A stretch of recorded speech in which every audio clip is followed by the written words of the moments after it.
regular season finale. Ahead of the regular season, I do wish. But no, ahead of the preseason The regular finale. season's never coming. No, it's not soon 10 enough. weeks from now. Truly can't get here soon enough. But that's okay. There's still a lot to learn tomorrow where Jalen Milroe will start from beginning to end of this game. Because this is the finale, because there are players on the bubble trying to make the roster, because there's a lot we're going to learn about Milroe. We got a lot of Seahawks today. But we are going to start with the Mariners, importantly. We didn't think we'd get here or be here. Like 2 weeks ago, everyone was feeling great about the Mariners. Things were great in Mariners land. So here we are coming out of an off day, heading into a series against the A's when this could really be the difference between making or missing the playoffs. John Morosi, bump on with Wyman and Bob, explained why he thinks this is, to him, the most important series so far this season. That needs to change this weekend. You're playing a non-competitive, at least in terms of making the playoffs, A's team. They've got a legitimate dude right now in Kurtz who's probably going to win the American League Rookie of the Year. Again, you've got to face now two lefties who we've seen in Springs and Lopez. Obviously, the Mariners' recent struggles against lefties are well known now. So you're going to have to correct things there. But that Padres series is going to be tough.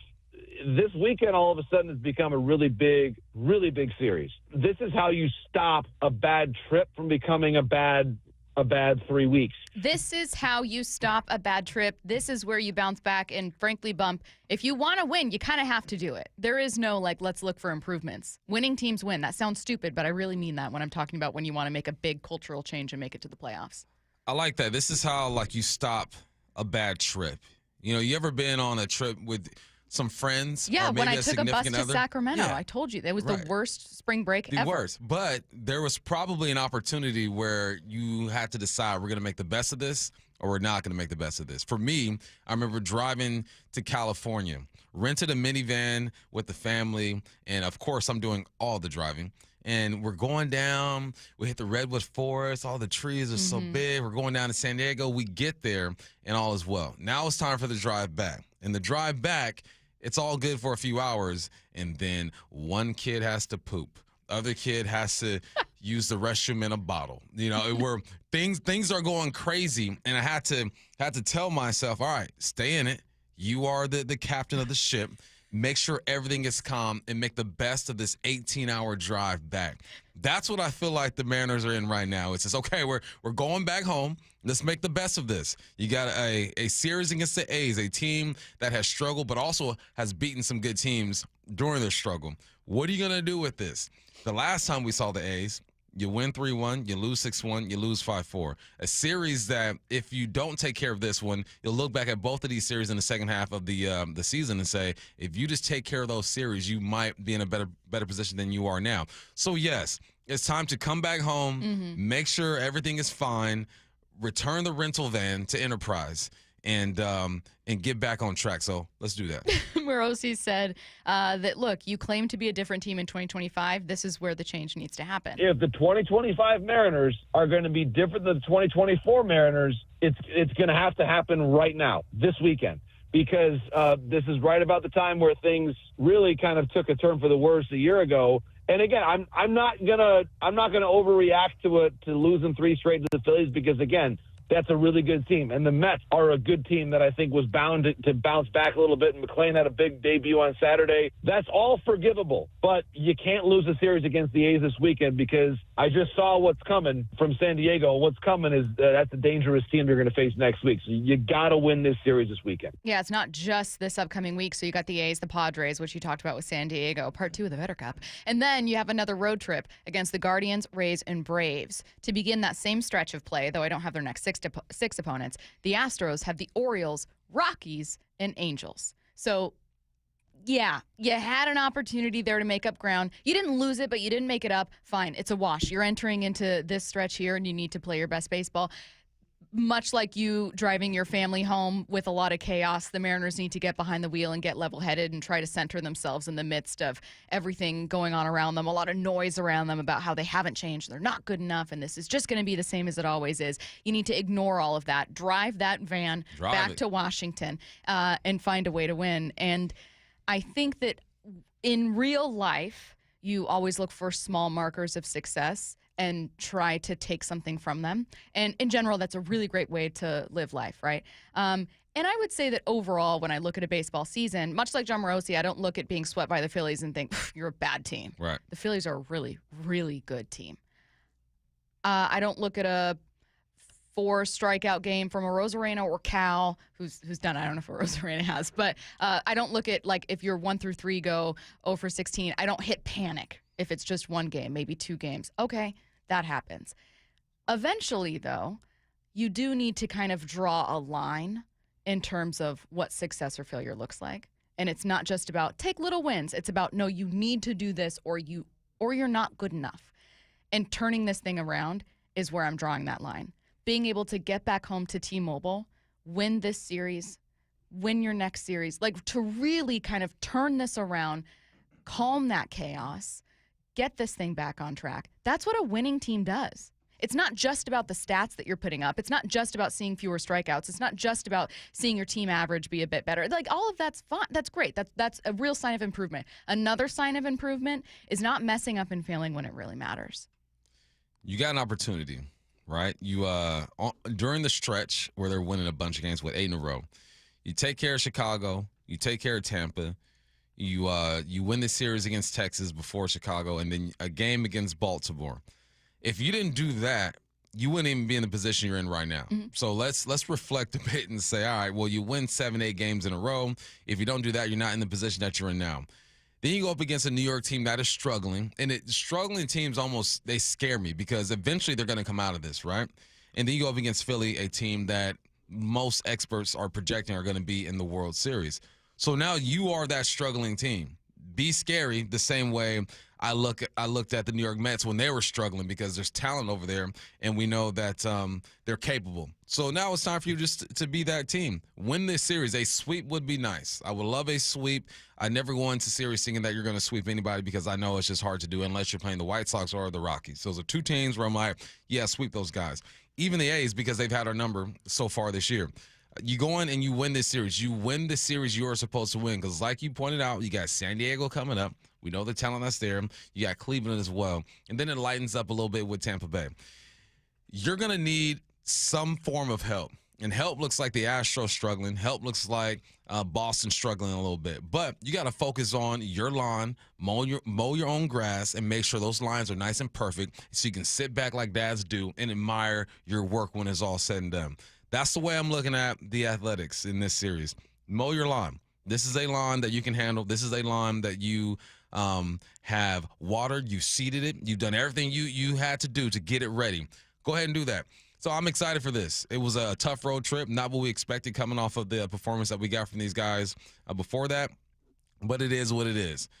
People hate when I say it, but that's baseball, all right?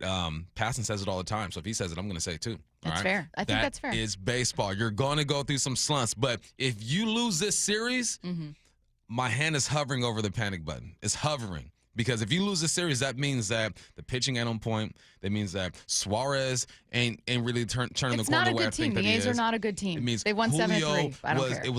It was false. He's not really balling right now. If you lose to the A's, so many things have to go wrong. So let's get it done. Well, you're a better team than the A's. Again, you've gone 3 of 7 in your last 10. The A's have gone 7 of 3. I understand that. That's really important context heading into this one. They're hotter than you are, and that's not a lie. But you are a better team. The A's are in last place. This is not a good team. They have some interesting pieces like Jacob Wilson. They have some fun pieces. This is not a team that is better than you. And while the Padres are a really good team, you kind of had their number when it comes to your series against them this year. So I just think at a certain point I don't know if it's about mental fortitude. I don't know what it is, but you have to get right there. And again, I think you've joked at times that like people will get on you when you talk about you're from LA, when you talk about growing up as a Lakers fan, growing up a Dodgers fan, but you have seen teams not just build up dynasties, but also you've seen teams win championships, and you've kind of seen where like a switch has to be flipped and now this team's in win mode. And I do think that the Mariners are in the process of flipping that. They've added talent. I will give a tip of the cap to the front office. While I wish they would have added a premier additional bullpen arm, like a high leverage arm at the deadline, They had otherwise a really good deadline. Tip of the cap to them for being more aggressive than they have been in years past. Great. Fantastic. They have more talent. They were on a hot streak. Cal's having an MVP caliber season. Your starting rotation isn't what they were last year, but they're all healthy in here. You should be better, but it's not just about talent. It's about flipping the switch and getting done what needs to get done. That's what championship teams do, is they look at a deficit. Maybe they're in second or third place in their division. Are they a championship team? Like when you say I'll championship, say like, this. what do you mean? I mean a really, really good playoff team. When you look at their roster and you consider the American League, is there any reason they shouldn't be a playoff team when you look at their roster? No, but I say no. Championship team? No. Well, no, because at that point you're talking, first of all, at that point you're talking about like 3 teams. You're talking about, well, the Brewers look really hot, but they don't necessarily have why or you're talking about the Phillies, them to you're do talking what about championship teams do? That's the scary part. I'm expecting them to do what consistent playoff teams do. I'm expecting them to perform to their roster. They have a good roster. All right, I can get with that. Yeah, you should be a playoff team in a weak American League and a weak American League West. I don't like putting championship. Okay, then I'll change it. I'll change it team. into this. I think they have one of, on paper, the better rosters in the American League. Facts. No reason they shouldn't make the playoffs this year. If they don't make the playoffs, there's a big problem. But I still think that when teams, I think there is a mental toughness that certain teams have when they consistently make the playoffs where they just don't panic. I'm not saying the Mariners are panicking, but I think that you've got to make the playoffs regularly to build up that callus. It's not their fault they don't have it, but eventually you got to kind of flip and be that team and be that team the next year and the year after that and the year after that. They just haven't built it up. They haven't had the opportunity. Eventually you need to do it. I look at this series against the A's and I think this is an example. If you drop this series, like, that's on you. Here's the part. If they drop this series, I'm also not surprised. Like, you need this series, but they drop it, I'm not surprised. Because there's nothing that we've seen over the past couple years to say, all right, they're going to handle this series. But why can't expectations be higher? It should be higher. It should be higher. But are you surprised if they drop this series, though? Yeah. I'm not. I'm not surprised. I think that. But I think that's like a doomer mentality. You got Wu, Kirby, and Gilbert on the mound. What has Kirby showed you as of late? What has Gilbert showed you as of late? I think they are the better team. I think that they should take care of this series. Yeah. But I also think that during their journey to get that callus set you speak of, you're going to have some peaks and some valleys. I know that. And right now they're in a valley. Yes. I would be very disappointed if they lose this series. But I can't just guarantee it because the last time we saw them, you lose 6-1, you lose 5-4. What they're showing us now is that they're an inconsistent team, which they've shown all year. What they've shown us is that without help in the AL, they're not in the position that they're in right now. So I think the roster is set, and I think that they're good enough to make the playoffs. They should make the playoffs. I will be disappointed. But at the same time, they've also shown inconsistency. So I just always leave room for, I wouldn't even call it the unexpected, just the disappointment that they are liable to give us. And that's so that's the nature of the Mariners, A. And it's the nature of baseball, B. The best teams every single year will still lose 5-6 games in a row. Like often more than that. Like it happens. Or they'll get into slumps where they win 2 of 10, whatever, and they'll still go on and get to a World Series. And again, this isn't me saying they're a World Series team. What I'm saying is I get really sick of this doomer, it's just going to happen all the time mentality, A. B, I think eventually you need to just get it done. Even acknowledging that in baseball there's lots of failure. Ultimately, you need to get it done. I mean, that's exactly what playoff series are. It's not just, they'll bounce back. Nope, your season's done now.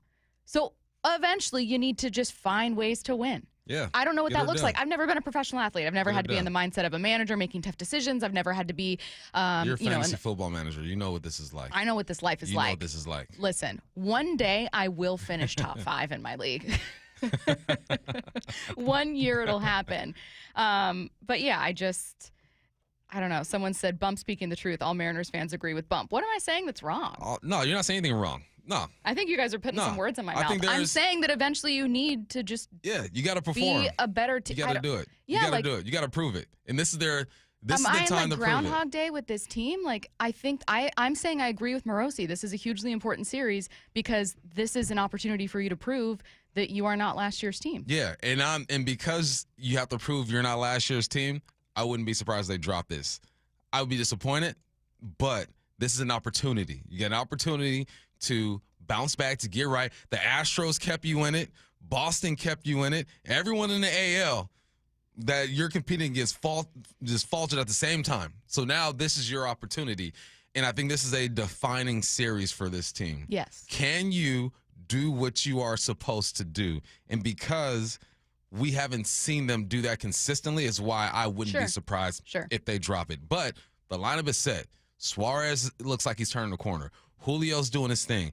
Wu is the guy who's going to set the tone today at 7:10. Can Kirby and Gilbert? It's I'm just looking at who they've been during the past week, and I'm taking them for who they are with the anticipation that they can turn that corner. I'm just saying that if they drop this, people who are Mariners haters, not even haters, but just anticipate doomsday, will look at this series, they drop it and say, I told you so. Well, yeah, because that's what I want to avoid.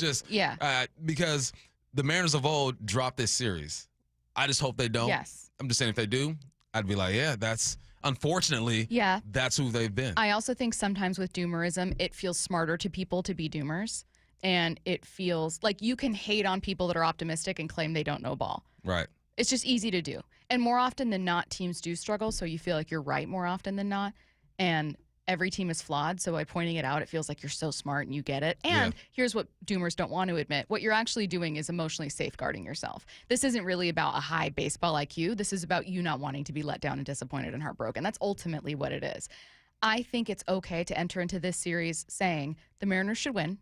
I'll be personally surprised if they don't take this series. They're a better team, even if the A's are hotter right now for sure. The Mariners are a better team, and they're back at home. Their record is much better at home than it is on the road. I will also look at this team and be incredibly disappointed because I think this series is important. Winning teams are more consistent. You need to find a way to do that. Get her done. Yeah. I'm with you. The Seahawks, regular season's approaching, and we want to send one of you and 3 friends to their home opener on September 7th against the 49ers. All you need to do is open the Seattle Sports app and click the Win tab to find out how. If you don't already have the app, just text the word app to 866-979-3776, and we'll send you a link to download. Enter daily to increase your chances to win. This contest runs through Monday, August 25th. Let's get to headline rewrites. Extra, extra, read all about it. Headline rewrites. We must make headlines. The real story behind the headlines in today's news with Bubba and Stacy. Headline number 1. This is a classic tale of a breakup. Micah Parsons has removed all Cowboys content from his social media. When you know it's over. What's the real headline? Micah, welcome to the Diva Behavior Leaderboard! Making his debut. He's the leader now? Micah on the leaderboard. He's on the leaderboard. On the leaderboard. Okay. There's only Leaderboard. 4 Okay. people now. Okay, it's so me, all of you are on the, G, it's JSN, you, and Micah? Yes, exactly. That's who it Okay, is. okay. And Micah's the only person with actual diva behavior. You, G, JSN are only guilty of wearing sunglasses inside, but I had no names in the clubhouse yet. Okay. Micah finally gets on here in the middle of a holdout deleting from social media. If you get 5 athletes on the leaderboard, do I get bumped off? Can I get bumped off? No, absolutely not. No, you are there how forever. How big is the leaderboard? It's just like gonna as keep big expanding. as the Masters one. It's going to That big continue to have whiteboard. like 25 people. But here's the thing I'm going to try not to do. I don't want to add 5 new names every week. As the season goes on, I need to start looking for real diva behavior. You know what I mean? So, honestly, I think making the diva leaderboard is an honor.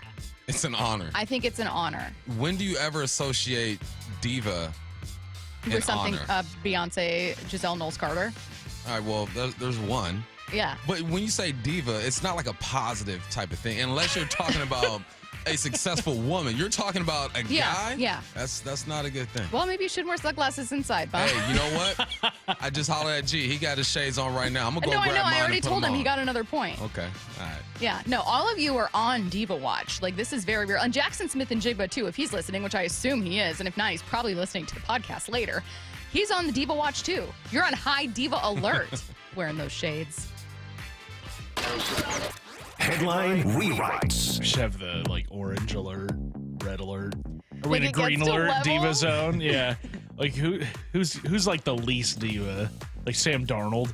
Like he's a green alert diva. I look forward to my diva reasons changing every single week. It's going to be like Sam Darnold just announced he's gluten-free. You know who are sneaky divas? Defensive linemen, sneaky divas. Yeah. This is so wide receiver, kind of like, it's like a projection deflection. This is like a mental mind game. D-linemen are sneaky divas. It's not just us, okay? Hey. They're divas too. I've been watching that Cowboys documentary, and Charles Haley, I mean, he was doing stuff I think that was beyond diva. I can't even mention it on the air. It's grotesque. Headline number 2: the Mariners look to bounce back from their tough road trip tonight against the A's. What's the real headline? At this rate, a C win against the A's is still a passing grade. When I figured out in college, all I needed were C's To get that degrees. degree. I'm missing a class Yeah. a week. I'm missing a class. So don't miss any classes, though, Yeah. Mariners. We need you to be full attendance. We need you to take notes. We need you to get her done or take notes from the young lady sitting next to you. Big ups to all the girls in college that got the athletes through, because y'all took the Shout best out notes. to them. Shout out to you The guys. best notes. If I ever miss a class, I never went to the guy sitting to the right of me and say, hey, can I get those notes? No. It was always a young lady to the left, be like, hey, can I get those notes? So, Girls take better notes than guys. Facts. I don't Facts, care if yeah. that sounds Facts. sexist. That's fact. No, That's fact. that's true. And I day. also, my other opinion that may or may not be sexist is that girls in general are just way better students. Facts. They're just, Yeah, I that's agree. a I can that's a see fact. I agree. Every girl I know agree. was at minimum like regularly an A or B student, maybe. Like, I don't know any most girl part. that was like, yeah, I constantly failed. I just didn't care about that test. That girl was kicking it with the bros. For The sure. one who was failing. For sure. I also want to say, just kind of like applauding my own self-control, when you entered into this conversation and started talking about when I learned that C's got degrees, the self-control I had I already know what you're going to say. to not say it. I already know. Go Cougs, baby. What's next? Headline rewrites. Headline number 3: trade in the NFL this morning. This is from Adam Schefter. The Commanders are sending running back Brian Robinson to the 49ers in exchange for a 6th-round pick in next year's draft. What's the real headline? That makes 2 guys who have been shot on that roster. Wow. That's a crazy collection to have. That is a wild collection of players. They need to walk out together, him and Pearsall. Many men wish death upon me. Blood and I can't But see. Robinson already did it, so you can't Do it repeat it. together. Yeah, but they no, do it together, I think, arm in you can. arm. No, I think you need this one, like, just ice cold moment. No, he's New Jersey. New stadium. Who this? Do it. Imagine having been shot being your thing, and you show up to work one day and somebody else has that thing. It's like, oh, I'm not the cool guy in the office anymore. That's devastating. Cool guy. There's 2 of us There's 2 now. personality Dang. hires. Dang it. Yeah, right. Like, you walk in and you're like, now we got to compare where people got shot. Yeah. Like, who was Were, closer to were you death. ever on life support? You weren't? Oh, okay. Just a crazy thing to come back from. The latest with Micah Parsons coming up at 10:45. Jen Mueller joining us next.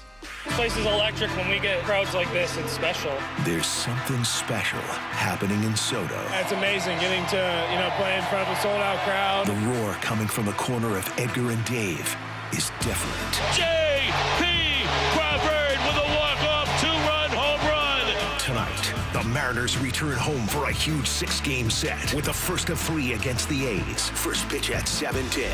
The push to the playoffs lives on Seattle Sports, the home of the Mariners. Do you have a car you want to sell, but you just don't want to go through all the hassle? With all the scams and security risks out there, more and more people just aren't comfortable selling their own car. So how do you get the most money for your used car without having to sell it yourself? Stacy here with the answer. It's Wayscar Ford in Auburn. Not only will they purchase your car and pay you right up front for it, but it gets way better. Once they resell your old car, they share half that profit with you.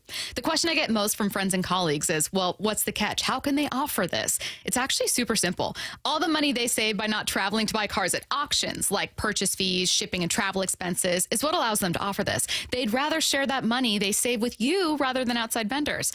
They encourage you to shop around, but look, if Wayscar Ford can pay the same or more as competitors and then share half their profit with you once they resell your car, why would you sell your car anywhere else?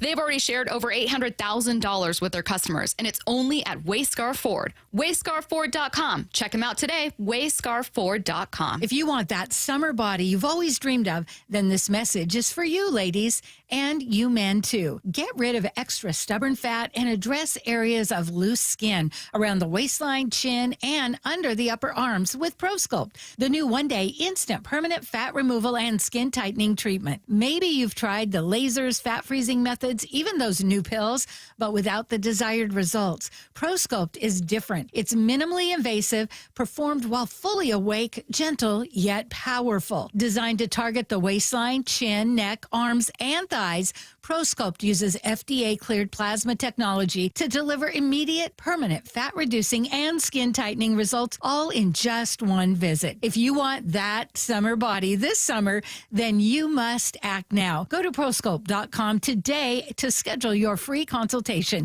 Get $250 off. For instant, permanent fat reduction and skin tightening, visit ProSculpt.com. 1-877 Cars for Kids. KARS Cars for Kids. 1-877 Cars for Kids. Donate your car today. 1-877 Cars for Kids. KARS Cars for Kids. 1-877 Cars for Kids. Donate your car today. Ready to get rid of that old car? Donate it to Cars for Kids. Call 1-877-CARS-FOR-KIDS to reach a friendly live agent. Donation is super easy, and your car can be picked up as soon as tomorrow. Call us now, 877-CARS-FOR-KIDS. That's cars with a K to donate your car today. 1-877 Cars for Kids. KARS Cars for Kids. 1-877 Cars for Kids. Donate your. Did you know you can donate real estate too? Go to carsforkids.org. That's carsforkids.org. When it comes to the security of your business, doubts can creep in about who you're trusting to protect it. Are they a reliable service? How will I know if something happens? Are they keeping everyone safe? At Bay Alarm, we got you. For nearly 80 years, we've been putting our customers' minds at ease with our advanced technology and personalized support. Feeling insecure about your current security service? Visit bayalarm.com today to talk to a local security expert. Headed outdoors or on the water this weekend? Check in with Joey and Nellie on the Outdoor Line from 6 to 8 a.m. every Saturday on seattlesports.com. This might be the most surprising statistic I've shared in decades of doing local news. More than 75% of commuters will be involved in a car accident at some point. JP Pendergast of Pendergast Law with more. What makes it more surprising? The average person will be involved in 3 to 4 collisions in their lifetime. With accidents unbelievably prevalent, what are some safety tips if it happens to you? Safety first. Secondary collisions are not uncommon while awaiting help. Turn on those hazards and remain in a safe place. If a bystander witnessed the accident, capture their information and encourage them to remain at the scene. Seek medical attention immediately if needed, as delaying can be a costly mistake. Lastly, remember that statements made to police and insurance adjusters can affect your case. Collisions are more common than we'd like to think. If you find yourself in one, follow these helpful tips and then call my friends at Pendergast Law. If you or a loved one's injured in a car accident, call Pendergast Law. We can help. PendergastLaw.com. Hey, Brock Ewart here for my friends over at PCF Construction. If you're seeking a complete outdoor living space or a very specific project like an underdeck ceiling, maybe a new deck, patio cover, railings, well, my friends at PCF have you covered. This summer, well, you can enjoy 12 months of no interest and no payments. And how about this? Plus 50% off a design and architectural drawing package or up to $5,000 off an undercover system. If you're looking at your outside and saying, golly, what a beautiful summer in the Pacific Northwest, and we can't take advantage of it, well, take advantage of these offers today. If you've been wanting that new deck, that new patio cover, make the call. Get online right now and connect with my friends at PCF. You can find all the offer details. You can get project ideas, and you can browse photos at pcfgroup.com or call today at 425-629-8476. Don't let this offer pass you by. It's 425-629-8476. From the Quantum Fiber Studio, you're listening to Bumpin' Stacy. Weekdays 10 to 2. On Seattle Sports and 97.3 FM HD2. Jen Mueller joining us now on the Emerald Queen Casino Sportsbook Hotline. Jen, how's it going? Good morning. It is a lovely day in Green Bay. I know it's hard to imagine, but it is the perfect weather. It is sunshine. There's water outside. It's pretty spectacular here. I can imagine Green Bay being beautiful in the summer, actually. I mean, I know that the videos and photos from practice yesterday look great. Jen, the primary story was obviously all the fights, and I get it. It gets chippy at practice, and fights are always going to dominate things. But what's something really encouraging, at the least, that you can tell us from practice yesterday that didn't have to do with who swung on someone else? I don't think that it was the fighting, but if I could just take it back and kind of a tangent to that is the intensity. It's the intensity that they were practicing with, the intentionality that they were practicing with. It was really good to see on both sides of the ball. And then when you hear guys say, it was good to have a different look, and to have Leonard Williams go into more detail and describe the fact that he knows the tells of all of his teammates that he has been going against since training camp started. And it keeps him sharp when he was playing against somebody yesterday that he hasn't seen before. And so I think those were the two real positives, is the intensity and focus that the entire team had, and then truly being forced to think on your feet after being in scripted practices so often. Jen, these joint practices, I feel like you get more out of the ones, right? How the ones look to you? Who's been standing out? They looked really sharp. And I just think the defense in general looked great. Reek Woolen had an awesome day out there. They completed one pass his direction kind of early on that led to some chippiness, but he had some nice pass breakups on that one. You could tell that the offensive line was working well together. Ken Walker looks fast. I would say that it is certainly a chance for those ones to get all of the reps they were going to get. And for guys like Cooper Kupp who don't play in the preseason anyway, it was kind of their final tune-up yesterday. I was just reading a column from Shokapati about how the Seahawks could be the #1 defense in the NFL. And he started it by saying, surprise, and he was right. I was surprised. And it's not that the defense can't be great, but I think I was surprised to see someone outside of Seattle say, no, they could be really, really, really good. What's going to need to go right for that to happen when it comes to this defense? Health. I mean, you've got all the pieces in place, and you've got Ernest Jones coming in from day one, not being traded in and not having to learn things on the fly. It is clear that communication is at a much higher level across the defense in general. And, it's kind of funny to hear Ernest the other day. I was the one who asked the question about what has impressed you with the rookies, because there's so many different ways that you could go, whether it's just straight talent or it's their understanding of their teammates or the playbook. And he said, look, these guys are way smarter than when I came into the league. And he was like, my class was not that smart. These guys have really picked up on it very quickly. And so their communication has already been at a high level. Having DeMarcus Lawrence, and we have heard this from so many people, whether it has been AD, the defensive coordinator, or Leonard in the last couple of days, having DeMarcus Lawrence in the room lifts the weight off of everybody's shoulders. Because he is setting the example in practice. He is the one who is offering veteran leadership at a different level. And when you think about what this front could do, it's the communication between guys like him and Ernest that are really going to make it fly and allow everybody else to kind of play off of each other. So if you can keep those guys healthy and add Uchenna back to that mix, this is going to be a really, really fun defense to watch. How's the rookie class been looking, specifically in Mueller, and you have Zabel as well? Awesome. The coolest thing, they had a team function last night, and so I was sitting there chatting, and I was just kind of watching folks, and I turned to the person sitting next to me, and I said, the coolest thing I've seen all night, and they had some fun stuff going on with teammates, was Gray Zabel sitting next to Charles Cross and just BSing with him for a long time.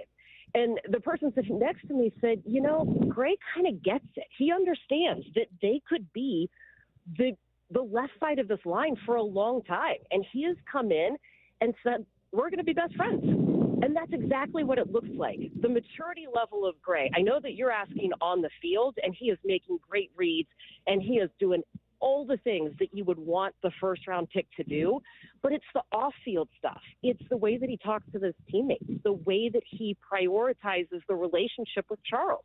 That's not easy to do when you are a rookie. It's not easy to do with a left tackle who is more introverted, right? You really have to work to draw that personality out. He's done an awesome job. Same thing with Nick. Nick can play all the positions that you want him to play on the field. It is his off-field maturity that is most impressive to me. The way that he can control a room, the way that he communicates, the way that he just is sure of himself. It is truly impressive. I know John Schneider has kind of said in vague terms, this class is really special. I can't quite put my finger on it. It's true. They are all in the same vein of having this intangible that makes them stand out even more than their football stats do. Sometimes the coolest thing is when you see a player taking off, really growing, and you know that eventually a national audience will catch on, but there's going to be that gap of just when you know they're special or where you can see something cool. Is there anyone at camp, and I'm not saying they're going to become a household name in a couple months, but is there anyone at camp where you think, like, man, I think this guy's going to surprise quite a few people? I think we are going to talk about Robbie Oots more than people would expect. You don't generally think about that as a fullback, right? You think about those running backs who are making all of those great decisions and those great cuts. We were talking, Dave Wyman and I, with Kennedy Palomalu, the running backs coach, yesterday, and trying to figure out what these characteristics are. And about 10 teams in the league use fullbacks, and part of it is the system that you're running, right? You can't just put a fullback in any system. This is part of the Kubiak system.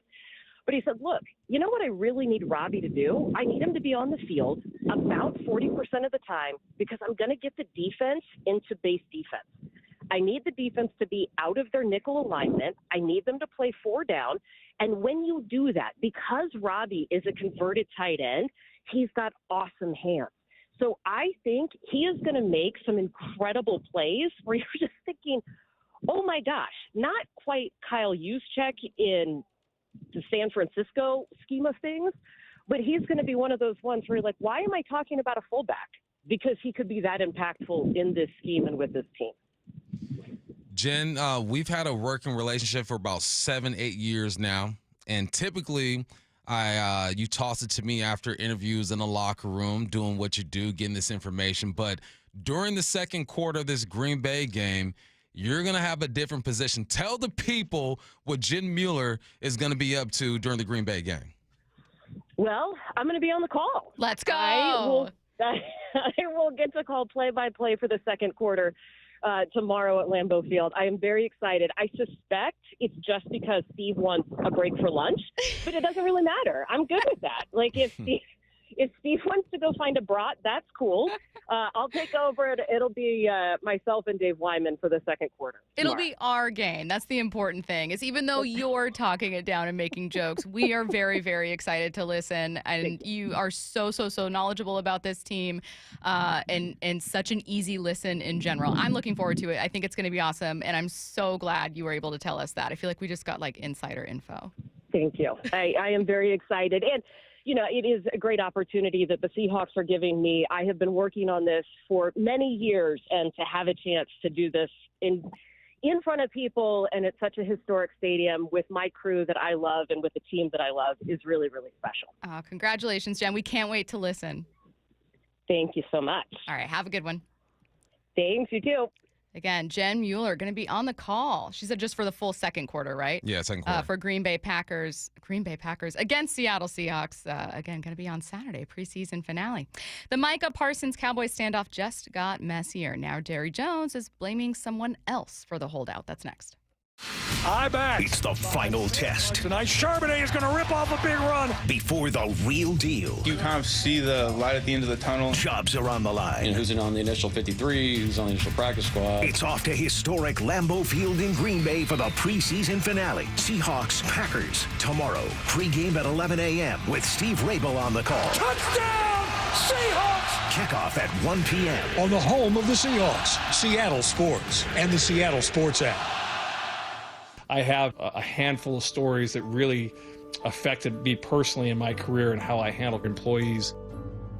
Lee Johnson, coming out of his office as a customer, asked me where the service department is. I was like, yeah, go to the end of the hall, go up the stairs, go across the breezeway, open a door, go to the left. You want Chevy, go to the right. You want Mazda? Because I didn't even have enough time to say, hey, what kind of car do you have?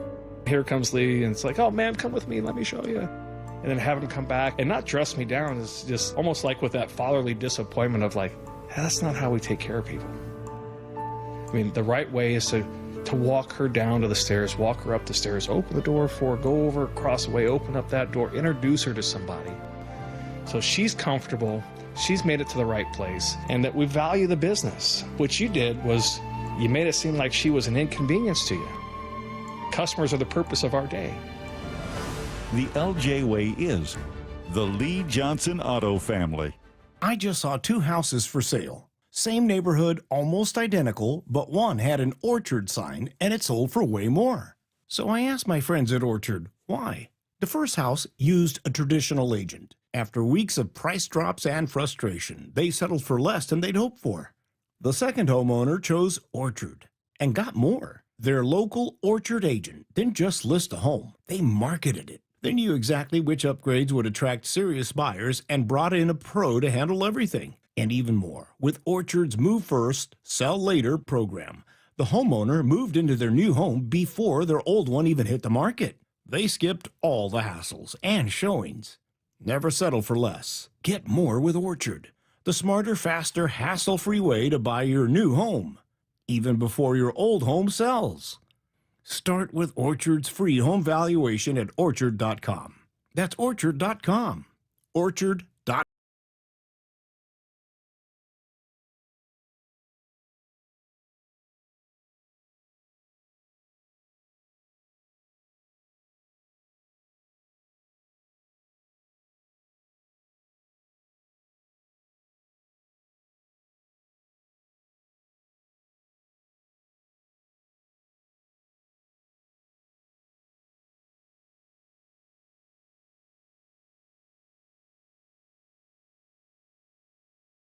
Mobile, it's better over here.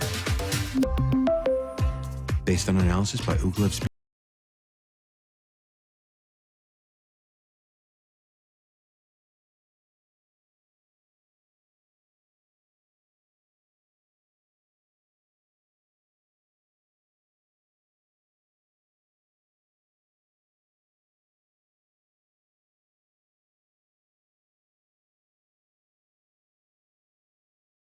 During hot weather, the issue is likely your window's poor quality and lack of heat deflecting technology.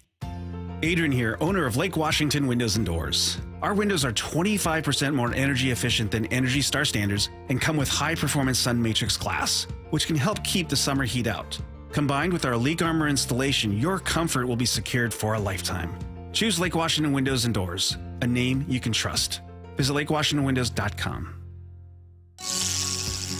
Heading outdoors or on the water this weekend? Check in with Joey and Nelly on the Outdoor Line from 6 to 8 a.m. every Saturday on Seattle Sports and the Seattle Sports app.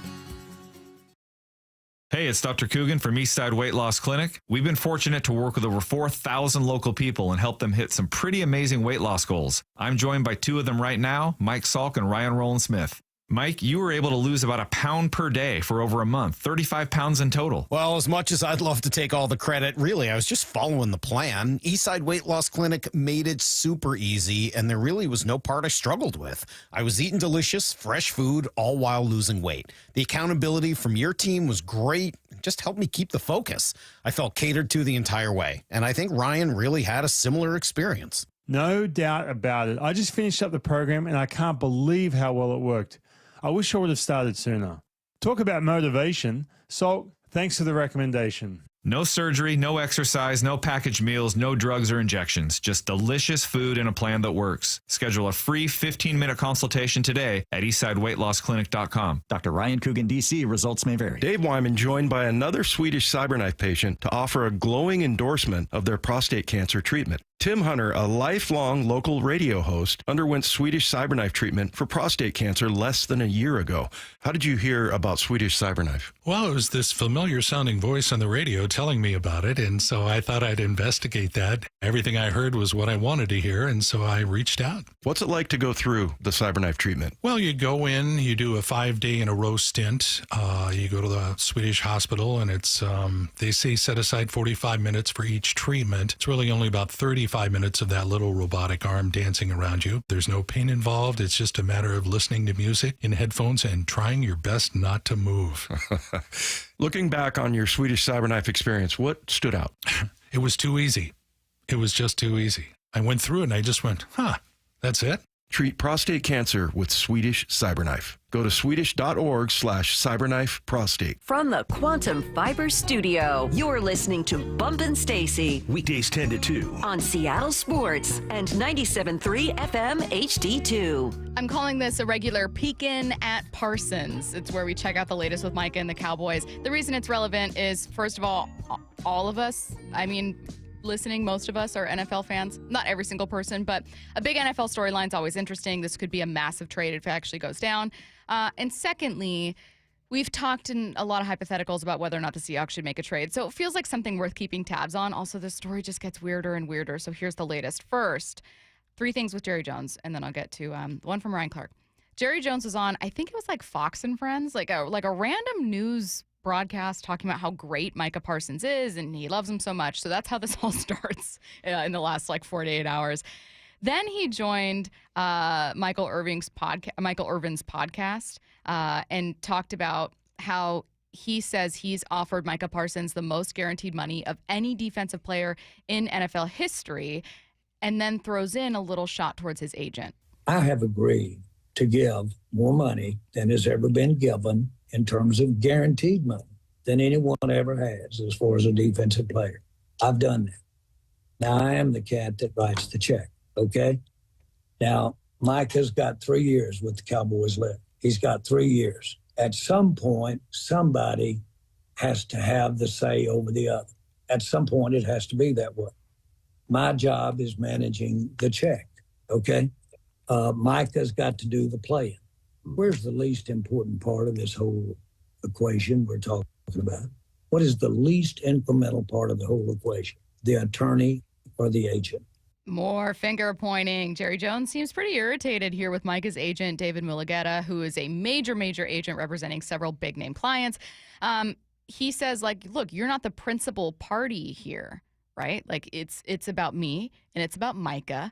And we don't need you. He goes on to double down in a separate interview, joining Get Up and talking to Stephen A. Smith. In the spirit of not doing the old mother-dad deal, how many times have you seen the little rascal so clever go in there and mama told him, you're not going to get it, and goes in to daddy, who only sees him after 5 in the afternoon, wants to love him, and says, you can have it, son. You can have that before dinner.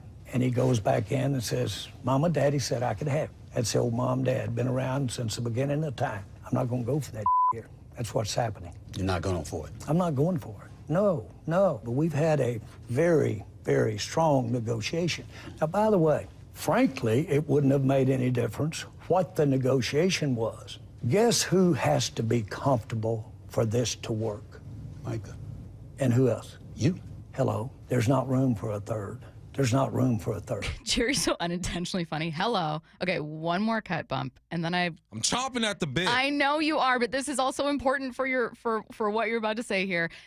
There is quite a bit of back and forth, which means we have the little fourth here, right? So this is Ryan Clark spoke to David Mueller and said, "Hey, did you tell Jerry Jones to shove that contract up, where?"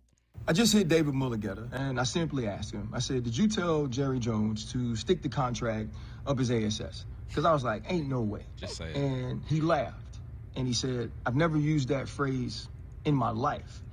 So for anybody who is reporting that, for Jerry Jones saying that, this is false. This never happened. This is just another public way to make this situation, which is already ugly, even uglier. David Mueller in no way has ever told Jerry Jones or any other general manager or owner that. It's all bull crap. It's all lies. I know you're ready to sound off. I just had to play all the sound. I had to get us all caught up. Okay. All right, Jerry. Let's talk about this, Jerry. Jerry's what, 80-something years old? Who knows? Okay. Who can even say? Now, once you get to a certain age, you just say things. And because you've been on this earth longer than 95% of the people walking it, people kind of just fall back and say, okay, it is what it is. My grandma love you to death. You're watching Grandma, I love you. She can say whatever the heck she wants to say. And I'm not going to correct her. I'm not, even if I disagree with her, I'm just going to say, okay, I'm going to move on. That is the state where Jerry is right now. How many players do you think represent themselves in NFL right now? There are over 1,500 players in NFL. How many represent themselves? 5. No, more than that. 25, 50. 29. Wow. Okay. 29 That's actually less than I thought. As of March 2025, 29 players represent themselves. So what Jerry is saying is that I'm going to go against the grain. I'm going hard against the grain, and I'm only going to deal with this player. Even if you had a conversation with this player and you felt like you had an agreement, he is paying somebody to represent him. Why are you paying someone to represent you? Because you're not versed in this area. This is not what I'm good at. In my professional career, I used all my resources. I got to a certain spot to where, all right, I needed someone to knock down doors for me, and finally ended up paying an agent about a year or two ago. And guess what? More doors started opening up. And he started having conversations that I'm just not good at. This is not what I do. What I do, I talk football, I talk sports. Bam, you handle the business side. I've had conversations with talent agents from different corporations. And you know what? Sounds good. Talk to my agent, because he will cross the T's and dot the I's. Jerry has done so many deals throughout his career, right? Dealing with agents. Why is this one different? I get what you're saying. You might have been in the room with Micah and you thought, you had a deal. Yeah. But he's going to consult in the person he is paying to help him with these decisions. If that person I'm paying says, look, we can get more out of this. This isn't a great deal. I'm going to go with him. Yep. It's in his best interest that I get the most money I can, because he gets paid. It's in Jerry's best interest that you pay him the least or cut the deal that you cut because it makes sense for you. Jerry, you sound crazy right now. And I didn't listen to the whole interview when it comes to Stephen A. Smith, and Stephen A. has been pushing Jerry, talking about Jerry. I got to listen to that whole interview because I hope he pressed him, because the way Stephen A. be talking on First Take or whatnot is that he be on Jerry's head, and right there he's sounding like his buddy. You, Micah, like, come on now, this is business. It's as simple as that. So stop acting like Micah Parsons is doing something that is uncommon in the NFL. 29 players represent themselves. You know how this song and dance goes, Jerry. Calm down. I think what also is really important to stress is that Jerry's implying David Mulligetta, Parsons' agent, has other incentives here, other angles that he's trying to get at. Well, of course he does. He's an agent. But the difference is that one of his best interests is getting Micah Parsons the most money possible. Exactly. That is not one of Jerry's best interests. No. So Jerry's pointing his finger at Mulligetta saying, you're not just trying to get Micah the most money, you're trying to make it so that when you negotiate contracts for whoever else you've got out here, then that affects the market and they can get more money. You're just trying to add to your own pocketbooks. Okay. But at least in the Venn diagram of interests, get the most money for Micah Parsons does overlap. Jerry Jones has interest in keeping Micah Parsons a Cowboy, but his ultimate interest is not get Micah the most guaranteed money, period. His ultimate interest is get the Dallas Cowboys to a Super Bowl. Right. Make the Dallas Cowboys money. And there's going to be areas where that does not overlap with Micah's interest. So you can't really be that upset. Like, you guys inherently have different interests. Yes. And that's okay. And also, Micah's 26 years old. If I had Come on, man. let's say I was older and I have a 26-year-old child or what, I would want them to have representation. 26 to me is still fairly young. Like, yes, you're an adult, you're grown, but there's a lot that you wouldn't know about business. Like, Jerry has a whole team of people. He's got decades of contract negotiations. They have a bunch of lawyers. They have all this stuff. Why are you upset that a 26-year-old has representation? I'm a man. I'm almost 40. Quite literally. I golfed with a guy who's about 60 years old, and he lives in a spot to where you're only living there if you're super successful. So what do? I consult him and how is he so dang successful? I ask him the questions, right? That is just how things work. Jerry, just let it go and stop letting your daughter and your son get on the mic too and start talking about this. Like, you're wrong in this situation, but he's 80-something years old and in his mind, and he's super successful. That's the thing too. When you have this amount of success, you think you're right all the time. And it is what it is. But Micah is not doing anything wrong in this situation. Reminder that we have a doubleheader tomorrow with Seahawks-Packers coverage on Seattle Sports. That starts at 11 a.m., kickoff at 1 p.m., followed by Mariners-A's, first pitch at 6:40 p.m. Mariners-A's can also be heard in its entirety on AM 770. If you have any confusion whatsoever about where to find either of these games, just download the Seattle Sports app to find both broadcasts. Ross Tucker joins us next. There's something special happening in Soto. I feel like that's what happens when you add guys. It just changes the mojo. That roar coming from the corner of Edgar and Dave, it's different. This one is going. Goodbye baseball. Josh Naylor with a home run. Tonight, the the Mariners return home for a huge 6-game set. Mariners, A's. First pitch at 7:10. We believe in each other and we're ready to fight. The push to the playoffs lives on Seattle Sports, the home of the Mariners.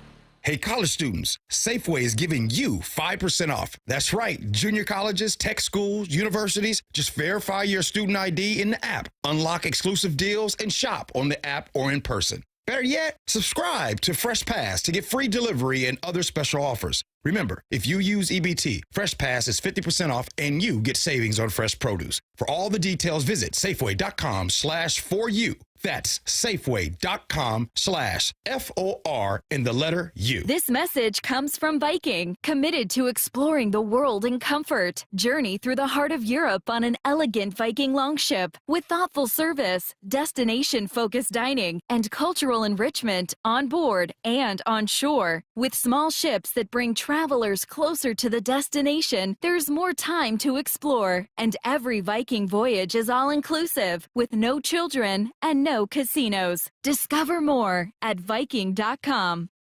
Millions of Americans take medicine like Ozempic and Zepbound. Many of them are overpaying by thousands of dollars a year. These GLP-1 medications for diabetes, weight loss, and more may not always be covered by your insurance, but GoodRx can help. GoodRx helps you save every month on prescriptions at over 70,000 pharmacies nationwide. Best of all, it's free to use. Check GoodRx to save on GLP-1s. Just go to GoodRx.com/GLP. That's GoodRx.com/GLP. GoodRx is not insurance, but can be used instead of insurance, including Medicare and other federal and state-funded programs.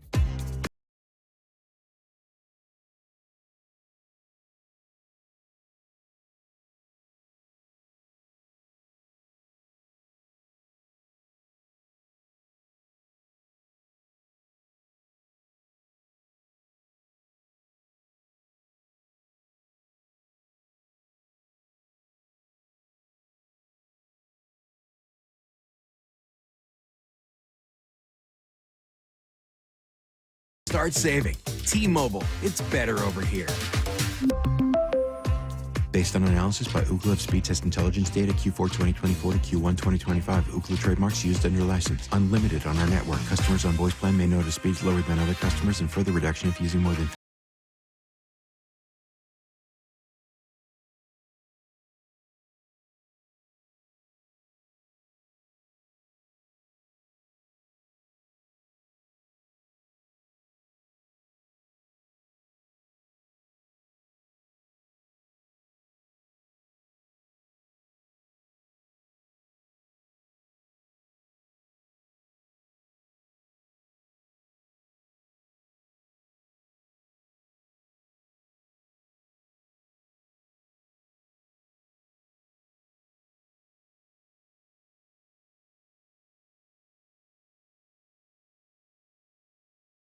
Start saving. T-Mobile, it's better over here.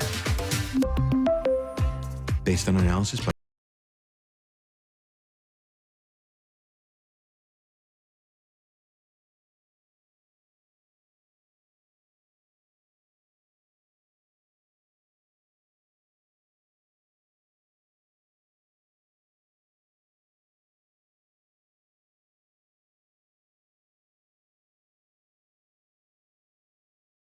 body you've always dreamed of, then this message is for you, ladies, and you men too. Get rid of extra stubborn fat and address areas of loose skin around the waistline, chin, and under the upper arms with ProSculpt, the new one-day instant permanent fat removal and skin tightening treatment. Maybe you've tried the lasers, fat freezing methods, even those new pills, but without the desired results. ProSculpt is different. It's minimally invasive, performed while fully awake, gentle, yet powerful. Designed to target the waistline, chin, neck, arms, and thighs, ProSculpt uses FDA-cleared plasma technology to deliver immediate, permanent fat-reducing and skin-tightening results, all in just one visit. If you want that summer body this summer, then you must act now. Go to ProSculpt.com today to schedule your free consultation.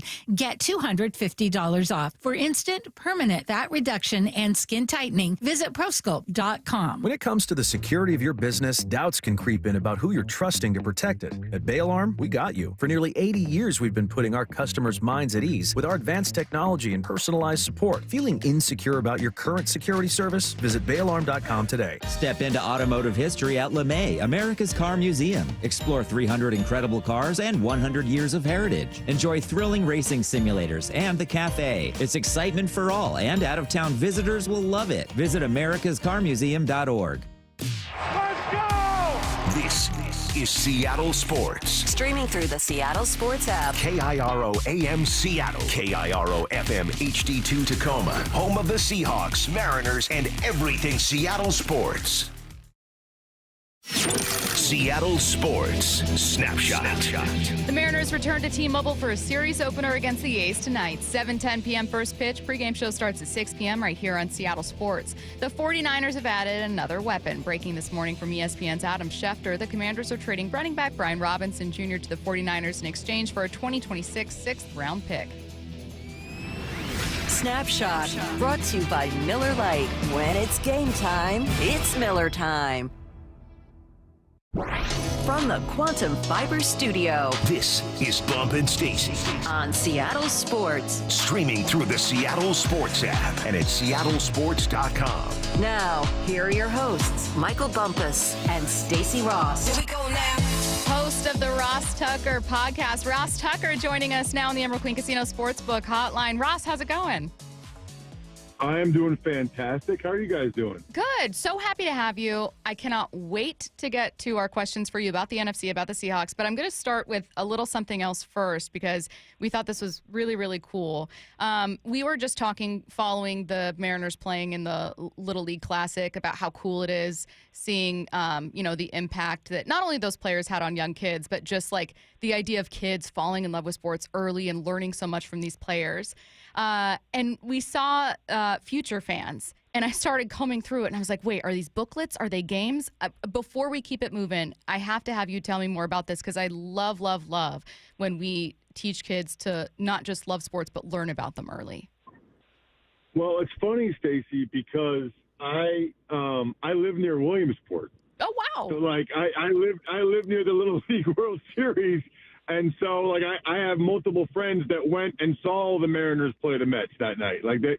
So that's so funny. But, it's interesting. Even talking with them, it is super hard these days to get children to want to just sit and watch an entire game with you. They kind of want to be on their iPads or whatever. They want to be doing some type of activity.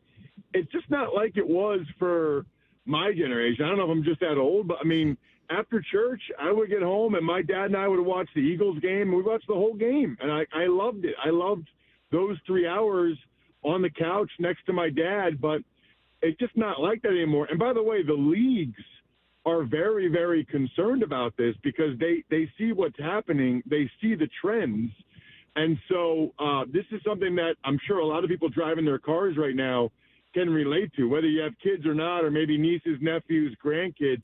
These guys at futurefans.com, they kind of crack the code because they realize, we're talking about kids between 3 to 10, 3 to 11.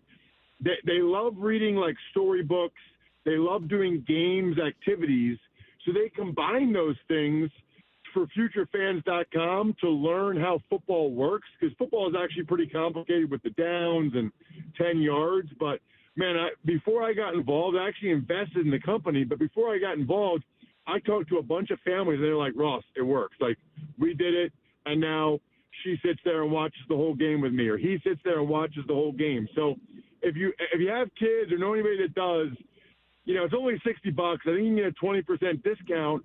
You feel like you're giving them a gift, but the reality is you're kind of giving yourself a gift of having your kids or grandkids or whatever actually watch the game with you, the Seahawks, every Sunday. It's called futurefans.com, futurefans.com. Just go over there and throw your email address in to get the 20%, and then give it a try for this season. It's an exciting year for the Seahawks, year 2 of Mike McDonald. You got a new quarterback with Darnold. It'd be a lot more fun if your kid was along for the ride.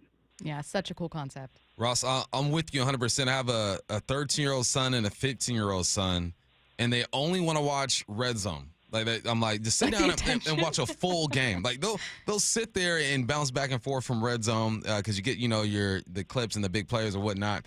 But I'm with you 100%, man. Before I ask you a question about what's going on in the division, you've had some takes on the Cleveland Browns situation. That situation is fascinating to me. Obviously, you have Gabriel over there. You have Shedeur Sanders as well. You got the old man Joe Flacco. You got Two Gloves, Kenny Pickett. How do you see that thing sorting itself out? Yeah, well, I said it this week on the Ross Tucker podcast. I think they have a great chance to set a record, and that record will be most games started by different quarterbacks in a season. Because here's how I look at it, right? As soon as they made that trade with the Jaguars and traded down, they were kind of signaling, that they're not all in for this year, which, by the way, I think is the right move, especially when next year is supposed to be a better year for quarterbacks. I think that they think Flacco, the veterans that are there, Myles Garrett and Joel Bitonio and Denzel Ward, those guys remember what it was like to win those games with Flacco 2 years ago and to make the playoffs, right? So, they know what that was like. And so you start the year feeling like you're giving those guys the best chance possible to make the playoffs, to win games, to give it a shot, to see what you can do this year with Joe Flacco, who they all just won several games with a couple of years ago. And the schedule stuff. I think, though, Stefanski brought in Kenny Pickett because I think he thought, okay, Kenny's like 500 in his career as a starting quarterback. Pittsburgh didn't really have a great O-line around him. I think Stefanski thinks, you know what, maybe Pickett in my system, maybe he can be my Baker Mayfield or my Sam Darnold, reincarnation project. So I think they're going to start Flacco at the start of the year. I think they brought in Pickett for a reason. If he hadn't gotten hurt, I think maybe he'd be the starter. But then I don't think it's going to go that well, to be honest with you. I don't think their team is that good. So I think at some point, halfway through the year, they'll be like, okay, yeah, we're not going anywhere. We got to find out what we have in Dylan Gabriel and Shedeur Sanders. So I said it this week. You can check the social post at Ross Tucker NFL. But I think that there's a chance, probably won't work out this way from a math standpoint, but there's a chance they have 4 quarterbacks all start 4 games, which there's no way that's ever happened before. But to me, because of that, the Browns are fascinating. It's like they know they're going to get their quarterback next year probably, so they're just going to keep throwing these darts at the dartboard, see if anybody really plays well and sticks, and if they don't, move on to the next guy. And at the end of the year, kind of feel like they know what they have with all 4 of those guys. Maybe Shedeur is a starter, maybe he's a inexpensive backup, or Gabriel, whatever. And I think I wouldn't be surprised at all if that's what ends up happening. On your podcast, the Ross Tucker Football Podcast, you just made your 2025 NFC predictions. Which division was the toughest to sort out for you, and which was the easiest? Easiest was probably the NFC East, because it's hard for me to fathom a scenario where it's not Eagles, Commanders, and then probably Cowboys, Giants. Yeah. I feel pretty good about that. I know the stat about nobody wins that division back-to-back years. Boy, that would surprise me if the Eagles don't win it this year. Really surprise me. The toughest is probably the NFC West, because you don't really know what the 49ers are going to be. Was last year the beginning of the end, and they're kind of old and oft injured, or did they bounce back in a major way, which is kind of what I'm predicting. You don't really know what the Seahawks have in Sam Darnold. Is he really a good quarterback now, or did he catch lightning in a bottle with Kevin O'Connell last year and those receivers, and does he come back to earth? The Rams, with Matthew Stafford's back issue, that's a major question mark. And everybody kind of forgets that the Cardinals were a lot better last year, and they spent some decent money this offseason on guys like Josh Sweat, and they think they're going to take the next step. So, there's probably not an order of those 4 teams that you could lay out there that I would say, no chance, that's not happening, no way. Whatever order is in, I think is probably justifiable. I'm not saying it's going to happen, but it's probably justifiable. What do you think about the rookie quarterback class? I mean, obviously we have a rookie here. We don't expect to see him much this year, but I think the 2025 rookie class could be better than what people expect. I don't think it's going to touch 2024, but what do you think about the rookie QB class? Yeah, I think so much in life on some level is like expectations, right? So if you go to a movie or you have to watch a movie and you think it's going to stink, and then you go and it's just an average movie, you're like, that was pretty good. I like that. Because you went into it because your wife made you go and you didn't feel like it, and you thought it was going to stink, or your kids made you go to this animated movie that you're like, oh my gosh, I'm only going because my kids want me to go. And at the end of it, you're like, wow, that was actually pretty good. I think that's what the 2025 quarterback class can be, right? I mean, everybody was so down on it, but, you know, I think Cam Ward has a real shot. Jackson Dart has looked really good thus far. You know, for the Giants, again last night, we haven't seen Will Howard, but I'm still bullish on Jalen Milroe, who you guys took. You know, Shedeur Sanders and Dylan Gabriel have both played well in the one game they played in. So I am kind of with you. I do think it could end up being better than people think going into it. What makes you pretty bullish on Milroe? Well, so I did the Alabama-Ole Miss game a couple years ago, and that was the first game he got the job back. They had actually benched him, and then he got the job back. To me, there's a lot of similarities between Milroe and Jalen Hurts. I think the difference is that Milroe, you know, is definitely faster and more explosive as a runner, and he definitely has a stronger arm. Now, Hurts is like a 10 out of 10 intangible guy, so I don't know Milroe well enough to know that he's that, but I want to say, I don't know if he won the Campbell Trophy, but he was certainly up for it. He had a really high GPA. Everybody you talk to kind of raves about him as a young man. So if you're going to give me the guy with like the fastest GPS times for the Alabama Crimson Tide and a rocket of an arm, and he's a high academic kid and a great kid, boy, I'm going to bet on that guy. I'm going to do what John Schneider did. I'm going to bet on that guy. And, you know, whatever the development he needs is the development he needs.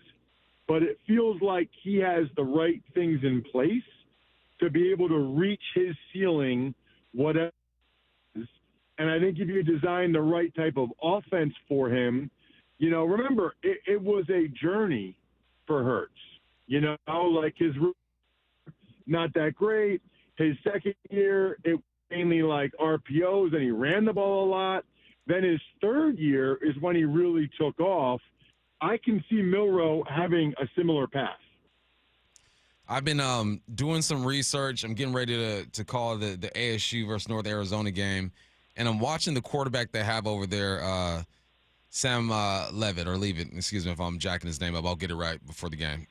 And I'm watching him, and he looks like the modern quarterback. So I hear you. He's mobile. Obviously, he has a big arm. But I'm hearing you talk about Milroe, and I'm thinking, like, this is the way the position is going, right? You no longer are going to have the Peyton Mannings, the Drew Brees stand in the pocket and let that thing go. Obviously, you have to work from the pocket. How have you seen this position change, and what type of offense do you think fits that type of quarterback? Well, so the interesting aspect of that, right, is that the only guys that can do the pre-snap, the guys you reference, that's not really much of a thing in college anymore, right? So that's what Brees did at Purdue and Brady did at Michigan and Peyton did at Tennessee. So when they came to the NFL, they already had a track record of kind of running the show mentally and winning that way. And there's, by the way, still some guys in the NFL, like that's Joe Burrow. You know, Joe Burrow is the closest thing we have right now to what Peyton Manning was in terms of he's just got that computerized brain and he beats people mentally. There aren't as many guys like that because They didn't do it in college. And so to expect a guy to all of a sudden have to do that in the NFL, that is really asking a lot.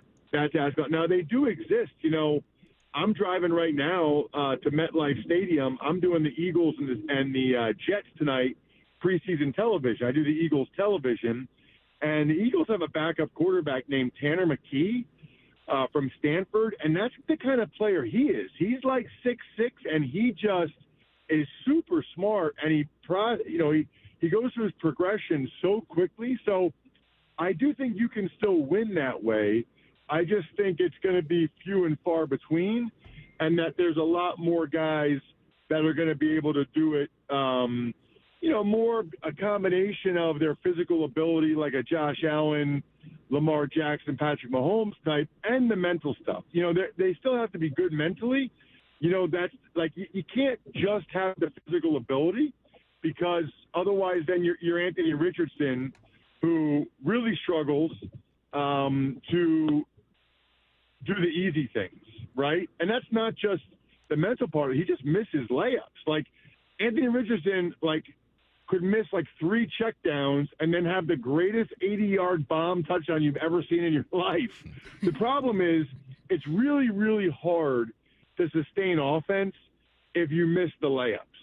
And Anthony, unfortunately, gets hurt too much, so they can't really count on him from the running aspect of it. But then also he misses way too many layups, both from an accuracy standpoint and from a mental standpoint in terms of knowing where to go with the ball.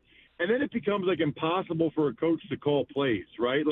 You have to at least be able to make the layups. You got to be able to play quarterback 101 and 201 probably. Not everybody has to get to level 301, 401, 501. But if you can't do quarterback 101, I really don't care how talented you are. You can't play. They can't play that way.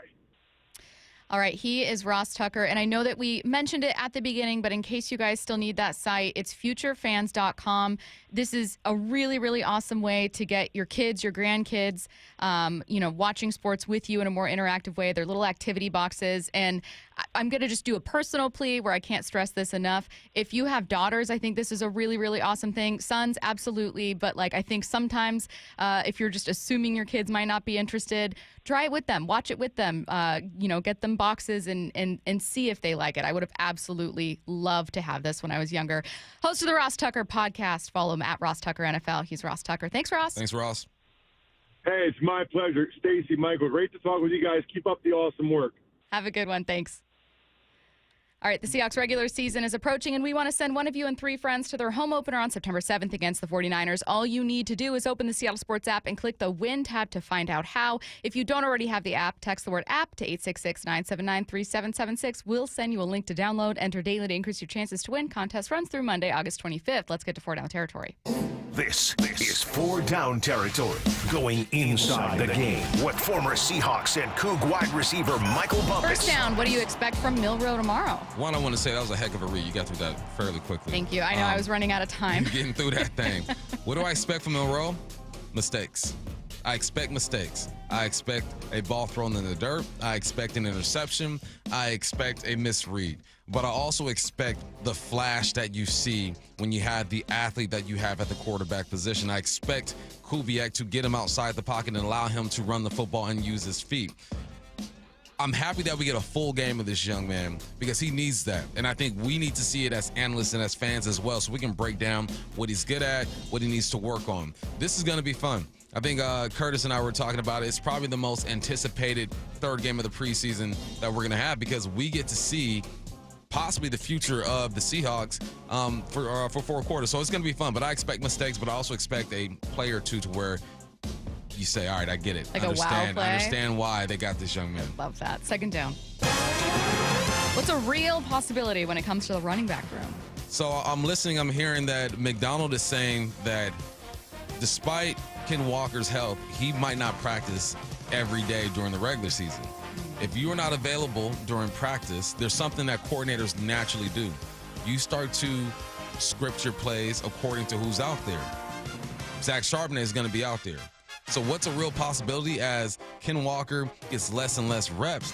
you start falling in love with what you're seeing. And if Zach Charbonnet is putting up great film, if he is hitting the gap, if his pass pro is good, if he's making plays out the backfield, and Ken Walker's on the sideline, naturally you're going to gravitate towards 26 and say, you know what, we need to get this man the ball a little bit. I think that running back competition is a lot tighter than it should be. Because if Ken Walker was out there every single day, he is the better running back. He is the better athlete. He's going to make those plays. But don't you give a guy like Zach Charbonnet an opportunity to make a flash and make plays, because he's going to do that. He's one of the more intelligent players on the football field. We heard Kubiak talk about him in that way.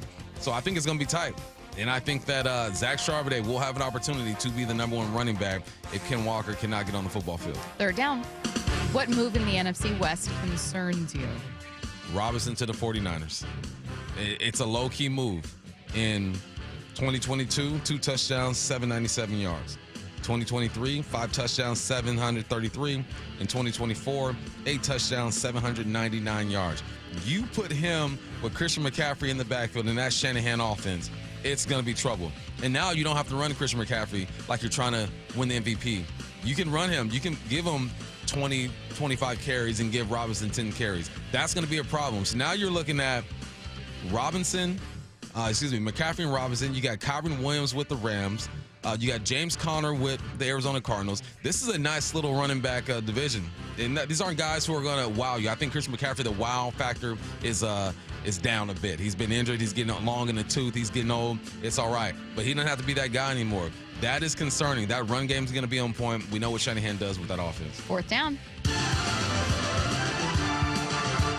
Anything stand out from our conversation with Ross Tucker? He talked about the mentality of the quarterback. He pretty much saying they're dumbing stuff down for these athletes. And I think that is concerning a bit, because there are going to be drives. There are going to be situations where a quarterback has to diagnose what's going on and make the right play. He used Joe Burrow as an example as a computer. He also used Tanner McKee from Stanford. I called a couple of his games. He's a smart individual. So what are we saying about the development of the quarterback? In college, they're dumbing it down because they are, I guess they're taking the better athlete over the smarter player, is what I'm getting from what I got from Ross Tucker. What is that going to do when you have a 2-minute drill and you have to diagnose the plays? I think that quarterbacks are still one of the smarter players on the football field, but I also think that they do have to be able to sit in the pocket and diagnose and do what they have to do.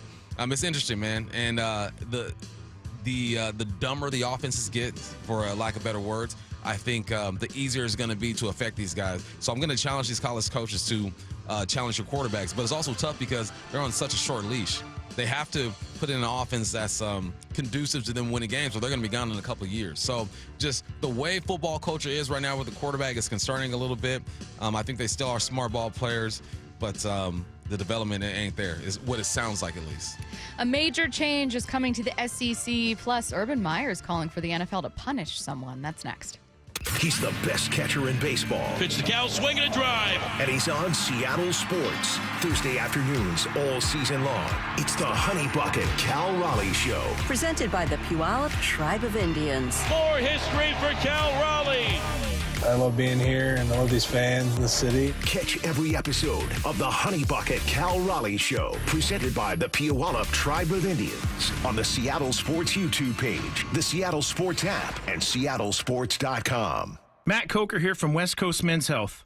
Guys, Viagra is not the answer for your problem. I know you think it is, but Viagra has horrible side effects, and for most men, the longer you're on it, the less it works. Viagra is not a curative medication. It's not fixing your problem. It's a Band-Aid for a shark bite. Acoustic wave therapy is the newest technology that can correct your problem, not just treat it. We can do something that no pill can do. We can restore your blood flow naturally. Get off Viagra today. Change your life like the thousands of men who already have, regardless of your age or your medical history. If you're tired of dealing with Peyronie's disease or erectile dysfunction, then call West Coast Men's Health today. With clinics in Redmond and Tacoma, call 206-519-6541. That's 206-519-6541. 206-519-6541. Online at westcoastmenshealth.com. You gotta love baseball season, but when it comes to your windows, you don't want any curveballs. Rick Riz here, reminding you to trust your clubhouse with locally owned Pella Windows and Doors of Western Washington. Experience the difference with high-quality products, expert installation, and top-notch customer service. It's always a home run with Pella. Schedule a free consultation with Pella Windows and Doors of Western Washington. Just go to PellaPNW.com. That's PellaPNW.com. This is the story of the one. As a lineman, he does whatever it takes to keep the power on in his community. And he wants a partner like Grainger who does the same. Grainger offers the professional-grade products he needs, from voltage detectors to harnesses to hard hats, plus fast, dependable delivery, so he can rise to every challenge. Call 1-800-GRAINGER, click Grainger.com, or just stop by. Grainger, for the ones who get it done. This is the story of the one. As a lineman, he does whatever it takes to keep the power on in his community. And he wants a partner like Grainger who does the same.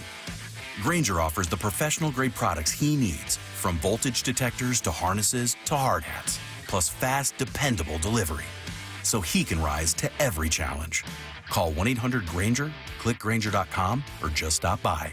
Grainger, for the ones who get it done. If you're 55 or older and into that whole saving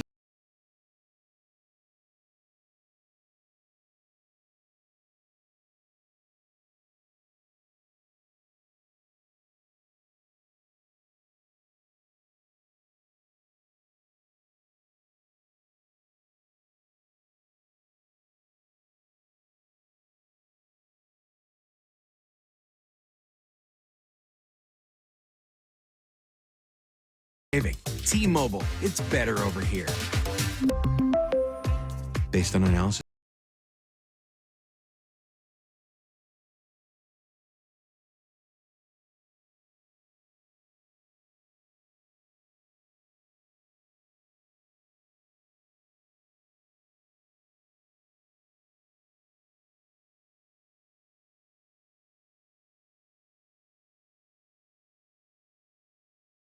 Home of the Mariners. It is gone! Cal Raleigh, two-run home run. Hear every pitch on 710 and the Seattle Sports app. I just saw two houses for sale. Same neighborhood, almost identical, but one had an Orchard sign and it sold for way more. So I asked my friends at Orchard, why? The first house used a traditional agent. After weeks of price drops and frustration, they settled for less than they'd hoped for.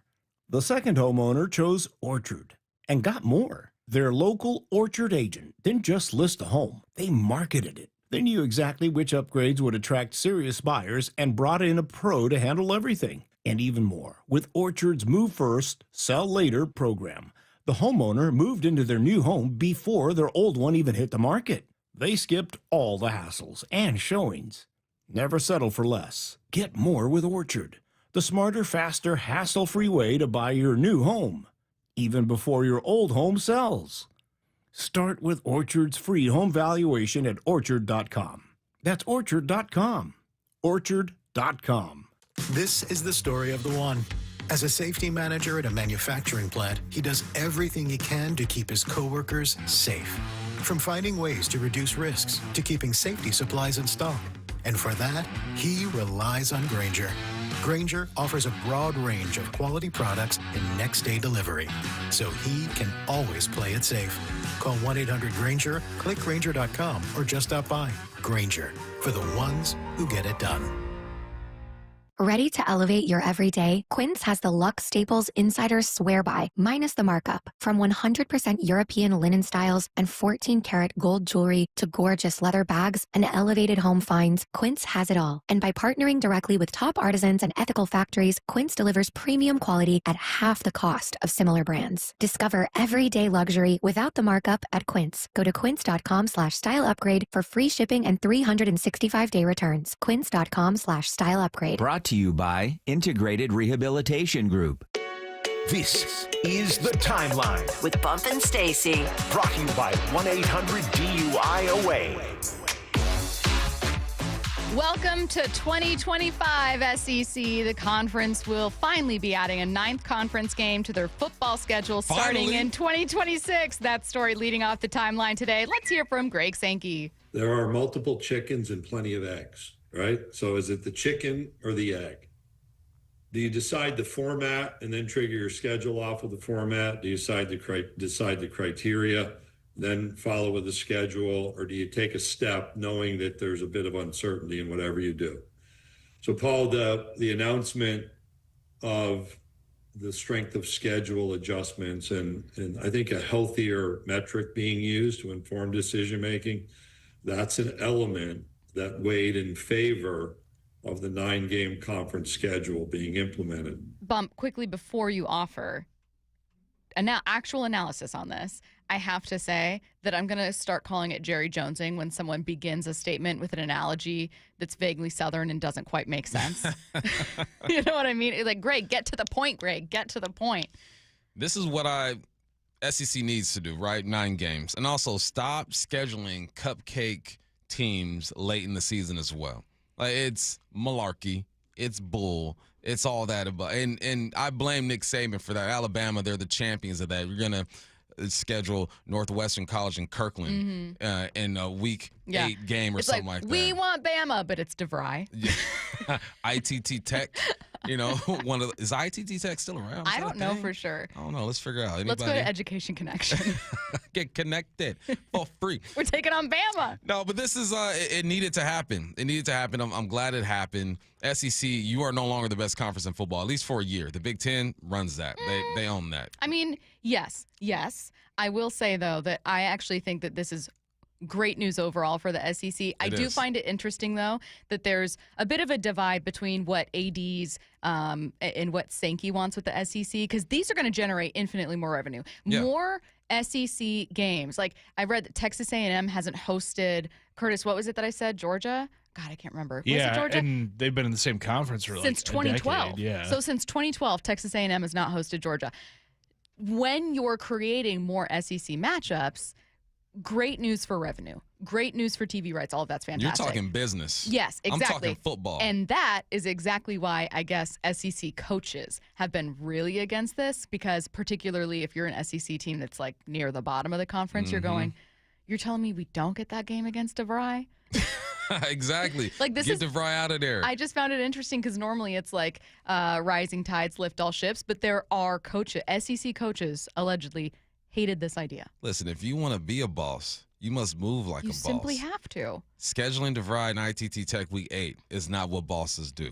Last year, the Big Ten was the best conference in football. Year before that, low-key, it was the Pac-12. No one wanted to talk about it. Low-key, it was the Pac-12. No one wanted to talk about it. But it is what it is, man. SEC, I mean, you guys put out the most NFL players. I mean, talent-wise, they probably are the better conference.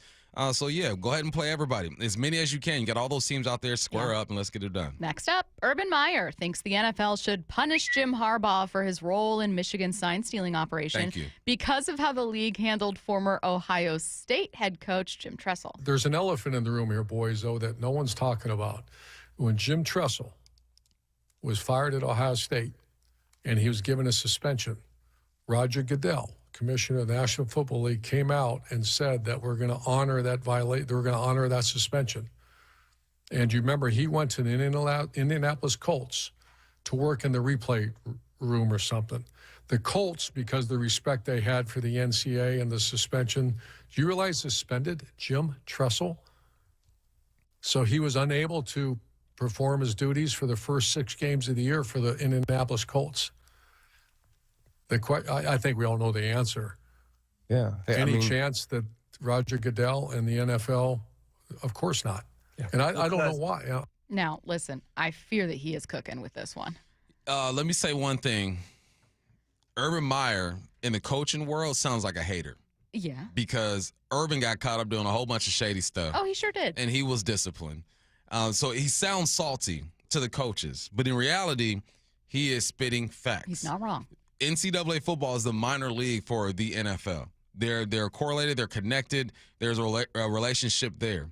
And I said it yesterday, Jim Harbaugh walked away from that situation that he created, that he led, just free. I'm taking my $50 million with me, and I'm moving on to the NFL. I sound like a hater as well because you know I'm all about guys getting their money. But when you blatantly cheat, when you put together a plan to cheat, to steal signs in a way that isn't ethical. Now, we steal signs all the time. I remember I was playing against Glacier Peak High School when I was at Monroe. And I know for a fact they sent somebody to our games to record our sign, and they stole signs for them. So you know what? Still clapped them, but still knew that they were stealing signs. Right? It happens in football all the time. It's not uncommon, but the way they did it was on another level. Yeah, I agree with this. If we are going to uphold a certain standard, and football is all about standards, integrity. You know, we move as one. We're one unit. You're gonna preach that, then NFL, NCAA, y'all need to be in cahoots with this right here. Jim's a nice guy. I've met him a couple times, but you cheated, and there's evidence for it. And you guys are correlated. NFL, NCAA football, it is what it is. Now, obviously, those ties to Ohio State for Urban Meyer are going to make him defend what happened to Tressel, and I totally get that. But in hindsight, part of what got Tressel in trouble, there were more serious issues at play, but it was stuff like, oh, you're trading autographs for tattoo. You know what I mean? Things where we used to it used to be a big deal, like the Reggie Bush stuff. It used to be seen as a huge deal, and then in hindsight, you look back, and some of the things that faced the most severe punishments, whether it was Tressel later being suspended in the NFL, Reggie Bush losing his Heisman in the NCAA, were things that in hindsight don't seem nearly as serious as cheating in actual games. Yeah. And I personally, the way I feel in my gut is not this like rage where there's like a moral wrong to me with Harbaugh being in the NFL. Like I have to be fully blatant that like I know philosophically it makes sense, but I don't feel that way. I don't feel that I'm not way. calling for the NFL to suspend him. No. To Urban Meyer's point, though, not only is there precedent, but just like there's a principle of it following logic that previously someone did wrong in the NCAA, and the idea is that you can't run to the NFL to escape it. You know what's saving So the them? NFL wants to be able to say, don't look at us as your get-out-of-jail-free card. Like anything else, it's relationships. It's Justin Herbert. Jim Harbaugh has been in the league before. Yeah. It's relationships. Yeah. Someone said, didn't Carroll leave USC with suspension of bad stuff as well? He sure did. Like, it was tied to that same scandal. It's just, again, and Carroll never faced issues for that at the NFL level, so there's precedent going the other way. Carroll's was different because it was Reggie Bush who got everyone in trouble. Yes. Carroll wasn't stealing signs or cheating like that. He probably knew about Reggie Bush getting money, but he didn't like, that was Reggie. All right. Let's see here. I'm going to save this one for, oh God, there's two stories I want to get to, and will we have enough time? Okay, let's go to this one.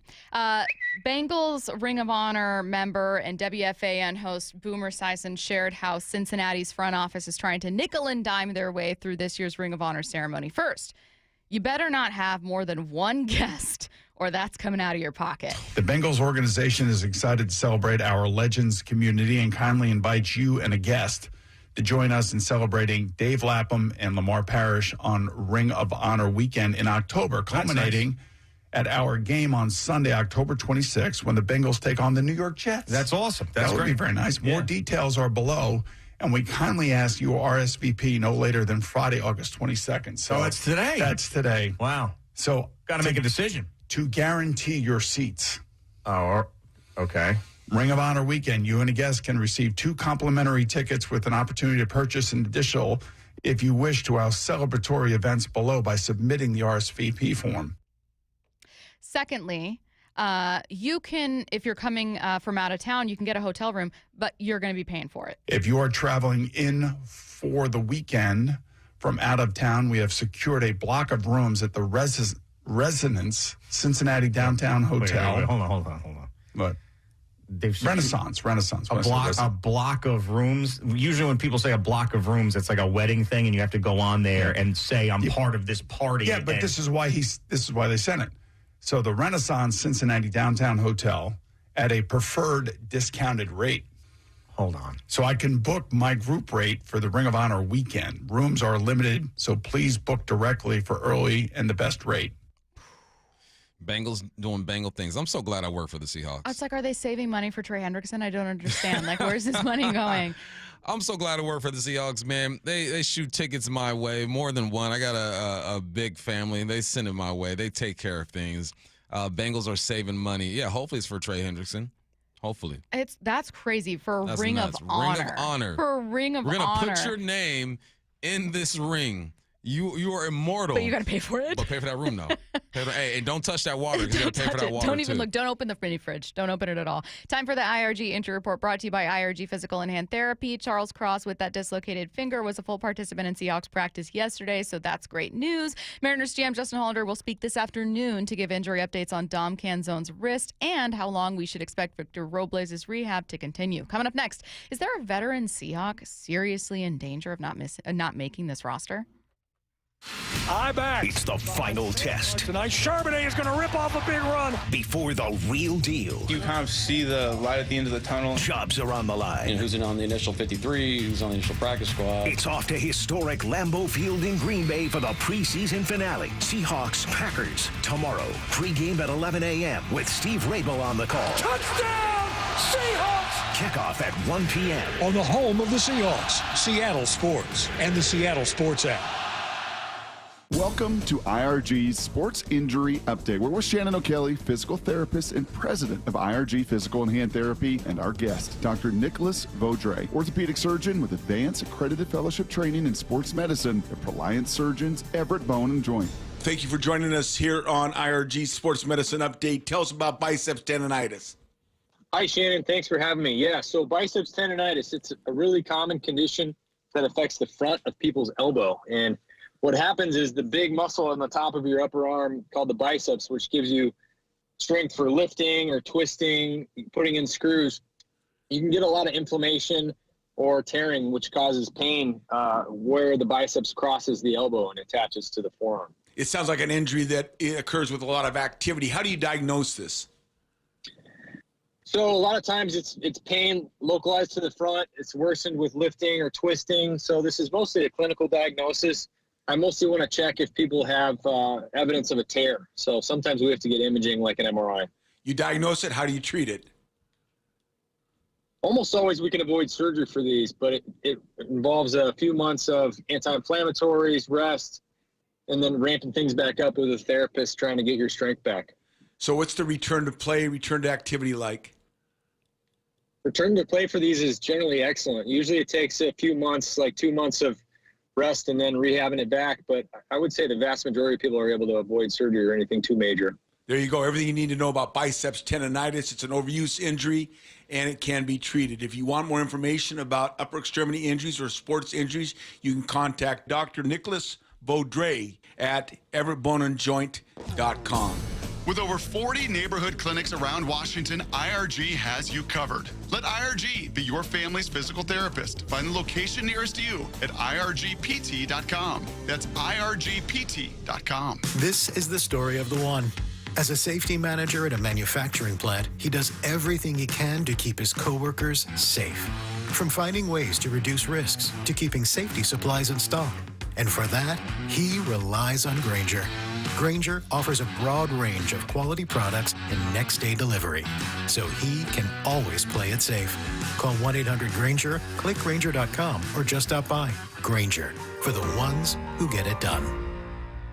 For Riverside Roofing, beyond the national accolades is a family company from right here in Marysville that's built upon important local values like trust. That's why Riverside Roofing is the roofing company you can trust. Find them at riversideroofingllc.com. Don't waste time trying to get rid of your old or broken car. Cars for Kids is the easiest and fastest way to donate your car and get a tax deduction. Go to carsforkids.org today. That's cars with a K.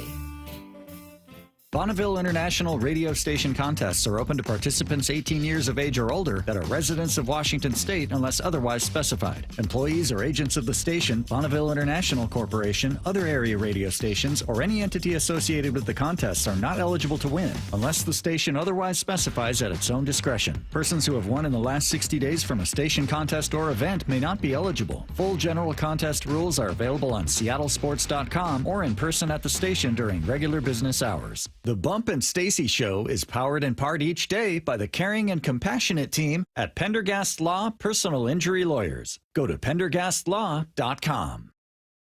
You're listening to Leaf Filter Radio, and the guru of gutter protection himself, Chris Coonahan, is here to take your most pressing leaf-related questions. Hey, everybody, Chris here. I understand we have Ron on the line. Ron, where are you calling from? Uh-oh. Ron, are you calling from a ladder? Well, I was. I wanted to ask Chris what I need to do to get my gutters ready to have Leaf Filter installed. Oh, Ron, you don't have to do anything. A Leaf Filter Trusted Pro will come out and clean out your gutters, realign and seal your gutters, and install Leaf Filter, America's #1 gutter protection system. So I didn't need to get on this ladder? Ron, Leaf Filter Trusted Pros are in your neighborhood and ready to help. Just visit leaffilter.com/deal to schedule your free gutter inspection and get up to 30% off. Thank goodness.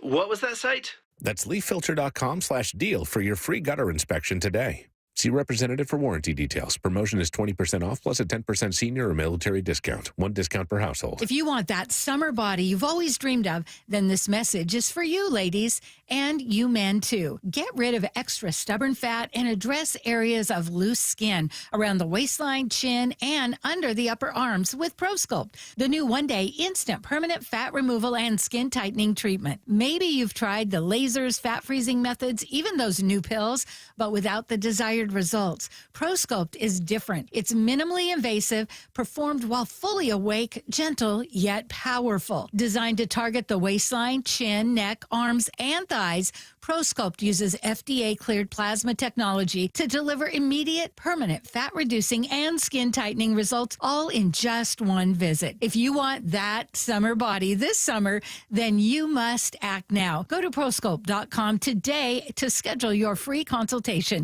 Get $250 off. For instant, permanent fat reduction and skin tightening, visit ProSculpt.com. From the Quantum Fiber Studio, This is Bumpin' Stacy. Weekdays 10 to 2. On Seattle Sports and 97.3 FM HD2. You got a lot of sports this weekend. A quick reminder, we have a doubleheader tomorrow. Seahawks-Packers is going to be on Seattle Sports. It starts at 11 a.m., bump on the pregame show. Kickoff at 1 p.m., followed by Mariners-A's first pitch at 6:40. Mariners-A's can also be heard in its entirety on AM 770. If you have any confusion about where to find either of these games or you want to download the app just so you don't forget, if you have the Seattle Sports app, you can find both broadcasts on the app. So I think it makes it a little easier. 11 a.m. is not enough time for me to get around in of golf. I'm sorry for your loss. Unless I can get like a 5 a.m. tee time. Ew. Sunrise is around 5:30, maybe 5:30. 9:30. I might be able to. I don't know. We'll probably be done by like what 5:30. Yeah. 6 Yeah, o'clock. go golf at 5:30 p.m. Nah, I'll be tired. I'll be tired after the games. I'll be tired. This is the last minute of talking. Curtis is the oldest you sounded. I am the producing game on Saturday. I am. Oh, you guys are gonna hang out. Mm-hmm. Yeah, 6 days this week. We get That's lunch cool. on the Seahawks. It's great. Oh, you guys are just like hanging out, like just hanging out on the together weekend. this Yeah, weekend. Yeah. Oh, okay. I mean, you can come by if you want to. No, you guys. Yeah, we're now entering the portion of the year where Bump and I hang out 6 days a week. Yeah, instead of just 5. The way that I feel like I'm seething when I listen to the pregame show and I hear you toss to Curtis for a scoreboard watch, I get so mad. It's just a little like bros being dudes kind of thing where you go, "Hey, Curtis, what you got over there?" And Curtis, Well, Bump." Michael, we head to Indianapolis. My face turns red. Like, I get so mad. You ain't even listening. Stop They're lying. hanging out without me. You No, ain't I'm even absolutely. I sent you guys a video one time of me driving to Vancouver, listening to the broadcast, and I say, "I'm Curtis. Here's the scores from the NFL." That was me being Curtis because I was so jealous. I was so jealous. I hate it when people hang out without me. I hate anyone listening right now hanging out with people without me. I'm so mad at you right now. And they'll invite you, but you're not going to show up. But I want to be invited. Right. But no, I'm folding my socks. But that I day. want to be invited. It's about the thought, you know? Stacy, would you like to come hang out with Bump and I on your Saturday morning? Oh, my God. I can't. I can't next time, but thank you so much. The Seahawks have a couple You got to bubble go to players. Costco. 5 I'm talking. That's right. I'll be on the golf course. She'll be at Costco. I didn't. The golf course is actually open, I though. don't know why you guys. This is, you know, when you never realize, like, your friends will make fun of you for the dumbest things, and it's never what you think. Like, yes, there have been dumb things I've said where you guys and listeners have made fun of me, but I said one time that I thought that Costco opened at 5 a.m. and I was going to go out there at 5 a.m. to get my groceries so that I could beat the traffic. And You guys have not let it go. You guys have not let it go. I'll have random texters being like, "Oh, but you wouldn't. Did you go to Costco at that time too? Costco's already open and closed by then." I actually think 5 a.m. makes sense for Costco to open, and I was personally For you, shocked. not the workers. That means they're getting there like at 3:30. Obviously not. I mean, but I'm just saying Costco feels like a place that should be open much earlier than like 9 or 10. 10 for non-special people. What are they, like special members? Members? There's the executive members. That's that what it are is. 9 a.m. The executive, like the platinum card Yeah, you holders. got to shop in your suit. Yeah, the elitist. I call them the 1%. Your butler pushes. Yeah. Your butler pushes your They have a cart dress for you. code at 9 That's- I a.m. knew it. I pull up at 9 a.m. It's nothing but Rolls Royces in the parking lot. I was like, oh, the executive members are here, I see. I'll just wait with the peasants until 10 a.m. And then I'll go in and buy a case of 50 protein bars I'll never eat. This segment is done. We got like 3 minutes. I'm sorry. We're watching a couple Seahawks players on the bubble. Okay, I promise we'll get back to this maybe for a 4 down. Can we make this the four down later in the Sure, show? Maybe? yeah, Okay, we'll do that. but can you also tell us a bubble player or two that we're watching this Saturday? Oh man, we are looking at guys named Derek Young, who I think he's on the squad. I think he'll be good to go. Let me get my notes here. I wrote these things down. Where did I write it down? See, honestly, I took us so off the rails, so it makes sense. I'm all shook up. All right, hold on one second. Let me pull up my trusty At this point, it's just phone people here. texting you to let you know that vendors get there really early. I know. I used to be a vendor, believe Yeah. it or not. Yeah. I was in the vendor game. Bing, bing, bang. Okay. Cody White. We're looking at Cody White. He is on the bubble. He's a guy. Oh, that's a good one. That receiver room is so deep, man. You got your 3 starters, obviously, JSN, MVS. You got Cooper Kupp. Horton is going to be on the squad regardless. You got, I think, Jake Bobo and Derek Young are going to be on the squad. Derek Young has done more than Jake Bobo, but something tells me they see Jake Bobo in a better light. But Cody White, man, a guy who was up and down from practice squad last year. I think Martinez is on the bubble at this point. Are you going to keep? You're going to keep 3 running backs, right? But are they going to classify Gabe Russell as a running back? I think Martinez makes it, but he's a guy who needs to show something. If they try to get him through waivers, he's not going to make it. Some team's going to claim him. He's going to get picked up. And then Jarek Reed, I think he's going to make it, but he's a guy who needs to make a play or two as well. Great special teams type of guy. You know you need a backup at safety. But those are some guys that every week I try to give you guys like 1 or 2 guys to look at, to hone in on and see if they have a performance tonight. And those are my guys. I got Cody White, Martinez, and Jarek Reed. I think Martinez and Jarek Reed have a better chance of making the squad. Yeah. Cody White is the one who is on the bubble. It's going to be tough for him. I think you're absolutely right about Martinez, and it takes me back to following the draft where I think Curtis especially, but all of us were talking about like, oh, Damian Martinez, like he looks really solid. But Curtis, I know that he was a guy where we had to pick like a, kind of maybe you don't see it coming kind of guy, and you were watching his college games. And Rob Staten was intrigued by him. I'm surprised we haven't heard more from him in camp. Cody. Damian Martinez. Damian Martinez, yeah. He's been kind of quiet. Yeah. I think. Or maybe George Lonnie just took off, right? Sometimes someone else makes the conversation. And for you. Jacardier, actually, the other running back, has been making some moves as well. So that's going to be a battle, man. Jacardier and Damian Martinez, I think, are in a real battle right now. And those are the guys that I'm going to look at. But I'm so excited about Milroe playing a full game. We're going to see the most athletic player in the NFL do his thing. This is admittedly a very Seahawks NFL heavy day just because we've got that preseason finale tomorrow and we have a lot of roster decisions to talk about with this team. However, the Mariners have a massively, massively important homestand here. They're coming off a horrible road trip. The offense didn't do enough. The starting pitching was bad. You're joining us on the text line for this one, 866-979-3776. Here's what we're wondering. The most important thing for the Mariners to do this homestand is what? That's next. This place is electric. When we get crowds like this, it's special. There's something special happening in Soto. It's amazing getting to, play in front of a sold-out crowd. The roar coming from the corner of Edgar and Dave is different. J.P. Crawford with a walk-off 2-run home run. Tonight, the Mariners return home for a huge 6-game set with the first of 3 against the A's. First pitch at 7:10. The push to the playoffs lives on Seattle Sports, the home of the Mariners. Guys, did you know your testosterone affects everything in your system, including how you feel and perform every day? Right now, Revive Men's Health Seattle will check your testosterone for free. Knowing your T levels is the first step in understanding if you have low T. Your testosterone level impacts your energy, libido, sleep, weight, hair loss, mood, and even ED. Maintaining an appropriate T level can change your whole life. Most men start to see changes in their hormone levels in their 30s. Experience and results matter. So what are you waiting for? Get your T levels checked today by local, experienced, and trusted men's health experts. They've helped thousands of men since 2011. They're so confident they can help you, they even guarantee it. Call Revive today and schedule your free testosterone test, free exam, and free consultation. Call Revive Men's Health at 206-529-1111. That's 206-529-1111. Or visit ReviveMen'sHealth.com. When it comes to the security of your business, doubts can creep in about who you're trusting to protect it. Are they a reliable service? How will I know if something happens? Are they keeping everyone safe? At Bay Alarm, we got you. For nearly 80 years, we've been putting our customers' minds at ease with our advanced technology and personalized support. Feeling insecure about your current security service?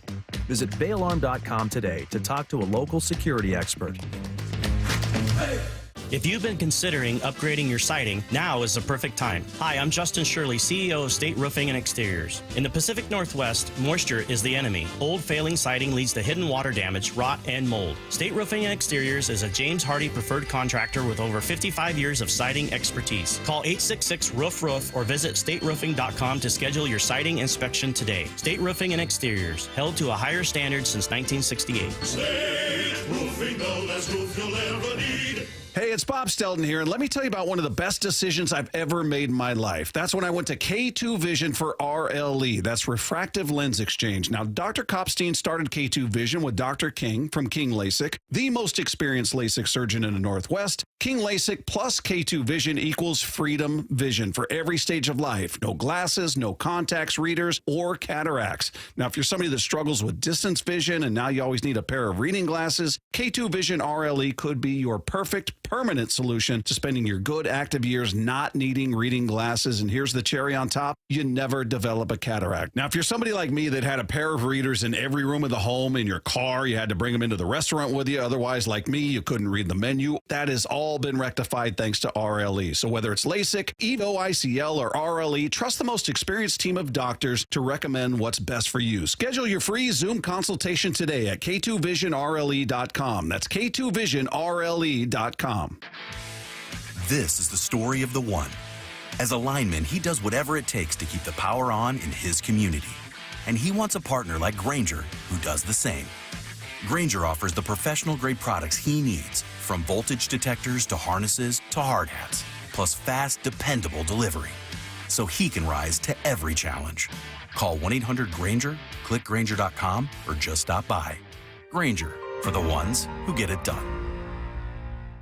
Wesley Financial Group is not a law firm, and Chuck McDowell definitely not an attorney. This is Chuck. If someone talked you into buying something really silly and you want to get out of that silly little thing, my advice, get the facts. Call me and I'll send you our timeshare exit kit absolutely free. Inside, you'll learn how timeshare works and all your options for cancellation. Call Wesley now for your free exit info kit. 800-475-1818. That's 800-475-1818. Hey, college students, Safeway is giving you 5% off. That's right. Junior colleges, tech schools, universities. Just verify your student ID in the app. Unlock exclusive deals and shop on the app or in person. Better yet, subscribe to Fresh Pass to get free delivery and other special offers. Remember, if you use EBT, Fresh Pass is 50% off and you get savings on fresh produce. For all the details, visit Safeway.com/4U. That's Safeway.com/FOR and the letter U. Mike Rowe here with a quick question. Have you noticed cracks in your drywall, chimney, or exterior walls?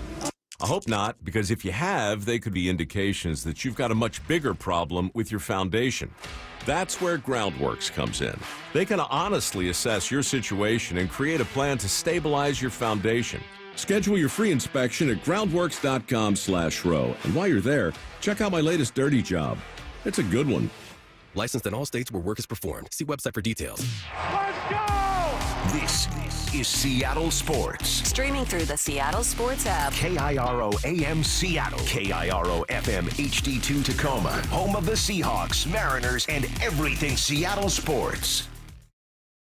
Seattle Sports Snapshot. The Mariners return to T-Mobile for a series opener against the A's tonight, 7:10 p.m. First pitch pregame show starts at 6 p.m. right here on Seattle Sports. The 49ers have added another weapon. Breaking this morning from ESPN's Adam Schefter, the Commanders are trading running back Brian Robinson Jr. to the 49ers in exchange for a 2026 sixth-round pick. Snapshot, brought to you by Miller Lite. When it's game time, it's Miller time. From the Quantum Fiber Studio, this is Bump and Stacy on Seattle Sports. Streaming through the Seattle Sports app and at seattlesports.com. Now, here are your hosts, Michael Bumpus and Stacy Ross. Here we go now. I know that caffeine's hitting right now. I almost just went, meat.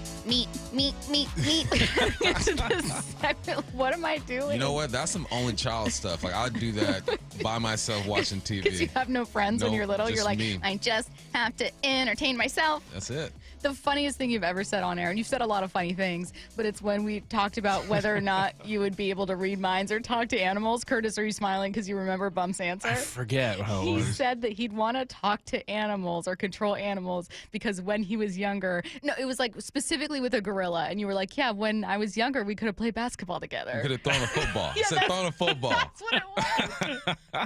I used to throw the football up as high as I can to myself and catch it. That's why I was good at Oh, punt returns. man. That's why I was good at punt returns. That was the most only child insight into like, yeah, I guess an animal, so I guess I could have a brother. See, now you're twisting my words, man. Come on. One of my favorite things that Bump has ever said was when we were talking about wearing sunglasses, and Bump was like, I used to not wear sunglasses. We're like, why not? And he like, that's kind of a weird thing to not do. We're like, why didn't you wear it? He's like, I didn't think I could pull it off. It's like, what? And imagine like the bright sun you can barely see, and you're like, I'm not cool enough. Yeah, I'm not cool enough. I gotta burn my eyes I out. was a dork. I didn't become cool until I started scoring touchdowns in high school. That's what it Then all the changed for sunglasses me. came on immediately after and didn't come off, which is why you're on the diva list. The 509 says, I did the same thing, Bump. I am Bump, and Bump is me. There we go, 519. Let's go. Well, keep texting in because here's your question. The most important thing for the Mariners to do this homestand is what? 866-979-3776. Feel free to join this conversation. I think the entire point of this is not just to help us preview the series, talk about the Mariners, dive back into what we're waiting to see and what they can still very much do this season, but also to figure out what matters and what doesn't when it comes to things we're worried about with this team. Bump, the most important thing for the Mariners to do this homestand, you can be as creative as you want with your answer, is what? If you're if you're watching us on the stream right now, that's what I'm doing. Warming up my arm, putting it in a nice little circle. You know, when dads get ready to toss the ball with their kids. Warm up the dang arms, man. You got to get the arms going. This is the backbone of this team. The addition of Naylor and Suarez was supposed to just support the arms. And right now it feels like the bats got to lead the charge. I'm not comfortable with the bats leading the charge at this point. I love that Julio is turning a corner looking good. I hope Suarez is. The last 7 days have been decent. But the arms need to be the foundation of the squad. That's the way this thing was constructed. That's what the Mariners do best, is develop the arms on this squad. So if they want to be able to make a run at this, because there are going to be days where the bats aren't hot. There's going to be days where you have to win a close one. You got to keep it close to win a close one. And yes, you went up against the Phillies, a team that is projected to be in the World Series. Their talent is on another level. I understand that. I'm not comparing, but I'm also looking and saying, all right, man, 21 hits is enough. Like, come on. 21 hits in another game with 20 hits. Like, come on now. You're not going to win any ball games against anybody given those type of numbers. So the main thing for me is the arms have to look like they did earlier in the season or somewhat from last year is really concerning to me right now. I'm talking starters, I'm talking bullpen, all the above. If you are a guy who is standing on the bump, I need you to do better. My primary concern right now with this team is their starting pitching combined with their bullpen. We both agreed on that the other day. So I'd probably side with you on this one. But Curtis, you were looking at something else when it comes to the most important thing the Mariners need to do this homestand. I think, to me, it's get the bats going. And it's funny because we've spent so much of this week talking about the pitching staff and how the road ERA has really hurt this Mariners hurt the starters, and also has helped, not help the bullpen. But I'm looking at guys like Randy Arozarena, Josh Naylor, Gino Suarez. It's time to get those bats going. Randy and Naylor were so vital on the previous homestand for just their clutch hitting. Naylor getting all those stolen bases. Naylor at one point had an OPS near 1,000 in a Mariners uniform since that trade, but he's really cooled down since then. His OPS now since the trade in Seattle, just a hair above 700 at 717, which, 700 is respectable, but you've got a batting average now down to 238 and on base under 300 for Naylor. So it's important to get that bat going again, in addition to what Gino can do, in addition to what Randy can do. So I'm looking at those three guys right now. It's like, it's time. Let's do it. I like both answers because, why not both is absolutely right. I do like the twist of, whether they're playing at home or on the road is pretty massive context.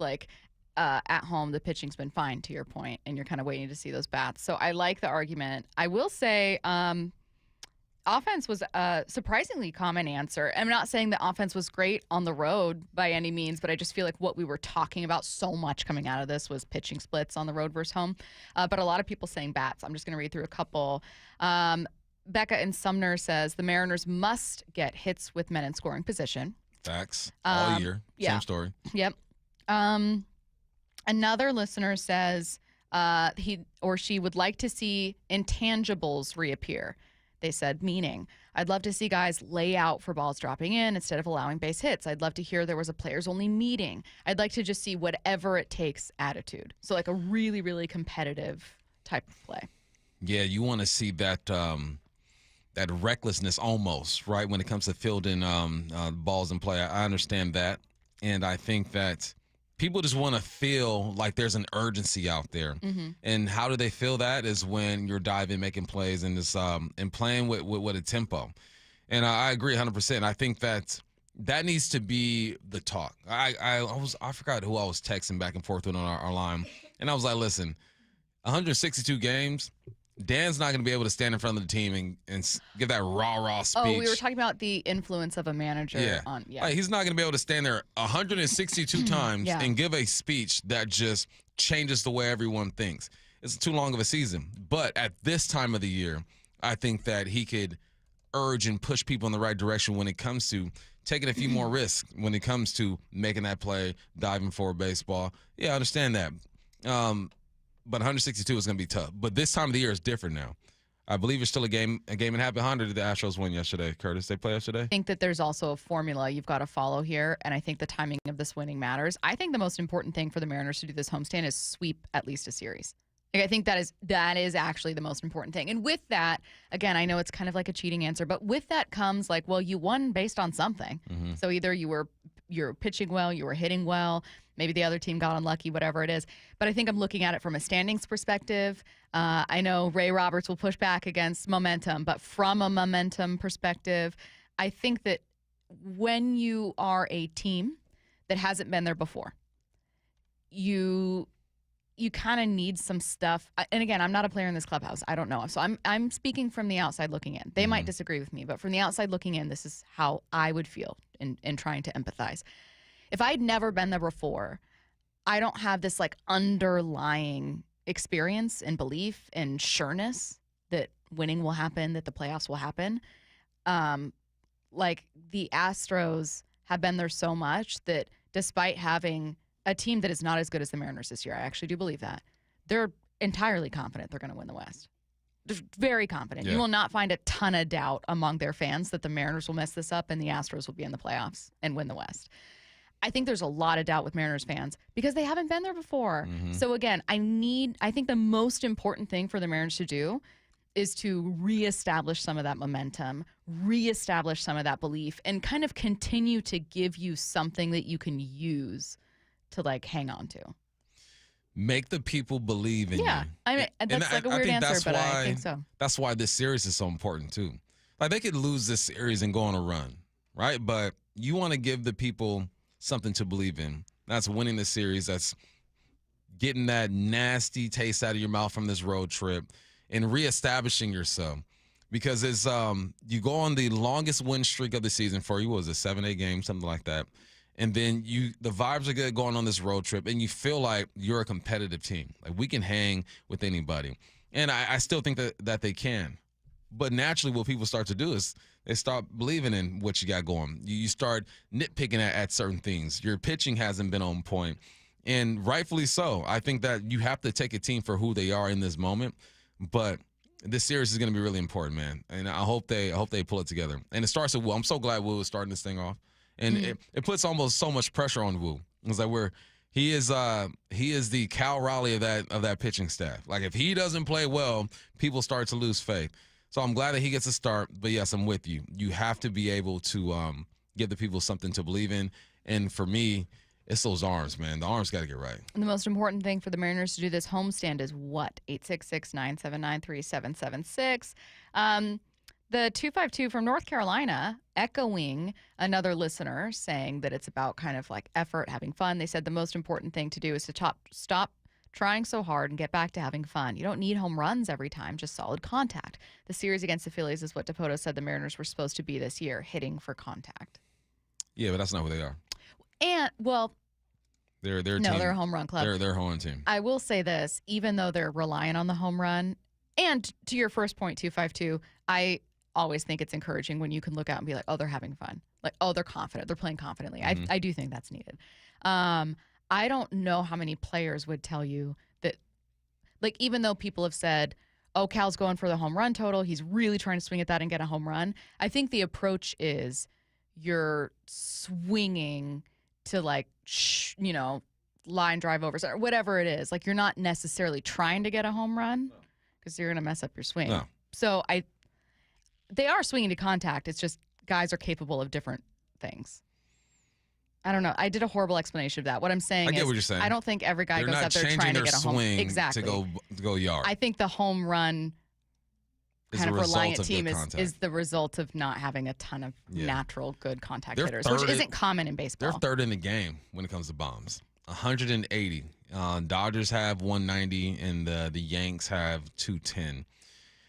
And I also think that the identity of teams like the Mariners can transform throughout the season. You always come in with, this is who we want to be. Halfway, three-quarters of the season, but you're saying, okay, but this is who we are at this point. And what this team is and what they need to be, because this is what they've shown, is a team that holds it down on the mound and hits bombs. Like, them magically changing their average when it comes to runners in score position, I don't see that changing like that. That's not what they do. I would love for them. They're going to have spurts in games where they're knocking guys in when they're running in scoring position. I get that. But the identity of this team, bombs and pitching and solid defense.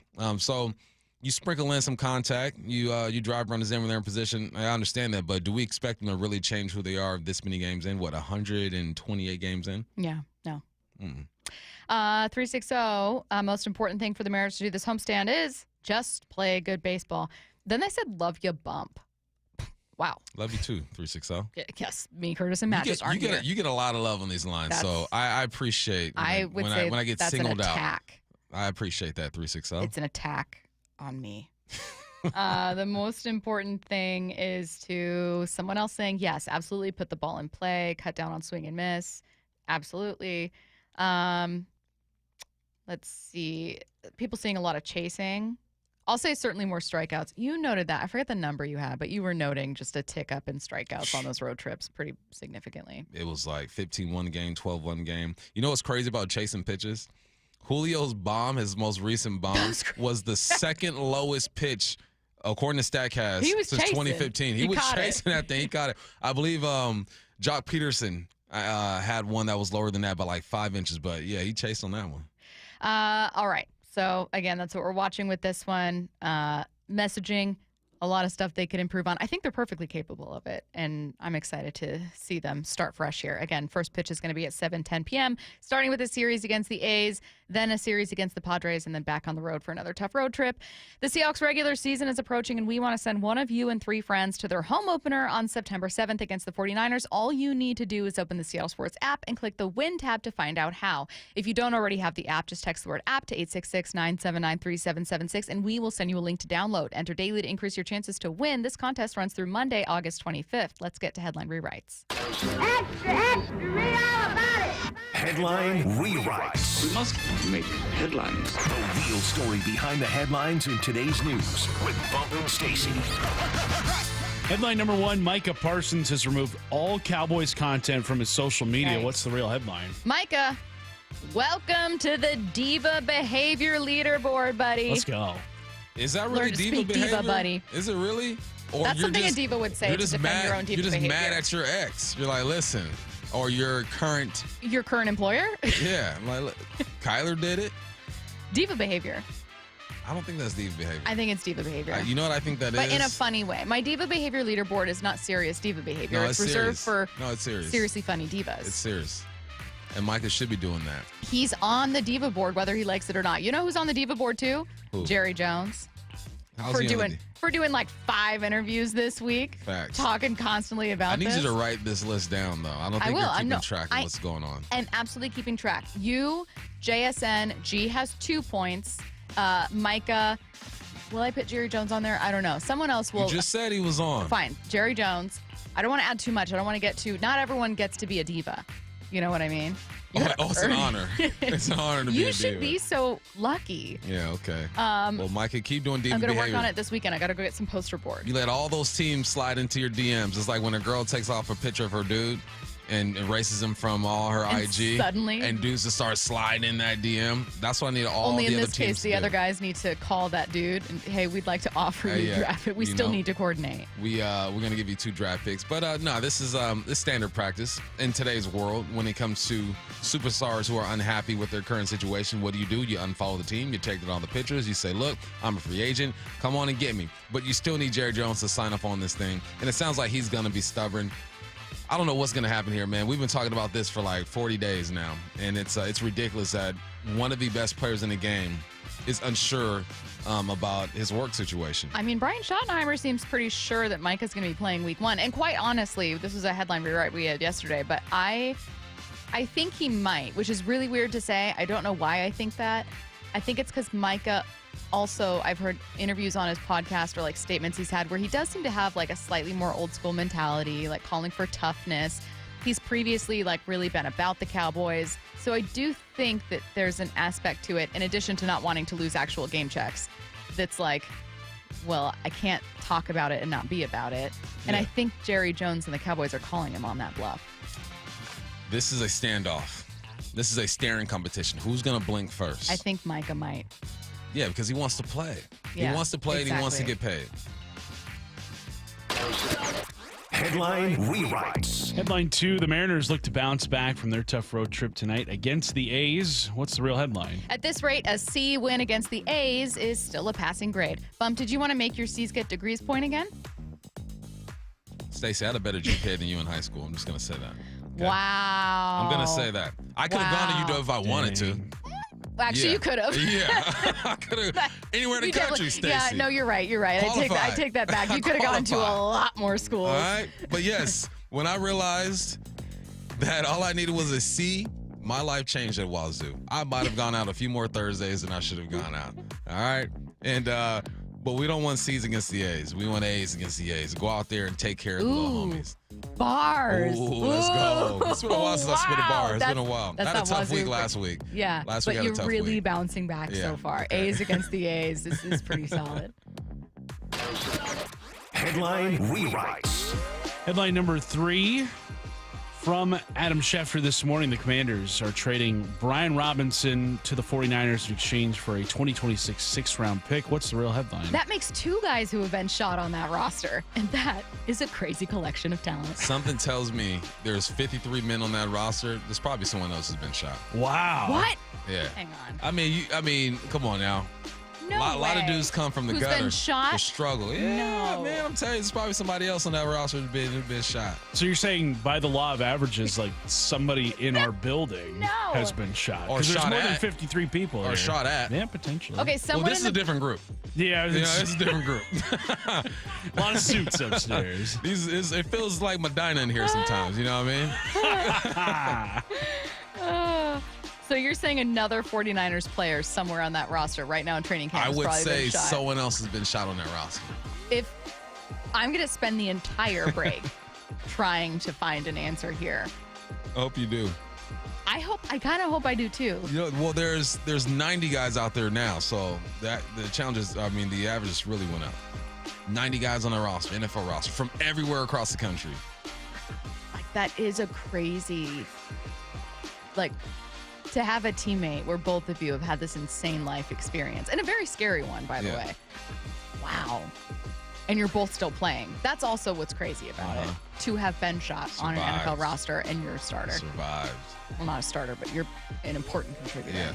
Yeah. And that's going to make the Niners scary, man. Robinson is a good ball player. Over 700 yards, 3 seasons in a row. That's going to help McCaffrey. Their goal is to keep him healthy, right? He doesn't have to touch the ball 30 times, 35 times like he has. Did he win MVP? He hasn't won MVP, has he? Or just McCaffrey? Offensive Player of the Year? Offensive Player of the Year for sure. I don't think he's won. No running back has won MVP since 2000. Since Peterson? 5, 4? Nah. Oh, 12, Peterson. Yeah. So yeah, you're right. Keep him healthy. That's going to help. Man, I don't know. I think the Derrick Henry thing and Saquon kind of settled it, where there's not much more that either running back could have done in either of those years, but that year was also a quarterback. I forget who was in Henry. I think that was one of Aaron Rodgers' MVP seasons, but I don't totally remember. It was either Rodgers MVP. I know Lamar was in 19. Maybe that was Brady with Tampa. I can't Brady completely. won MVP with Tampa? I think so. Really? Let's see. We I need to know that Curtis. Thought a computer right in front of us. Last several MVPs so Saquon didn't win it. Josh Allen got it. I feel like Offensive Player of the Year has become the running back who should have gotten MVP, but we can't give him MVP because he's a running back or receiver. Tom Brady didn't win one with the. He didn't. Not when he got 5,000. Here's the last few. We go. Yeah. Allen, Lamar, Mahomes, Rodgers twice, Lamar, Mahomes, and then Brady won in 17 with the Patriots. So who got it when Derrick Henry had 2K? I think it was Lamar. Lamar, so it's 2019? Yeah, 19. I don't know which one of those was Lamar and which one was Patrick Mahomes. I think Mahomes was 18. Lamar's 19. Mahomes, his last one is 2022. So he's washed, is what we're saying. Yeah. In 2018, He's so bummed. 2018 was Mahomes as well. And he'll never get one again. Never. Just kidding. He's probably going to get it. Quarterback award. It is a quarterback award.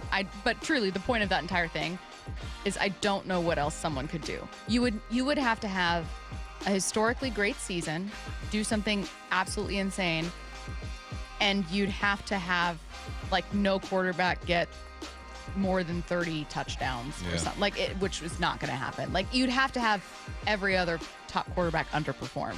Yeah. So in 2012, AP got it, and then non-quarterback again in 06, LaDainian Tomlinson got it. Have back-to-back years where running backs got it, 05 and 06. Yeah. Hey, speaking of one of these MVPs, multi-time MVP actually, is Lamar Jackson's foot injury way more serious than the Ravens are letting on? That's next. There's something special happening in Soto. Up I-5, you go north, get off exit 260, and you are there. It's a great place to get away, to recharge, and get your mind right. I've done it a couple of times. It is great. I've done it a couple of times. It is great. The rooms are comfortable. They're spacious. They got free Wi-Fi, and they have tablets there as well. When you're all checked in, you're ready to eat, go downstairs to the steakhouse or the cantina for some real Mexican food. And when it's time to watch the game, go to Portis Bay Sports Bar. The vibes are real. TVs are everywhere. And for my golfers, they have you covered. Go to Loomis Trails Golf Course, 18 holes with water almost everywhere.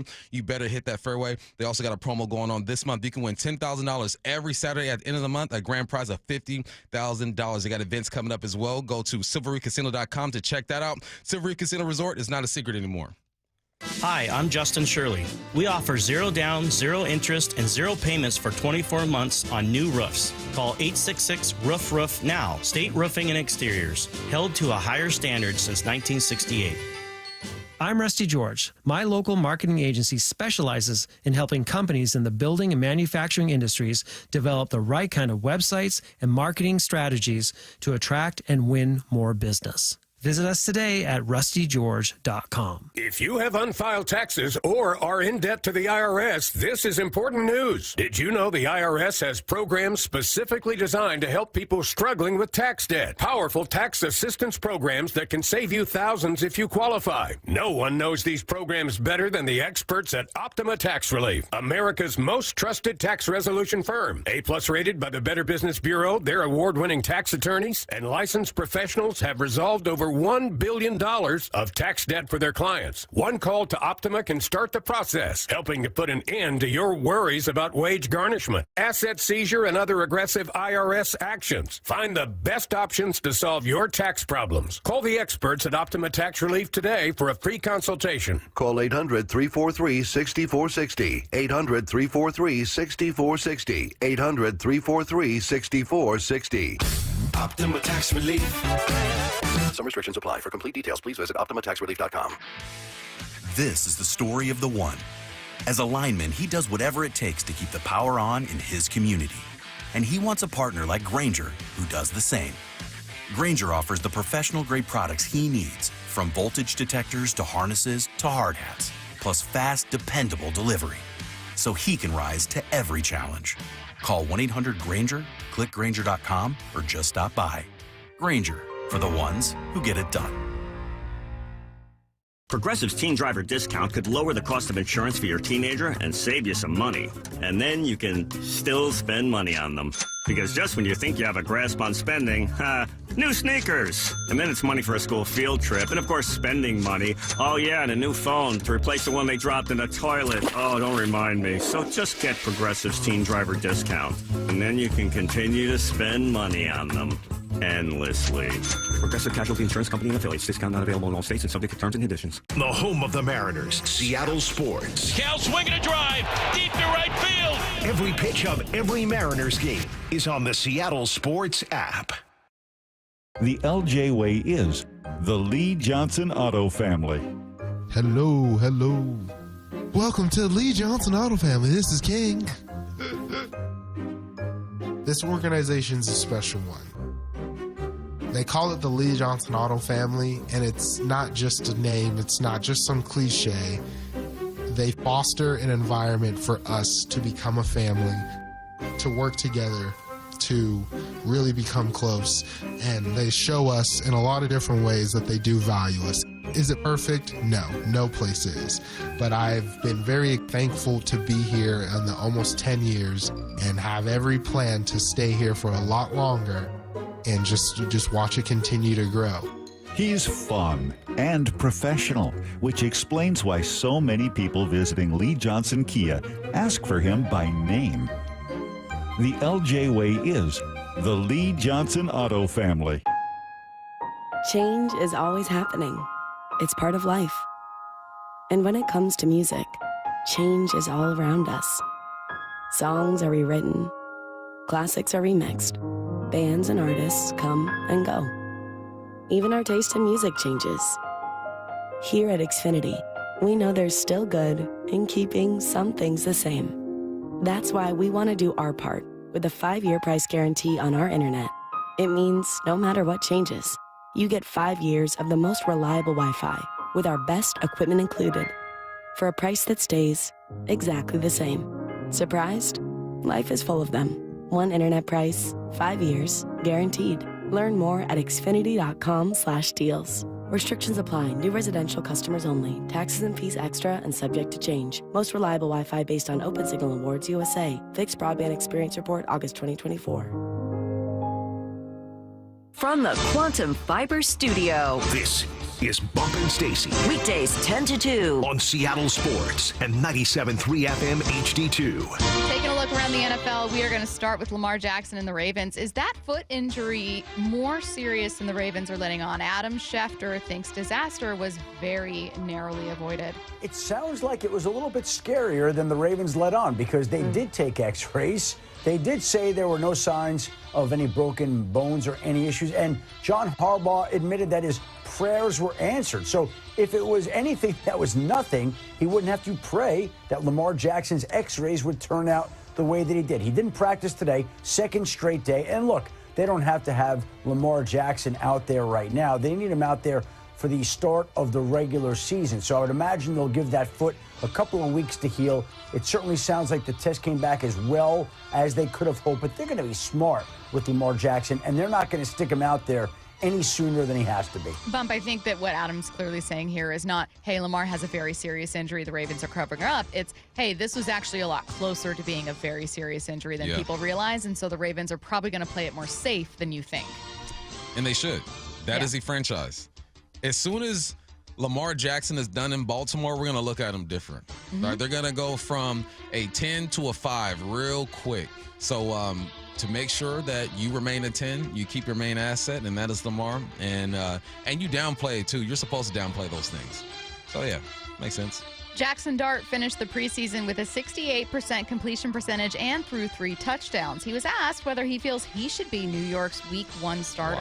I feel like whenever my number's called that I'm going to go out there and I'm going to play my game, I'm going to ball. That question? Let the question be asked. I'm sorry. That's just my mindset anytime I touch the field.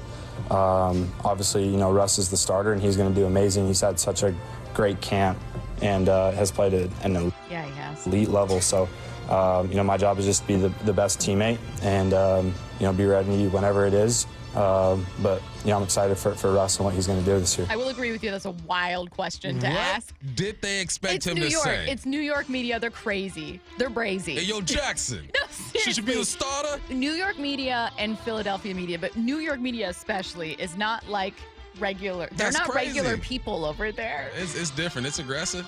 I'm sure it was framed. I didn't hear the question. I could also believe if the question was like a leading question. No. Should you be the starter? No. That was still said. Maybe it was the New York Post. It was still said in the question, should you be the starter? Yeah, that's weird, man. Don't ask that guy that. He's going to give you a quarterback answer. Well, unless you're Cam Ward, then you might get something else. Should he be the starter? No, he shouldn't. Right. No. Because it should be Russell. Russell should be the starter. I don't even know Russell's. Did Russell play in the preseason much at all? I know I saw one. I saw that play. Yeah, I'll tell you. On Twitter. I didn't watch the game. Let me see. All right, he didn't play against the Patriots. I know preseason stats don't matter, but still, you want to know, right? Well, I really need to know for our bet. He played against the Jets. He was 4 for 7 for 108. There you go. And 1 touchdown. He's cooking. And then did he play against the Bills? Let's see. He didn't need to. They would have won. It would have been too easy. He did play. He was 6 for 7 for 28. He is going to have. We were just talking about MVPs and whether a running back's ever going to win it again. Not this year. Not with Russell Wilson cooking like he's cooking.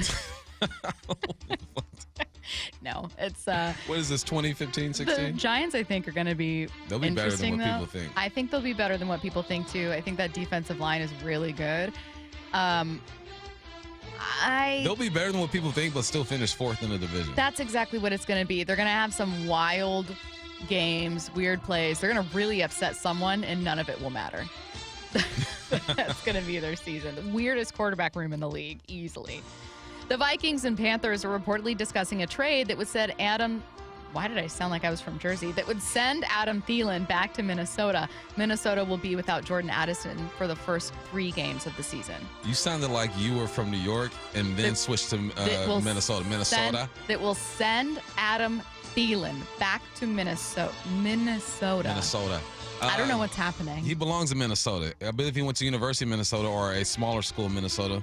Was an undrafted guy there. It's only right, man. Adam Thielen, one of the OGs in the league. He's got to be like 34, 35 years of age. I think he might be 42, 43. But it's good that he's going back. And you need a receiver like Thielen over there.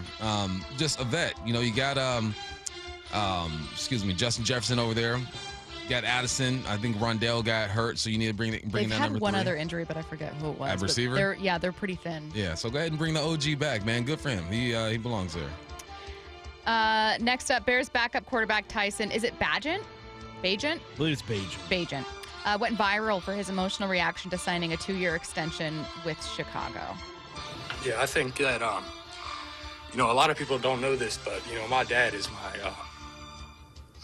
he's my right-hand man, and he didn't even have running water until he was in high school. So there's definitely a lot of things and people that I think I could certainly help with this gift I've been blessed with. But yeah, just little things like that. Like, I don't really know anybody back at home with any money. So yeah, it feels good. I mean, it's certainly a weight off my shoulders and my family's shoulders. And yeah, it definitely means a lot. I have no choice but to become a lifelong fan of this person. Listen, I saw this, and your boy got a little teary-eyed. I'm going to get us jerseys. Like, for real. What's his name again? Tyson Bagent. My favorite player in the league. Tyson Jacob Bagent. I love this, man. 2 years, TJ Bay. $10 million. That's life-changing for a guy like him. And he talks about the people from back home. That's the first thing you want to do. Like, I didn't sign a big contract, but the first thing I did with some money was shoot some mom's way and try to take care of some folks, man. So I feel you.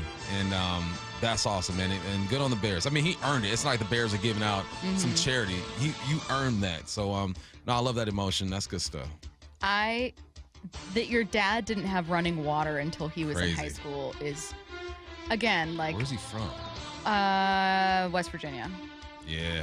Curtis, Yeah. You know about West Virginia. You know about that life. Oh, yeah. That's where my Big Portuguese mother-in-law's community out there? family grew up.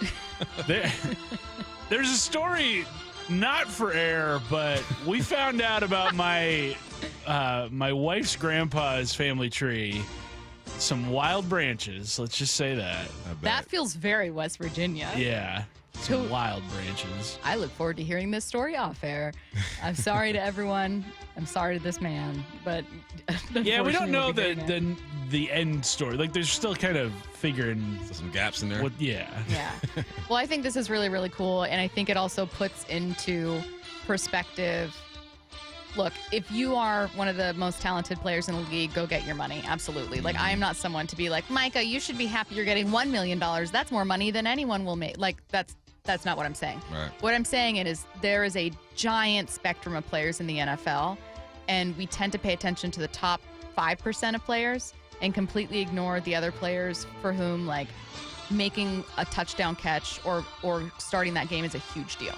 For whom getting a 2-year, $10 million contract is massive and life-changing for generations. And I think we kind of have this kind of like, oh, that's not important. You're a bum. You're whatever. Like, really dismissive tone with someone who isn't a superstar. This is just genuinely a very cool story. Yeah, no, that's awesome, man. This is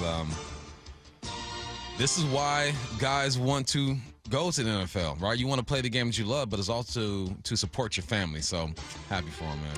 Cowboys backup quarterback Joe Milton was asked about his standout throwing arm. Let's clear the air. I don't understand when people say, oh, I throw the ball so hard. Like, I'm literally not throwing the ball hard. It just come off my hand like that. I was born and blessed that way. So I feel like if you think I'm throwing the ball hard, then you shouldn't be in the NFL getting paid. There are some times where it'd be like, oh, it's not necessary. There's like 1 or 2 a game, but other than that, man, I'm not throwing the ball hard, man. It just come off my hand like that. I was born and blessed that way, so I appreciate God for that. Bump, you've been a receiver. What would you say? There are times where you don't need to throw.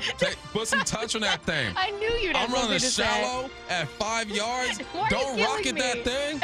Even if it's your natural throwing motion, calm it down. But he was a born little and blessed bit. that way. Why are Born and you blessed that Why are way. you hating on his blessing? I'm not He's hating. blessed and highly favored, and you're taking issue You with want it. this completion or not? I mean, I'm a catcher regardless, but goodness gracious. You can't be in the NFL if you can't catch What's going on? truly like a hospital ball from a guy, There are you know? definitely situations where you don't need to throw it hard. And if it's just called taking some off. Yeah. That's all. Throw the change up. It's okay. We had a lot of questions for Dave Wyman, who's in Lambeau. Well, Green Bay. Not in Lambeau right now, but he'll be there eventually. He joins us at 1. Don't go anywhere. I bet. It's the final test. Tonight, Charbonnet is going to rip off a big run. Before the real deal. You kind of see the light at the end of the tunnel. Jobs are on the line. Who's on the initial 53, who's on the initial practice squad. It's off to historic Lambeau Field in Green Bay for the preseason finale. Seahawks, Packers, tomorrow. Pre-game at 11 a.m. with Steve Rabel on the call. Touchdown, Seahawks! Kickoff at 1 p.m. on the home of the Seahawks, Seattle Sports, and the Seattle Sports app. This is the story of the one. As a lineman, he does whatever it takes to keep the power on in his community. And he wants a partner like Grainger who does the same. Grainger offers the professional-grade products he needs, from voltage detectors to harnesses to hard hats, plus fast, dependable delivery, so he can rise to every challenge. Call 1-800-GRAINGER, click Grainger.com, or just stop by. Grainger, for the ones who get it done. You gotta love football season, but when it comes to your windows and doors, you don't want any fumbles. Steve Rabel here, reminding you to trust locally owned Pella Windows and Doors of Western Washington to tackle your project. Their selection of windows and doors can't be beat, and they'll give you top-notch customer service with no trick plays. Schedule a free consultation with Pella Windows and Doors of Western Washington. Go to PellaPNW.com. That's PellaPNW.com. Do Crohn's disease or ulcerative colitis symptoms keep coming back? Tremfya, guselkumab, may help, with rapid remission achieved at 12 weeks and lasting clinical remission at 1 year. Some even saw visible improvement of their intestinal lining at 12 weeks and 1 year. Tremfya is a prescription medicine used to treat adults with moderately to severely active Crohn's disease and adults with moderately to severely active ulcerative colitis. Serious allergic reactions and increased risk of infections and liver problems may occur. Before treatment, your doctor should check you for infections and tuberculosis. Tell your doctor if you have an infection, flu-like symptoms, or if you need a vaccine. Healing is possible with Tremfya. Approximately 3 out of 10 patients were in endoscopic remission at 1 year, based on areas visualized on colonoscopy, which may not represent the deeper bowel layer or entire GI tract. Individual results may vary. Ask your doctor about Tremfya today. Call 1-800-526-7736 to learn more or visit tremfyaradio.com. Hey, college students, Safeway is giving you 5% off. That's right, junior colleges, tech schools, universities. Just verify your student ID in the app, unlock exclusive deals, and shop on the app or in person. Better yet, subscribe to Fresh Pass to get free delivery and other special offers. Remember, if you use EBT, Fresh Pass is 50% off and you get savings on fresh produce. For all the details, visit Safeway.com/4U. That's Safeway.com/FOR in the letter U. Feeling lucky? Don't miss the Lucky Classic Collector Car Truck and Boat Auction, Saturday, August 30th at Tacoma's LeMay Marymount Event Center. Hundreds of cars, vintage, muscle, exotic, classics, trucks, boats, and more. Saturday, August 30th at Tacoma's LeMay Marymount Event Center. Millions of dollars in inventory, many must sell with no reserve whatsoever. Get lucky, get local, and get in line for the Northwest's greatest collector car auction. Auction details at luckyoldcar.com. Seattle Sports has your chance to win 4 tickets to the Seahawks season opener on Sunday, September 7th. Open the Seattle Sports app, click the Win tab in the bottom right corner, and enter to win.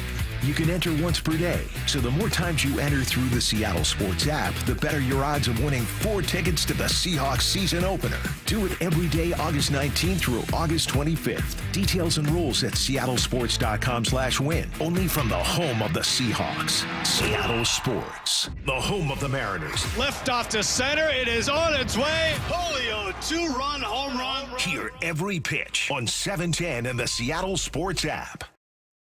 Endless hours of research, seeking referrals, dozens of calls. Hiring the right attorney can be a challenging process during an already difficult time. JP Pendergast with Pendergast Law explains. In Washington State, Tom, there are thousands of attorneys to choose from. Referrals and online research can be helpful, but discovering the right attorney requires a conversation. It can be hard to identify integrity and authenticity without that interaction. So, what do you recommend? We encourage anyone looking for personal injury representation to call for a free consultation with our team before making a decision simply based on referrals or online research. Accident victims need an attorney that listens, demonstrates honesty, and is genuinely understanding of their unique circumstances. The care, attention, and preparation that our firm provides throughout the case mirrors the effort involved when taking on the insurance companies. Save time and avoid mistakes after an injury. Contact the caring and compassionate team at Pendergast Law. If you or a loved one has been injured in a car accident, call Pendergast Law. We can help.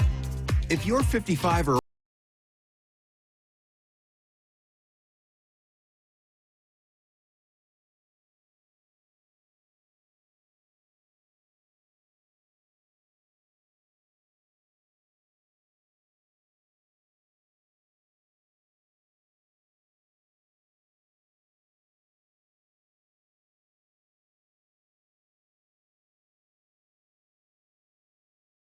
Visit your local store to start saving. T-Mobile, it's better over here. Based on analysis by Ookla Speed Test Intelligence data Q4 2024 to Q1 2025. Ookla trademarks used under license. Unlimited on our network. Customers on voice plan may notice speeds lower than other customers and further reduction if using more than 50 gigs a month due to data prioritization.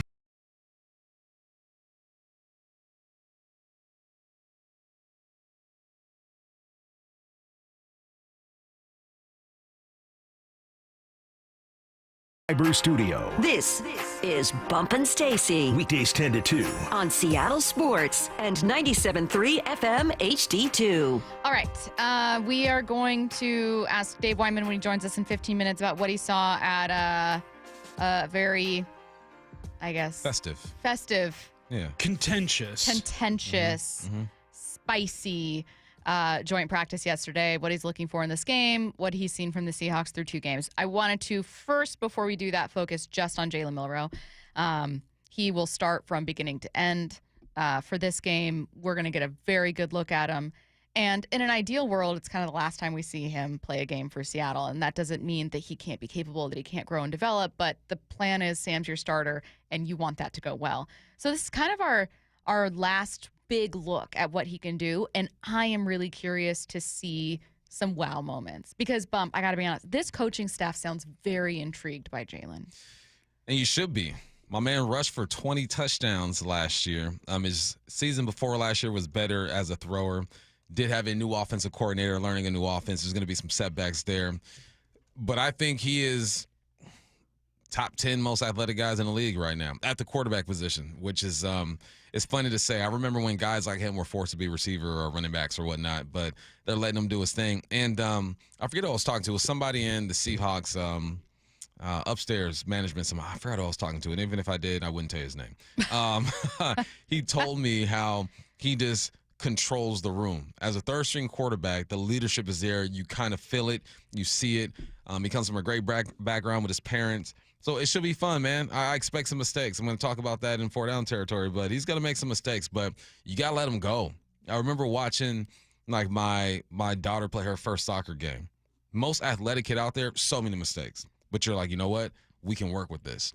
And I think that's the way they're going to view Jalen Milroe as he plays every snap.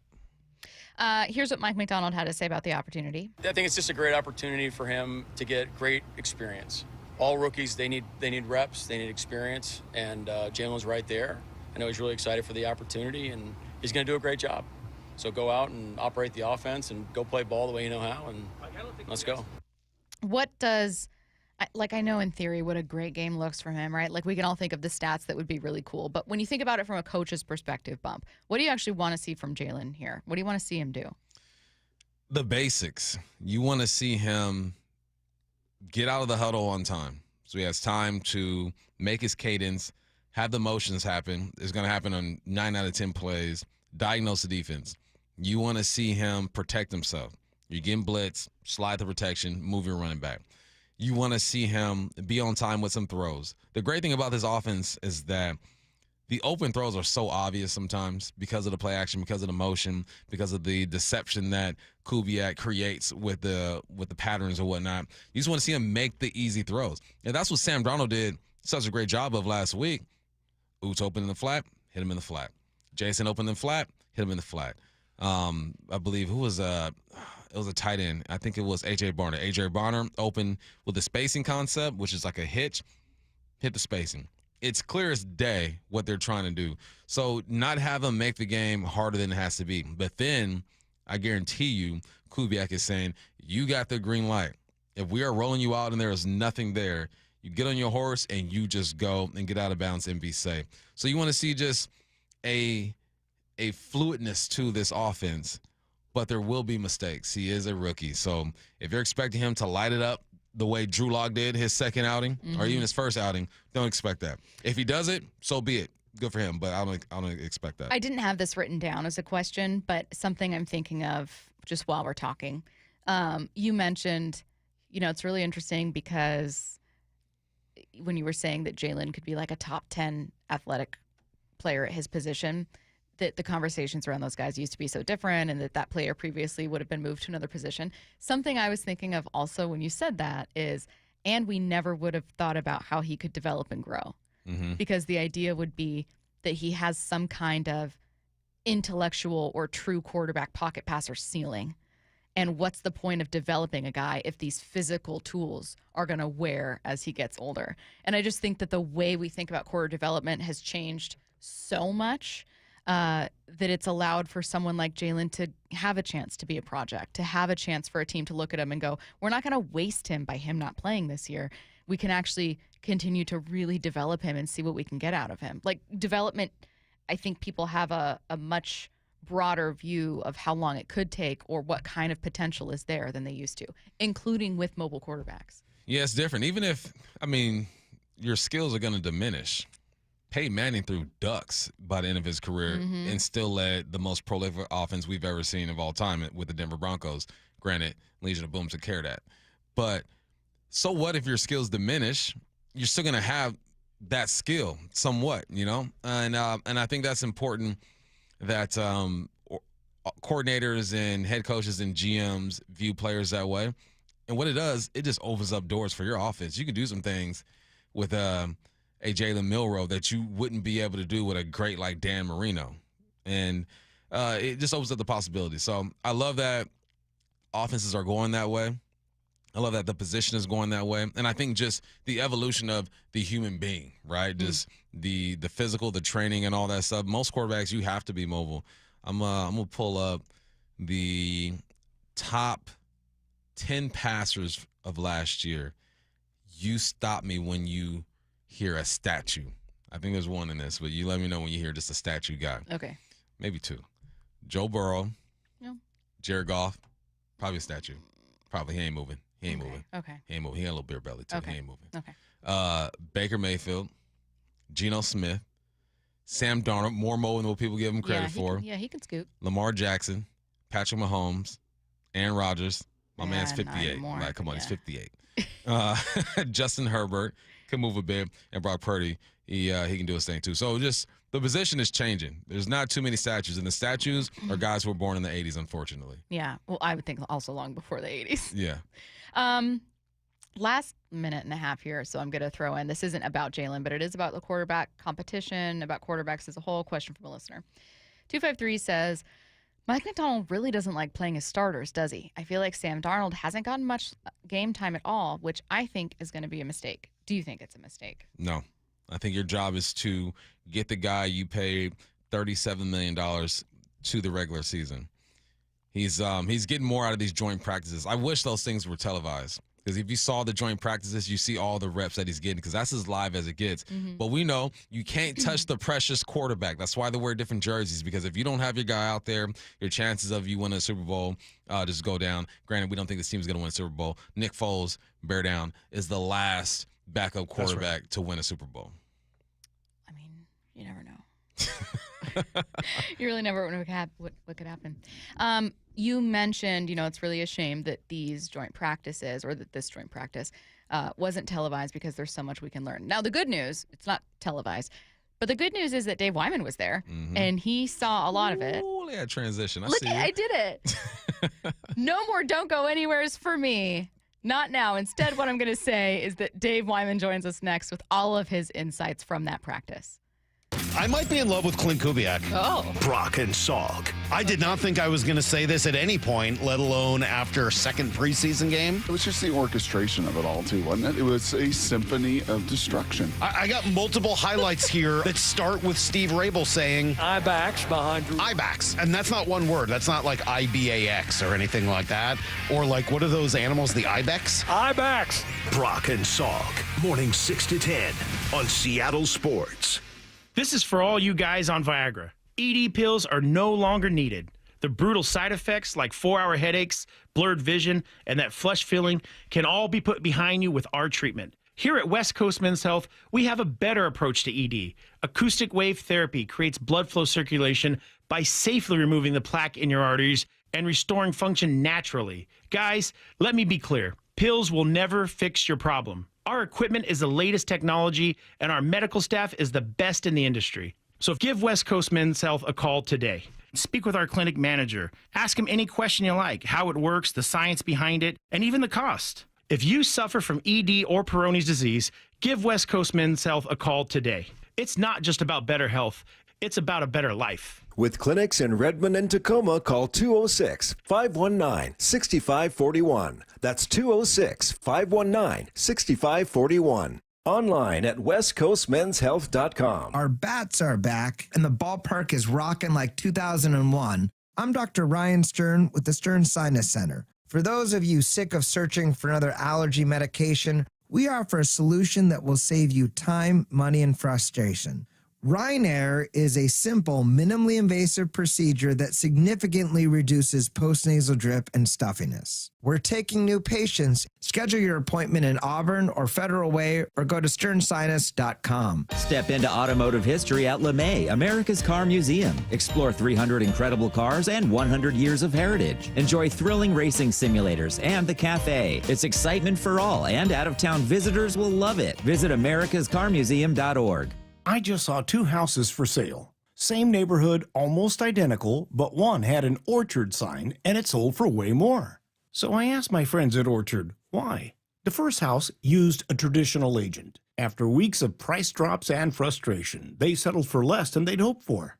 The second homeowner chose Orchard and got more. Their local Orchard agent didn't just list a home, they marketed it. They knew exactly which upgrades would attract serious buyers and brought in a pro to handle everything. And even more, with Orchard's Move First, Sell Later program, the homeowner moved into their new home before their old one even hit the market. They skipped all the hassles and showings.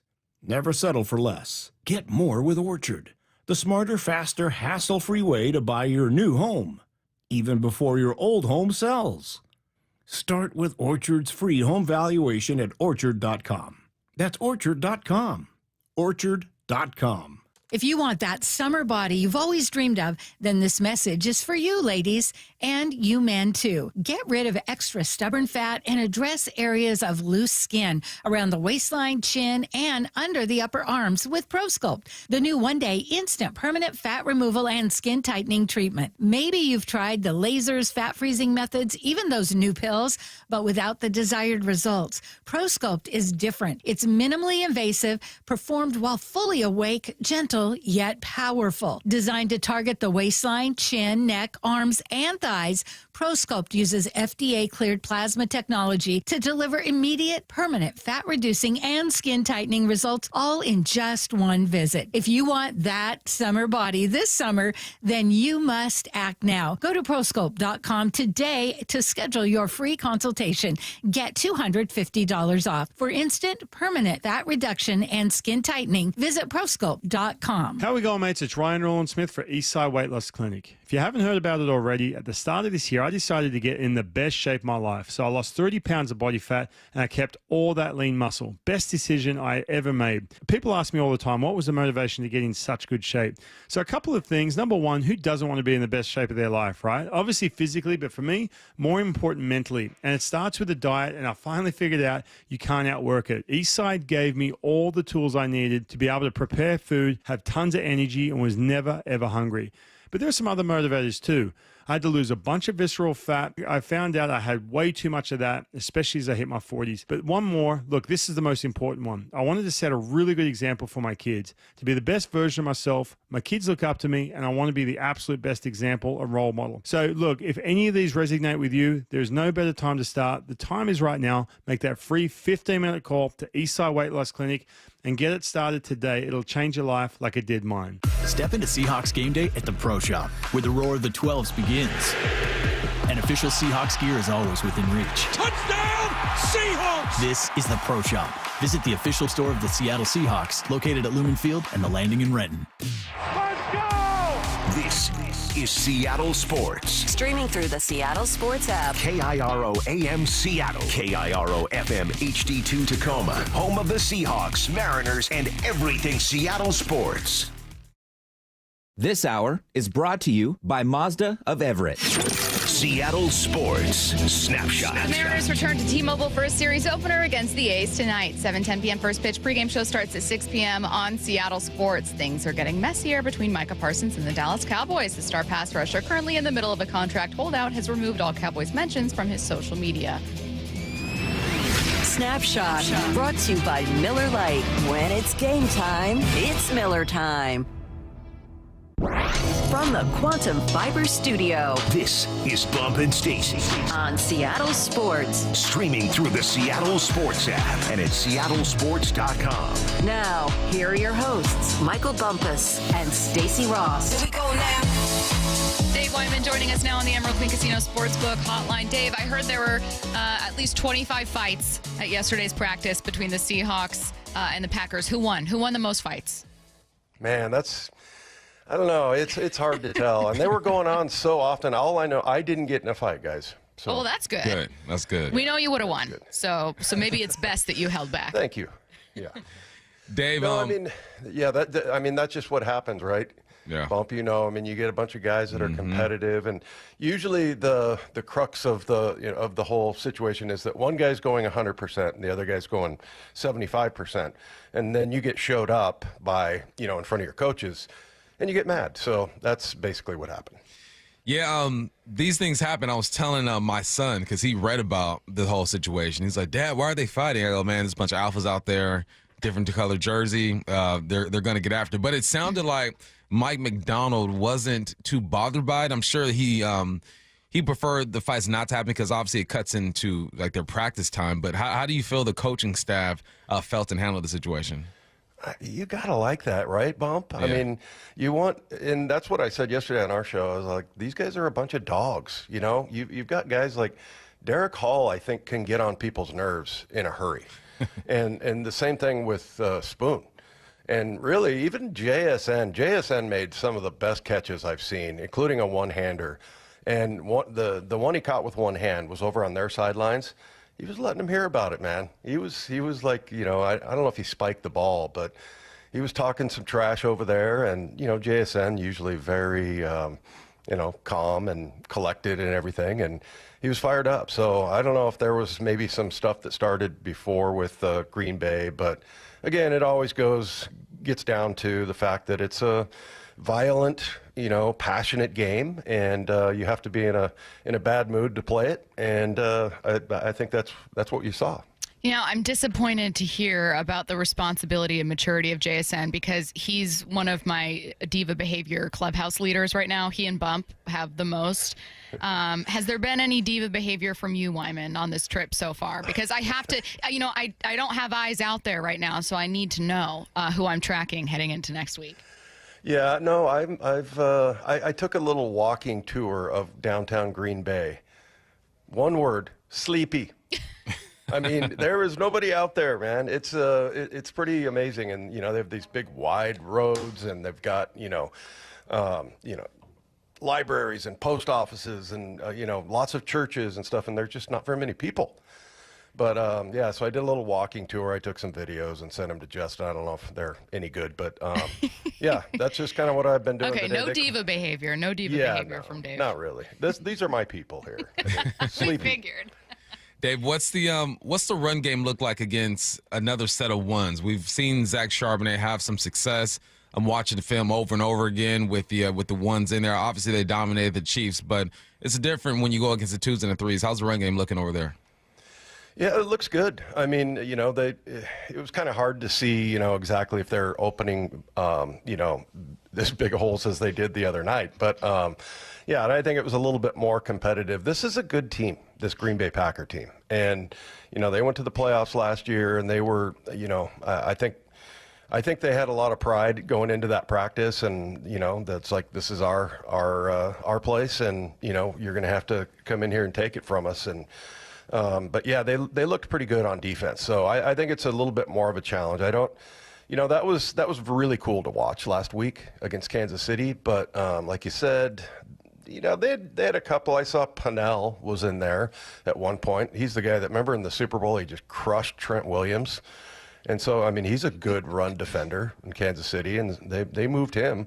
So, but I think it's, now that people are looking at the film and everything, it's going to be, if you game plan for this running game, it's, you're going to be more effective than the Kansas City Chiefs were. Hey, I was listening to Kevin Clark's This Is Football podcast this morning, and he had Sheil Kapadia on as a guest to talk about his top defenses heading into 2025. Sheil had the Seahawks as his number one group, and his kind of idea was they have scheme, they have talent, they have some good stuff we saw last year. That feels like a pretty good recipe. I'm going to go with them. And Kevin, who also a great football guy, countered, I don't know that they quite have the roster of other teams. And then, Dave, I was looking back at Leonard Williams' season, some of those stats, looking at Julian Love, and say what you will about Pro Football Focus, but his coverage grades being, two of his best in the last 2 years. And I thought, I don't know, man. They might not have, if you look at Philly, quite the top level talent. If you look at Houston, they don't have a Will Anderson Jr. on this roster, but they have a lot of talent. I think some of it just goes overlooked. What do you think? Yeah, I agree with that. I mean, it just looks very solid to me all the way through. And a lot of that had to do with, I know you guys have talked about this, the inside backer depth. I thought that really took a step up with Drake Thomas and Patrick O'Connell. And then, I think they're going to be okay at corner. I like Jobe. I like Pritchett. But those are kind of the, maybe the weaker points of this defense. If you look at the line, especially, I love the experience up front. I can't wait to watch DeMarcus Lawrence play. They just look stacked to me. The other thing I think is a big deal, and he was just making tackles all over the field, was Ernest Jones. And having him back, he just, and the way Aiden Dirty talked about him the other day, that it was like, if you put him in the game, it's inevitable. I'm trying to do my English accent.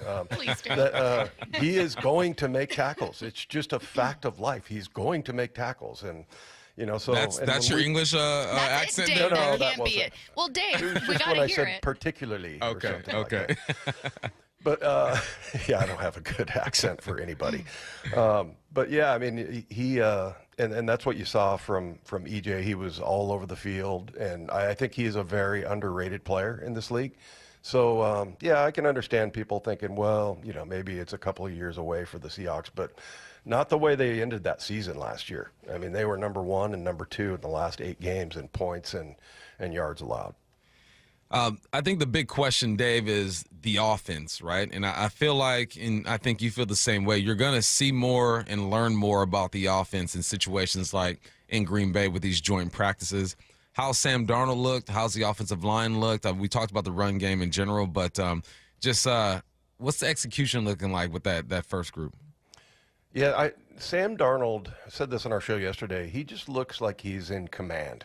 Like, I think a lot of people think about him as, the guy that's seeing ghosts or whatever, and they look at the last couple of games of last year. But when you see him, like even at press conferences, he's just a very confident, like he's a guy who has arrived, and he knows it, and he knows that he belongs in the top tier. And I saw him throw some beautiful passes yesterday, just threading the needle, and it was kind of cool to watch because we're down on the ground level, and you can see, everybody dropping back in their zone and him throwing, and you're like, wow, where's he throwing? And all of a sudden, here comes the receiver, and it's right in the middle of the zone.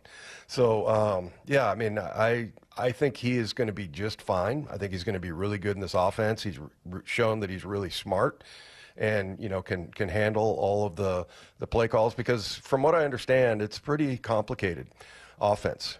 Guys, there's a lot you have to get down. And when you do and you execute it the right way, you see plays like we saw last Saturday or Friday or whatever it was, where you got Oots wide open.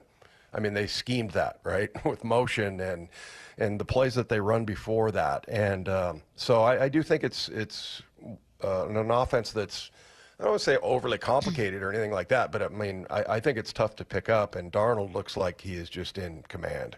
With the offense, Dave, is there anything you're waiting to see in these preseason games, or it could be something that you just would like to see more of? Yeah, I don't know. Taking the ball away on defense would be good. I mean, I think that's when you really, and I think players can take chances when you really know the defense, and you can jump routes and things like that. I mean, that's what the Legion of Boom was, right? I mean, how many takeaways did they have? Like 48 or 50 or something. So yeah, I mean, that's something on the defensive side I would love to see. And then on offense, to me, it's just, can you move people off the ball? They just could not do that. I keep bringing up the 3rd and 1 and 4th and 1 against the Rams last year, and they just couldn't do it. They had no chance. They had to just desert the run game.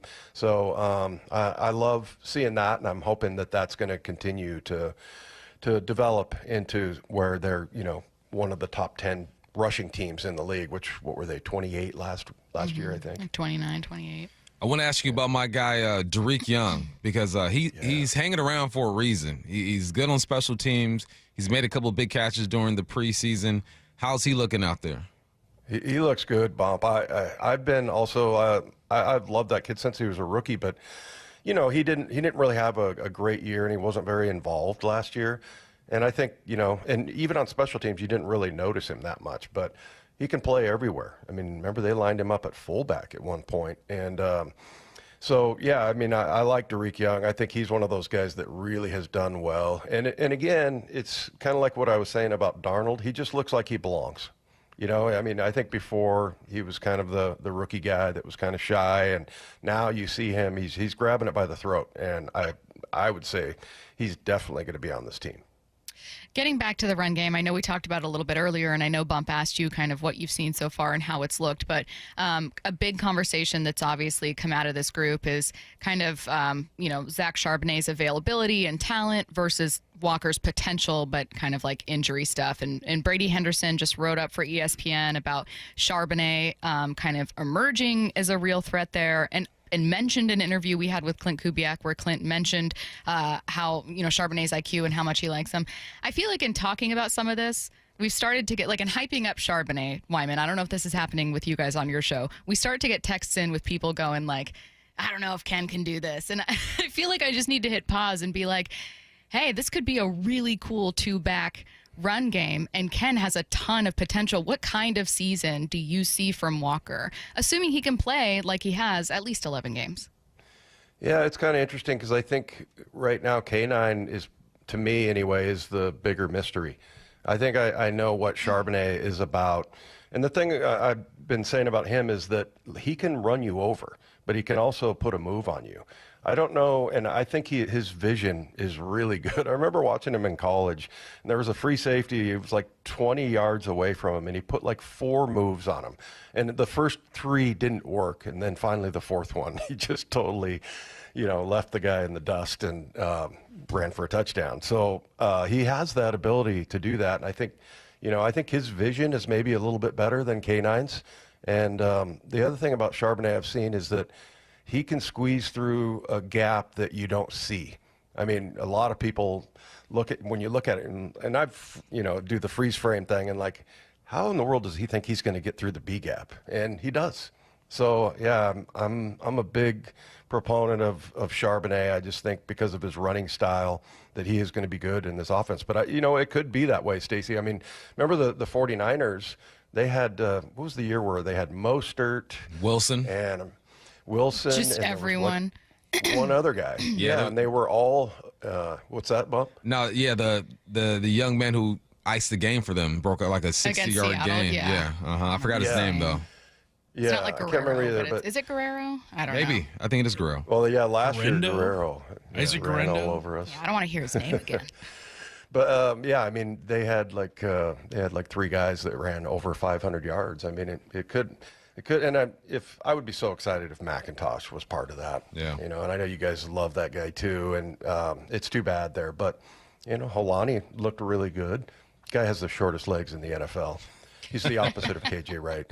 But yeah, I mean, I think it could be that. It could be one of those by committee type of situations because, yeah, the offensive line, I was talking to Rick Dennison, who is the run game specialist, and he didn't have any complaints about our offensive line. And, well, there was one complaint.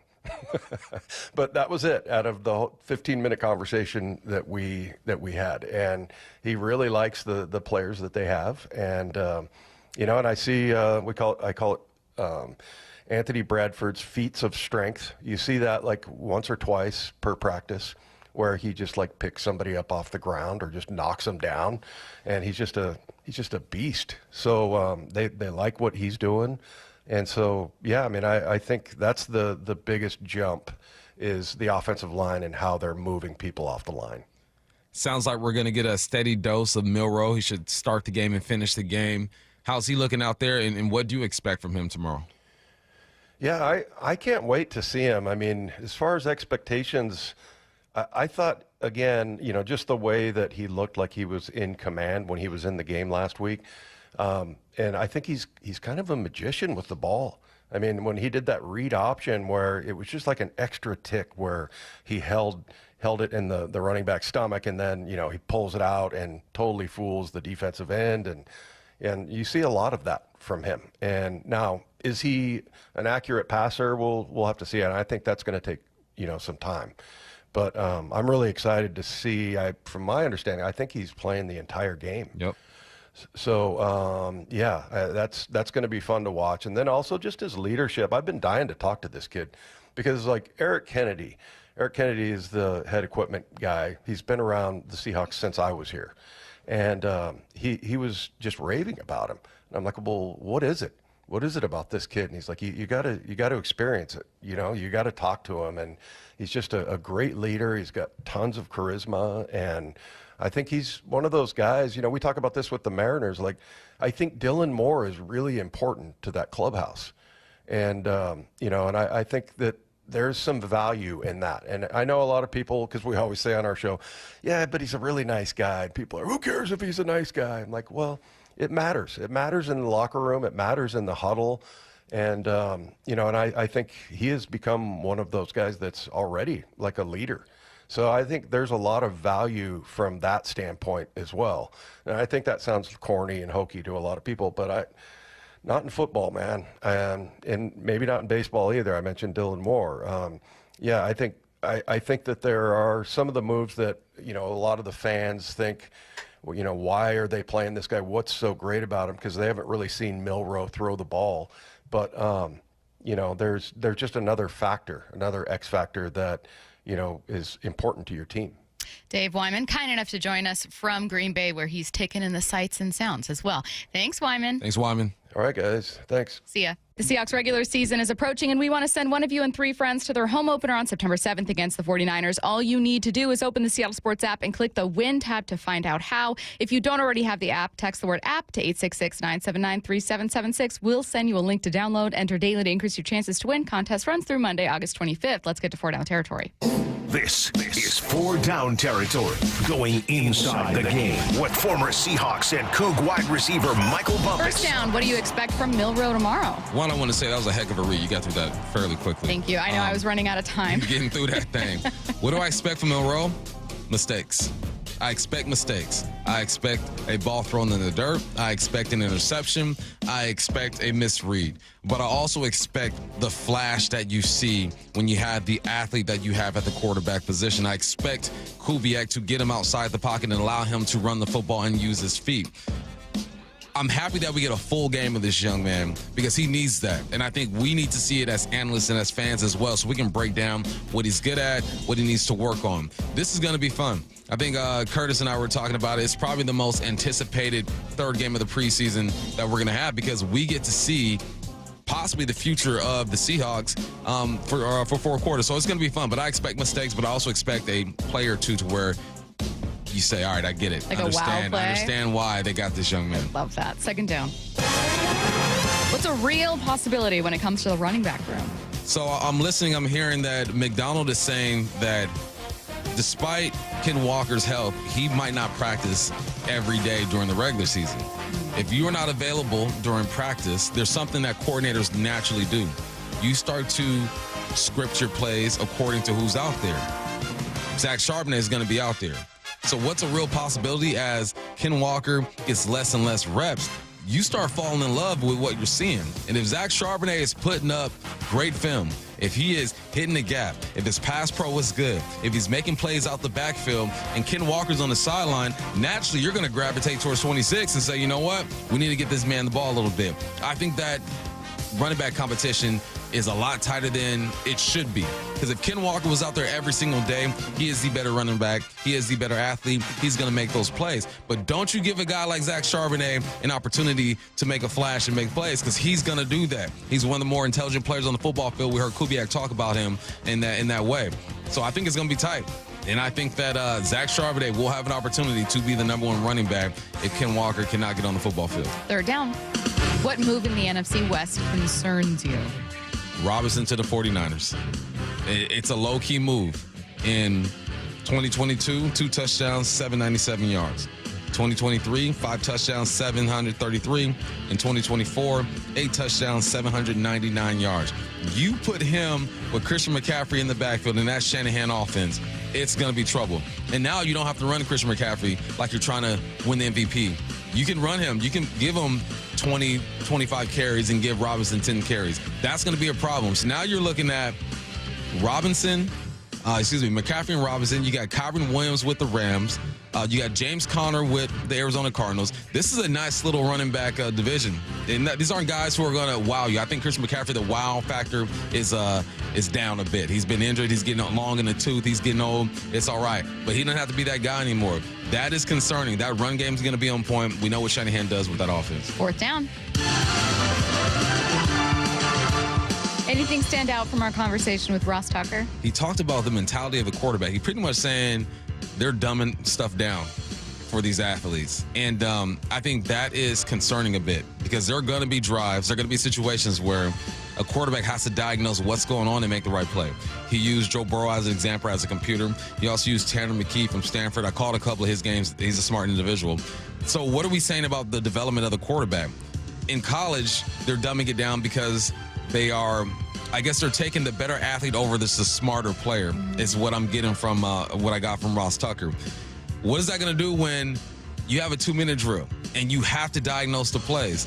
I think that quarterbacks are still one of the smarter players on the football field, but I also think that they do have to be able to sit in the pocket to diagnose and do what they have to do. It's interesting, man. And the dumber the offenses get, for lack of better words, I think the easier it's going to be to affect these guys. So I'm going to challenge these college coaches to challenge your quarterbacks. But it's also tough because they're on such a short leash. They have to put in an offense that's conducive to them winning games, or they're going to be gone in a couple of years. So just the way football culture is right now with the quarterback is concerning a little bit. I think they still are smart ball players, but the development ain't there, is what it sounds like at least. Let's see what's on tonight.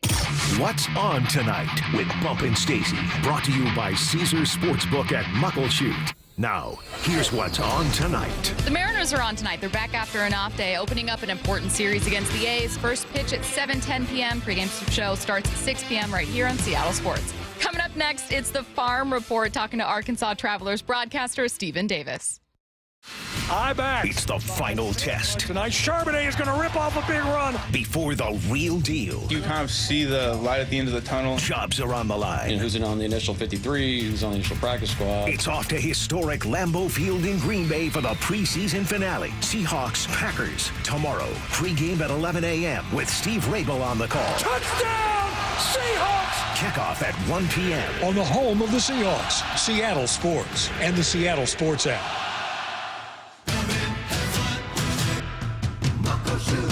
Start having fun.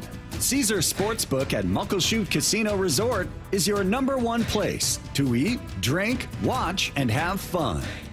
Keep up with your favorite sports anywhere and everywhere on property with the mobile app. Visit muckleshootcasino.com today. Scan the QR code and let the play begin. Muckleshoot. At Fisher Investments, we may seem like other money managers, but we're different. Are you really that different than the rest of us? We are. As a fiduciary, we always focus on what's best for our clients. What services do you offer besides investing?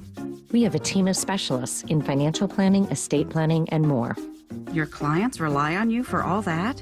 Yes, we ensure clients receive unparalleled service at every step of the relationship. Okay, but you still sell commission-based products, right? No, because we believe that's a conflict of interest. We prioritize service over sales goals. So, then how do your fees work? We have a simple and transparent fee that's a percentage of our clients' portfolios. So we do better when our clients do better. Wow, we're more different than I thought. At Fisher Investments, we're clearly different. Learn more at FisherInvestments.com. Investing in securities involves the risk of loss. You're listening to Leaf Filter Radio, and the guru of gutter protection himself, Chris Coonahan, is here to take your most pressing leaf-related questions. Hey, everybody, Chris here. I understand we have Ron on the line. Ron, where are you calling from? Uh-oh. Ron, are you calling from a ladder? Well, I was. I wanted to ask Chris what I need to do to get my gutters ready to have leaf filter installed. Oh, Ron, you don't have to do anything. A Leaf Filter Trusted Pro will come out and clean out your gutters, realign and seal your gutters, and install Leaf Filter, America's #1 gutter protection system. So I didn't need to get on this ladder? Ron, Leaf Filter Trusted Pros are in your neighborhood and ready to help. Just visit leaffilter.com/deal to schedule your free gutter inspection and get up to 30% off. Thank goodness. What was that site? That's leaffilter.com/deal for your free gutter inspection today. See representative for warranty details. Promotion is 20% off plus a 10% senior or military discount. One discount per household. History, it had the gold rush. Then came the oil boom, the tech boom, but right now it's the Wi-Fi boom, and Xfinity Wi-Fi is booming. Xfinity has everything you need to tap into the Wi-Fi boom with seriously powerful and seriously reliable connection. It's got 99.99% network reliability and incredibly low lag, so your streams are smoother than making a decision on what to stream. And did I mention that you can even connect to hundreds of devices so you, your kids, your parents, your poker group, and whoever else is at home can all experience the Wi-Fi boom with Xfinity. And the Wi-Fi isn't the only thing that's booming. Get the most reliable Wi-Fi and our best in-class equipment for one consistent price for 5 years guaranteed all in. Plus get unlimited data included and no annual contract, all with the 5-year price guarantee from Xfinity. Visit Xfinity.com, call 1-800-XFINITY, or visit a store today. Restrictions apply, not available in all areas. New residential customers only. Select plans only. Xfinity Gateway with X5 Complete required for unlimited data except in certain areas. Most reliable Wi-Fi based on Open Signal Awards USA. Fixed Broadband Experience Report, August 2024. Actual speeds vary. The home of the Mariners. One hopper snared at short. On a quick hop by J.P. Crawford. That guy's a magician over there at shortstop. Seattle Sports. Download the Seattle Sports app.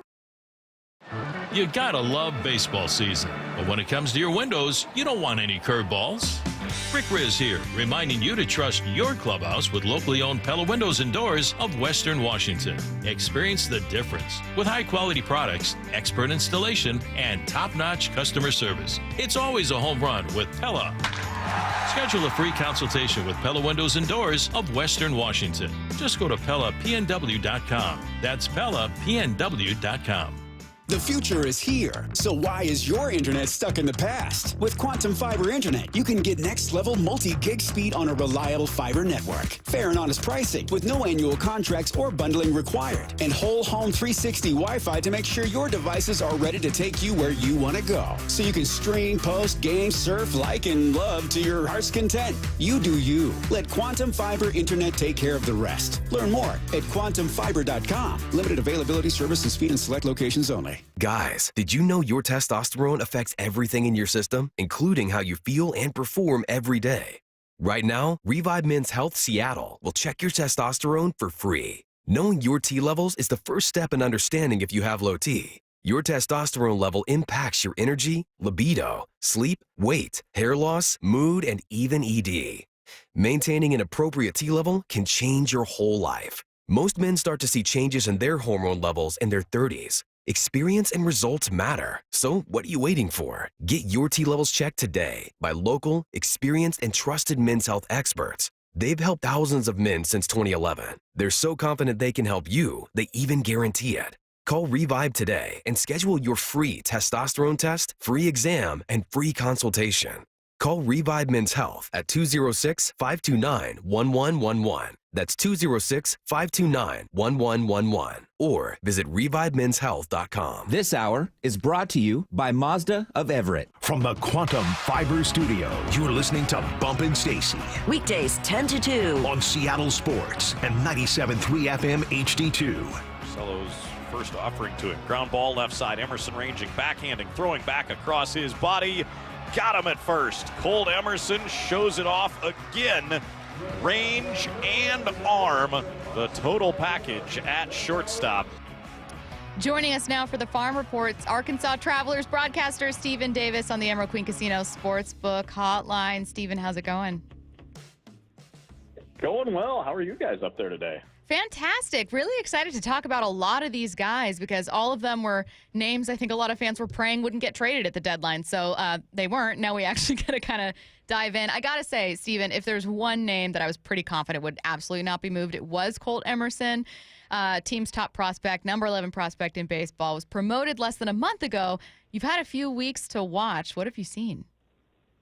You know, Colt it's pretty interesting. He's one of those guys that you got to keep picking up the roster and checking the birthday to make sure it's accurate because he's so mature in how he plays and so much. His game is so well developed that he is just 20. He just turned 20 last month. It's crazy. He looks like it when you look at him in the face. I mean, physically, he looks like a 20-year-old. But when you watch him play, he's got a very mature approach at the plate. He's not afraid to work a count. He's got a great plan when he goes up there. And then, man, is he good in the field. You guys played the highlight clip there. He has made some – talking to him, he said, there was a big emphasis in the offseason was his defense. And he goes, I want to make all the routine plays routine. Handle all those. That's kind of been a mantra in the Mariners organization the last few years. Make the routine plays routine. He does all those. He makes some non-routine plays. He makes the spectacular ones, and he makes them look pretty easy, too. It's really impressive what he's done defensively at shortstop. I definitely think he's a guy that sticks at short and has a chance to be really good at short in the future. But, everything jumps out at him. He's one of those guys that catches your eye once or twice a night when he goes out there for sure. Hey, Stephen, as an analyst, I love when I can, quote-unquote, discover a guy, right? Oh, I knew about him before anyone else knew about him. I saw the talent. And what you do, I feel like you get that experience often. Tell me about Montez and what you see in this young man. Yeah, he jumps out at you because you see him and you go, wow, that guy's bigger than everybody else. And he hits it farther than everybody else then, too, when he makes contact with the ball. He's pretty freakish in the fact that when he hits the ball, it does things most guys can't do. I was talking to one of the Mariners roving coaches that's in here this week watching our team, and Lazaro had hit a home run the night before that was a 42-degree launch angle. And, they say the optimum launch angle he wants like 24 to 28 degrees. 42 is like a straight-up fly ball. When he hit it, we all knew it was gone. Like, it was impressive.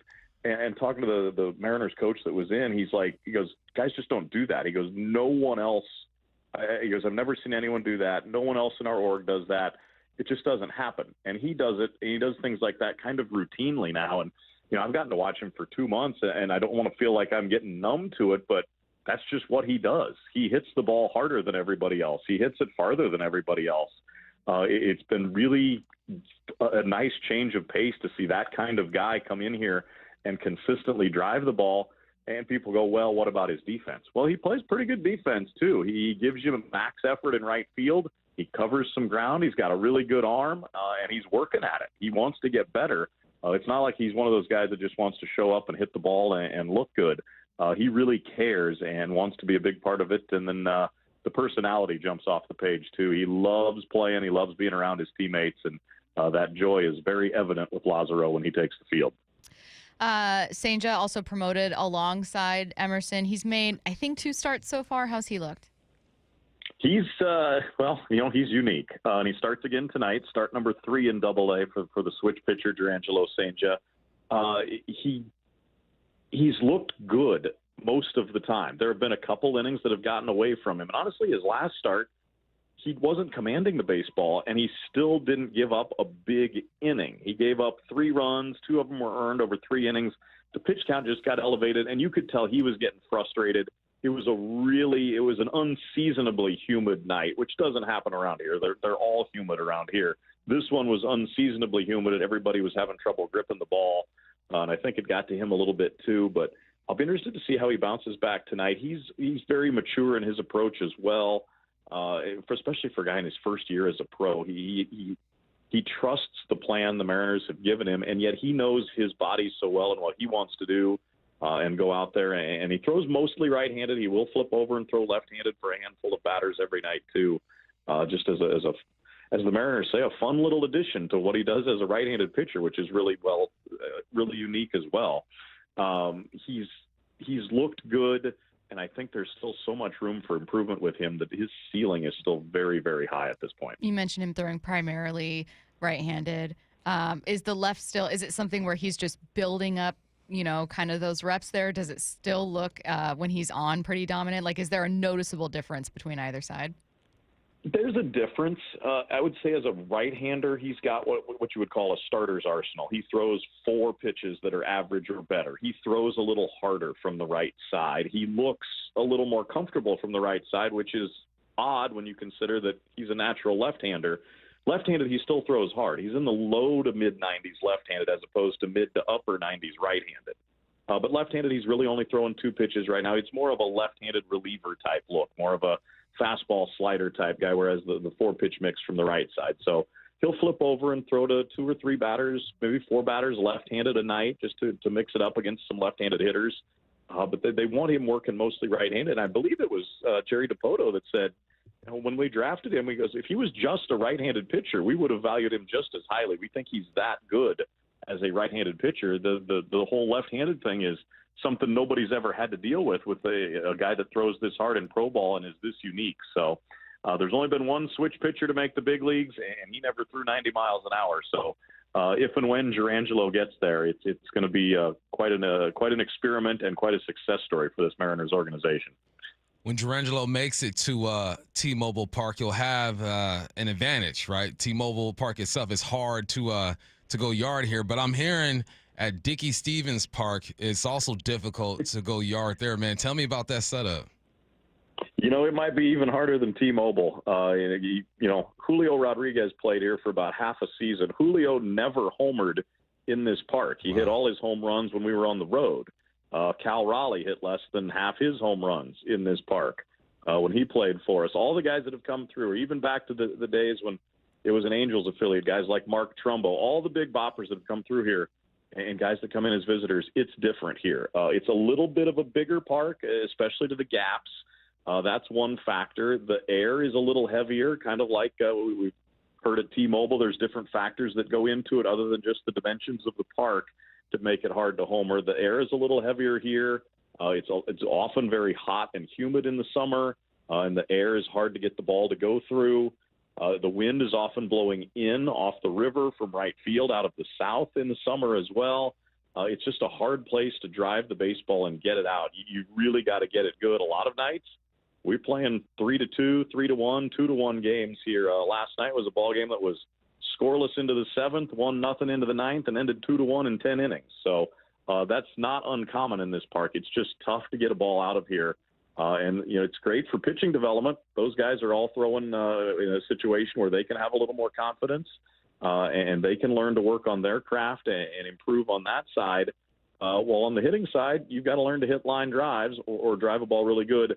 And also with the hitting, you've got to trust the metrics. That when it says you hit it good, you got to know you hit it good, even if you didn't get rewarded for it. So it's a little bit of a double-edged sword, but it's the same for both teams when you're out there playing during the game. But overall, it makes for some fun baseball. And to your point, yes, exactly. It's what a lot of these guys are going to experience when they get up to Seattle. So why not get used to a version of it when you're coming up through the minors? A very, very cool stat on Julio that I did not know. Adds a lot of context to that park. That's crazy. You mentioned Cal as part of your answer, too. And here's the thing about Julio is, like, all of us were very excited to see him, and everyone kind of tracked his progress throughout the minors at every level. I think with Cal, you kind of knew, like, oh, you could have something here. He's obviously, they gave him a huge signing bonus. Like, he was a prospect they cared about, but I don't think I've talked to a single person in or outside this organization that thought, oh, no, I totally saw this coming. Is there any story that stands out or memories that stand out to you about Cal's time?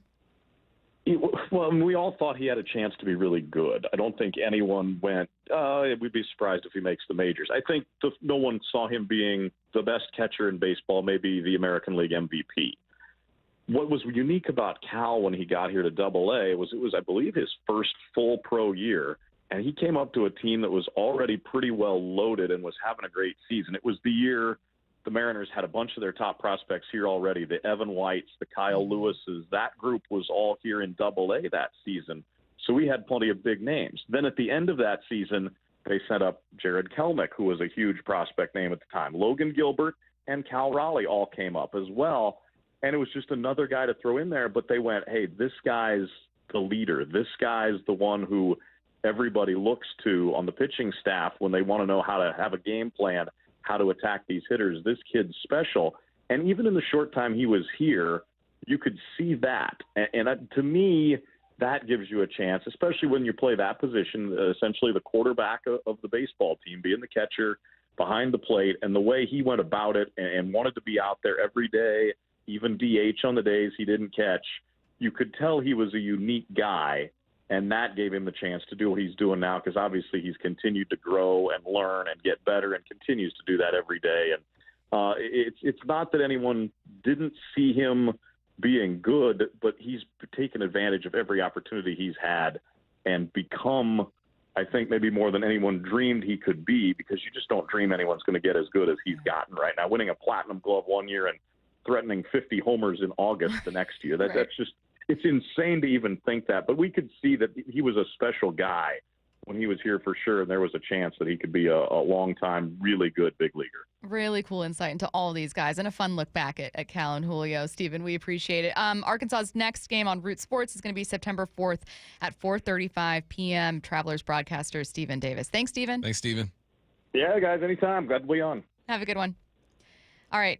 What I need to know coming your way next. Get your questions in 866-979-3776. There's something special happening in Soto. I feel like that's what happens when you add guys. It just changes the mojo. That roar coming from the corner of Edgar and Dave, it's different. This one is going. Goodbye, baseball. Josh Naylor with a home run. Tonight, the Mariners return home for a huge 6-game set. Mariners-A's. First pitch at 7:10. We believe in each other and we're ready to fight. The push to the playoffs lives on Seattle Sports, the home of the Mariners. Everyone wants to get the best deal they can when they buy a car, but what about when you want to sell your car? Of course, you want to get the most money possible, but how do you get the most you can without trying to sell it yourself? Well, that's where my friends at Wayscar Ford in Auburn step in. Not only will they buy your car today, but that's just the beginning. Once they resell your old car, they send you another check for 50% of the profit of the sale of your old car. Seriously, they've already given back over $800,000 to their customers. It's such a great offer, and I know exactly what you're thinking. How are they able to do it? It's not a consignment because you get paid for your car right away. Wayscar Ford pays you right up front. They buy your car for fair market value. No more insurance, no more maintenance, no more storage. Then they pay you half the profit when they resell your car. Get the most money possible for your old car at Wayscar Ford Isuzu in Auburn and let them do the work. WayscarFord.com. Old windows cost you money and security. Lake Washington Windows and Doors installs energy-efficient, high-security windows that lower your bills and increase protection. With leak armor installation and lifetime warranties, you're protected for life. Choose LakeWashingtonWindows.com today. Step into automotive history at LeMay, America's Car Museum. Explore 300 incredible cars and 100 years of heritage. Enjoy thrilling racing simulators and the cafe. It's excitement for all, and out-of-town visitors will love it. Visit americascarmuseum.org. When you own a business, it feels like everything's on you. Orders, deliveries, employees, on you. That's why Comcast Business is giving you a year of mobile on us with your internet service. Really? Yep. We'll cover your first line of mobile for 1 year. So calling customers, getting directions, texting Janine and shipping, on us. The broken coffee maker? That one's still on you. Which means you'll save hundreds for your business. And get the fastest mobile service with 5G cellular and Wi-Fi hotspots. On us. But hurry, this deal won't last long. Get a mobile plan and free up the budget to maybe, I don't know, fix that coffee maker? Get mobile on us for 1 year. You guessed it. On us. Comcast Business, powering possibilities. Ends 10/9/25. Restrictions apply. New mobile customers only with internet standard service or above. Limited to value of one unlimited intro line apply via 12 monthly internet bill credits. One discount per account. Fastest mobile based on mobile Wi-Fi and cellular data in service areas. Ookla Speed Test Intelligence 2H24. Every jersey tells a story. So many people dressed in Seahawks blue. From unforgettable touchdowns. Touchdown! Seahawks! Jackson Smith-Njigba, Johnny on the spot. To game-changing hits. He gets hit again. Leonard Williams drags him down. To memorable catches. Jordan dropping back to pass in the end zone to Largent. Touchdown Seahawks! History lives in every thread. Shop official Seahawks jerseys in-store at Lumen Field, The Landing in Renton, or online at Seahawks.com/pro shop. Seattle Sports has your chance to win 4 tickets to the Seahawks season opener on Sunday, September 7th. Open the Seattle Sports app, click the Win tab in the bottom right corner, and enter to win. You can enter once per day, so the more times you enter through the Seattle Sports app, the better your odds of winning 4 tickets to the Seahawks season opener. Do it every day August 19th through August 25th. Details and rules at seattlesports.com/win. Only from the home of the Seahawks. Seattle Sports, the home of the Mariners. It is gone! Cal Raleigh, 2-run home run! Hear every pitch on 710 in the Seattle Sports app.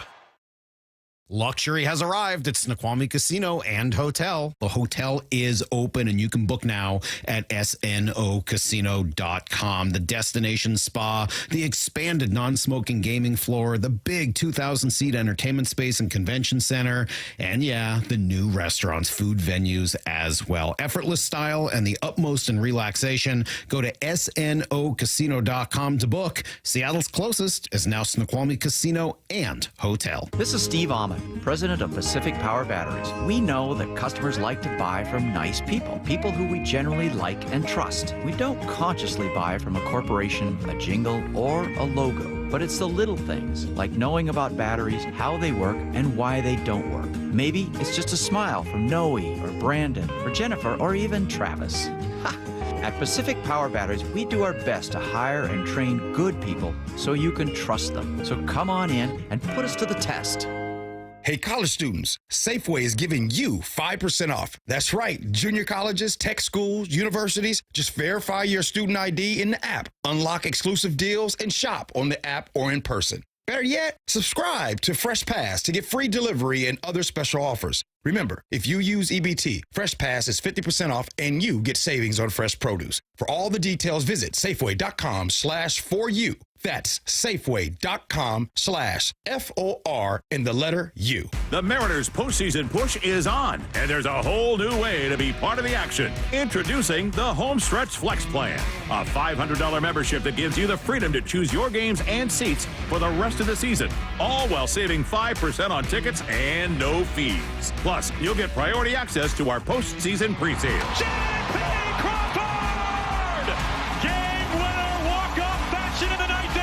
Come on board today at Mariners.com/homestretch. From the Quantum Fiber Studio. This is Bumpin' Stacy. Weekdays 10 to 2. On Seattle Sports and 97.3 FM HD2. Get your questions in for What I Need to Know, 866-979-3776. This one's disgusting and offensive. I can't even believe someone texted it in. They said, what I need to know, do you prefer water at room temperature or cold as possible? Personally, it's cold for me. Well, yeah, 360. Who prefers I don't know if anybody water? prefers room temperature water. Who prefers room temperature water that isn't a dog? I know someone who does. Who? His name is Brian. Well, that's weird. Brian Walters? Not Walters. Okay. Not Walters. I was going to say, he's never coming on the show again. We are not allowing that. He prefers water at room temp. Are you withholding the last name because we know this person? We've heard of this person? No, Childs. Oh, wow. You're putting it out there. Put it out there. Brian Childs. That's crazy. Yeah. That's crazy. That's crazy. I don't. No. And it hydrates you faster, I don't care. to trainers in the early 2000s. I already told you guys this during the break, and I'll double down on it. Water's already not great. I have let you guys get on your, grandstanding little podiums and start talking about water and everything you like about it. I will not stand by while you talk about room temperature water. That's something I won't stand for. Says the person who today, I have a headache. I do have a headache. Every day. I know I've been meaning to get water, but then I used my coffee cup, which I was going to fill with water, for my Don't Go Anywhere dollar jar. 360 says their wife prefers room temperature water. They say they have to make it the right temperature every time. So you're only getting it from the tap then. I hate this. Ugh. I hate that. 425, people with sensitive teeth don't like cold water. Sure, but that's something that's like, there's context. If your teeth weren't so sensitive, you would prefer cold water. Okay. 866-979-3776. What I need to know. What's your best baseball/sports card pull ever? Sports card? When I was a kid, I got Shaq's rookie card. Ooh. And I didn't. What happened to it? I didn't know who he was at the time. Oh, no. And I traded the card You didn't know who he... Oh, no. for something else. I came home, and my mom was like, go back and get your card. Did you? Because I went back at the card. Do you still have it? Probably, somewhere. Yeah. I mean, I wonder how much that's worth. Mom knew more than me at that time. Yeah. So go get that card back. Good for her. Curtis, do you have one? Best pull, just like opening a random pack and getting one. Yeah. Would be a Mike Trout rookie card in 2012. The problem is that in 2017 I had my car stolen. Dang. And that card was in the car. I would not be most upset about that. I'd be upset about the car, but that's... Yeah. Every day, or not every day, but every few days I look on eBay. Every day I dream about that card. I know. Every day I do dream about that card. Every few days I check on eBay to see what the value of it is, just to, because I'm a sucker for punishment. What's the value? What's the last time you looked at it? Last time I saw it was like a grade of 10, like $400 something bucks, and it was just like, dang. Here's the real question. When's the last time you thought about the Roman Empire? Probably earlier this week. Right? Yeah. Yeah, at some point. Yeah. I can't. They were doing I it, can't man. say I They have. were doing it. The theory stands firm. It's real. Okay. Someone said ice water is mostly an American thing. I feel like I have heard that, but some Asian country, they drink like hot water every day. It's supposed to be good for your digestive system. Tea. It's hot water, not tea. I don't want that. I don't want that. I'll have tea.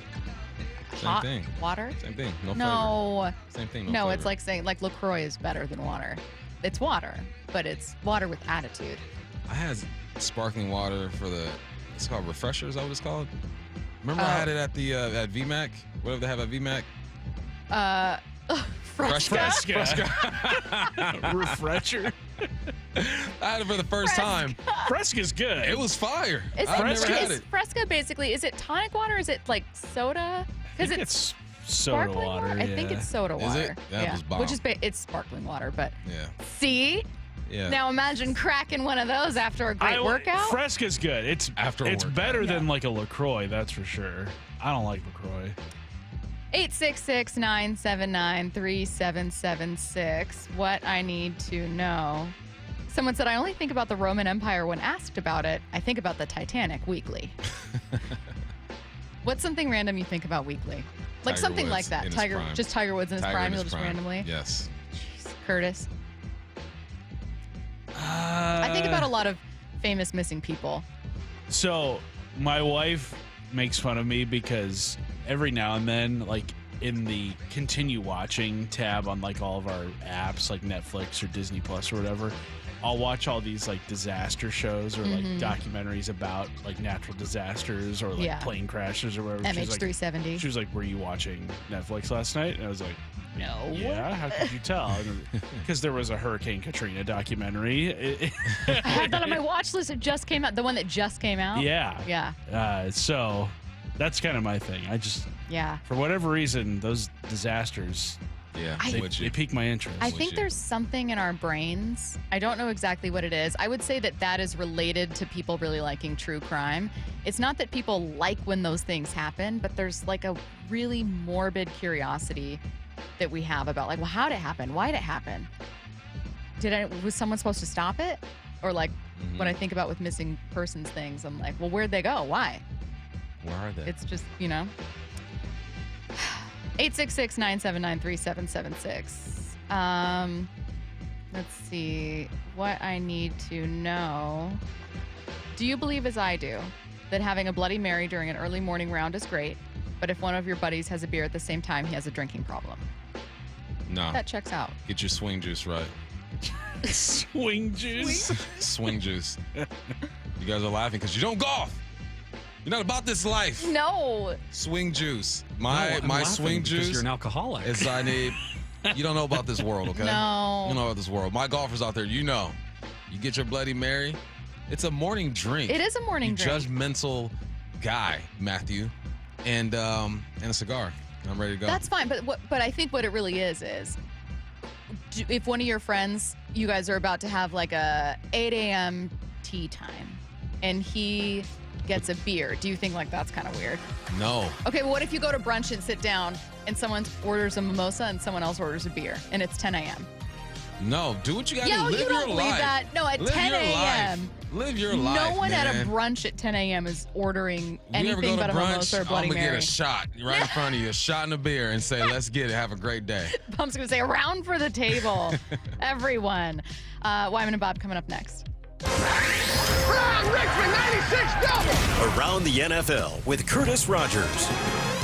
I'm Curtis. Here's the scores from the NFL.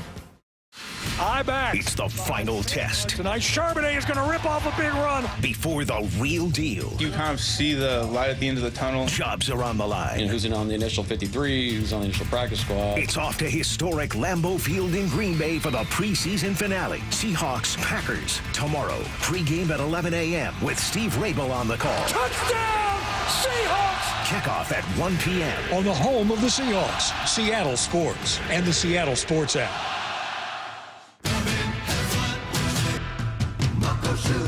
Start having fun.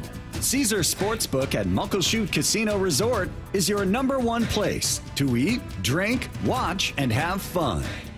Keep up with your favorite sports anywhere and everywhere on property with the mobile app. Visit muckleshootcasino.com today. Scan the QR code and let the play begin.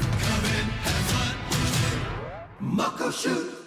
The ballpark is rocking like 2001. Let us clear up your allergies so you can enjoy more of each game. Hey, it's Dr. Ryan Stern of the Stern Sinus Center. Let us fix your ear, nose, and throat problems. Let's make your congestion, sinusitis, snoring, and allergies a non-issue. We can diagnose and treat everything from allergy testing and treatments to modern nasal breathing procedures to advanced balloon sinuplasty. Come and see us in Federal Way in Auburn or at sternsinus.com. That's sternsinus.com. Change is always happening. It's part of life. And when it comes to music, change is all around us. Songs are rewritten, classics are remixed, bands and artists come and go. Even our taste in music changes. Here at Xfinity, we know there's still good in keeping some things the same. That's why we want to do our part with a 5-year price guarantee on our internet. It means no matter what changes, you get 5 years of the most reliable Wi-Fi with our best equipment included for a price that stays exactly the same. Surprised? Life is full of them. One internet price, 5 years, guaranteed. Learn more at xfinity.com/deals. Restrictions apply. New residential customers only. Taxes and fees extra and subject to change. Most reliable Wi-Fi based on Open Signal Awards USA. Fixed Broadband Experience Report, August 2024. If you're 55 or older and into that whole saving money thing, T-Mobile has an exclusive phone and internet bundle just for you. Right now, get 2 unlimited phone lines plus 5G home internet for just $30 each per month with autopay, plus taxes and fees. And with 5G home internet, setup is easy with just 1 cord and no technician needed, which is great if you're also into that whole keeping it simple thing. Switch now and experience the best mobile network in the U.S. Visit your local store to start saving. T-Mobile, it's better over here. Based on analysis by Ookla Speed Test Intelligence data Q4 2024 to Q1 2025, Ookla trademarks used.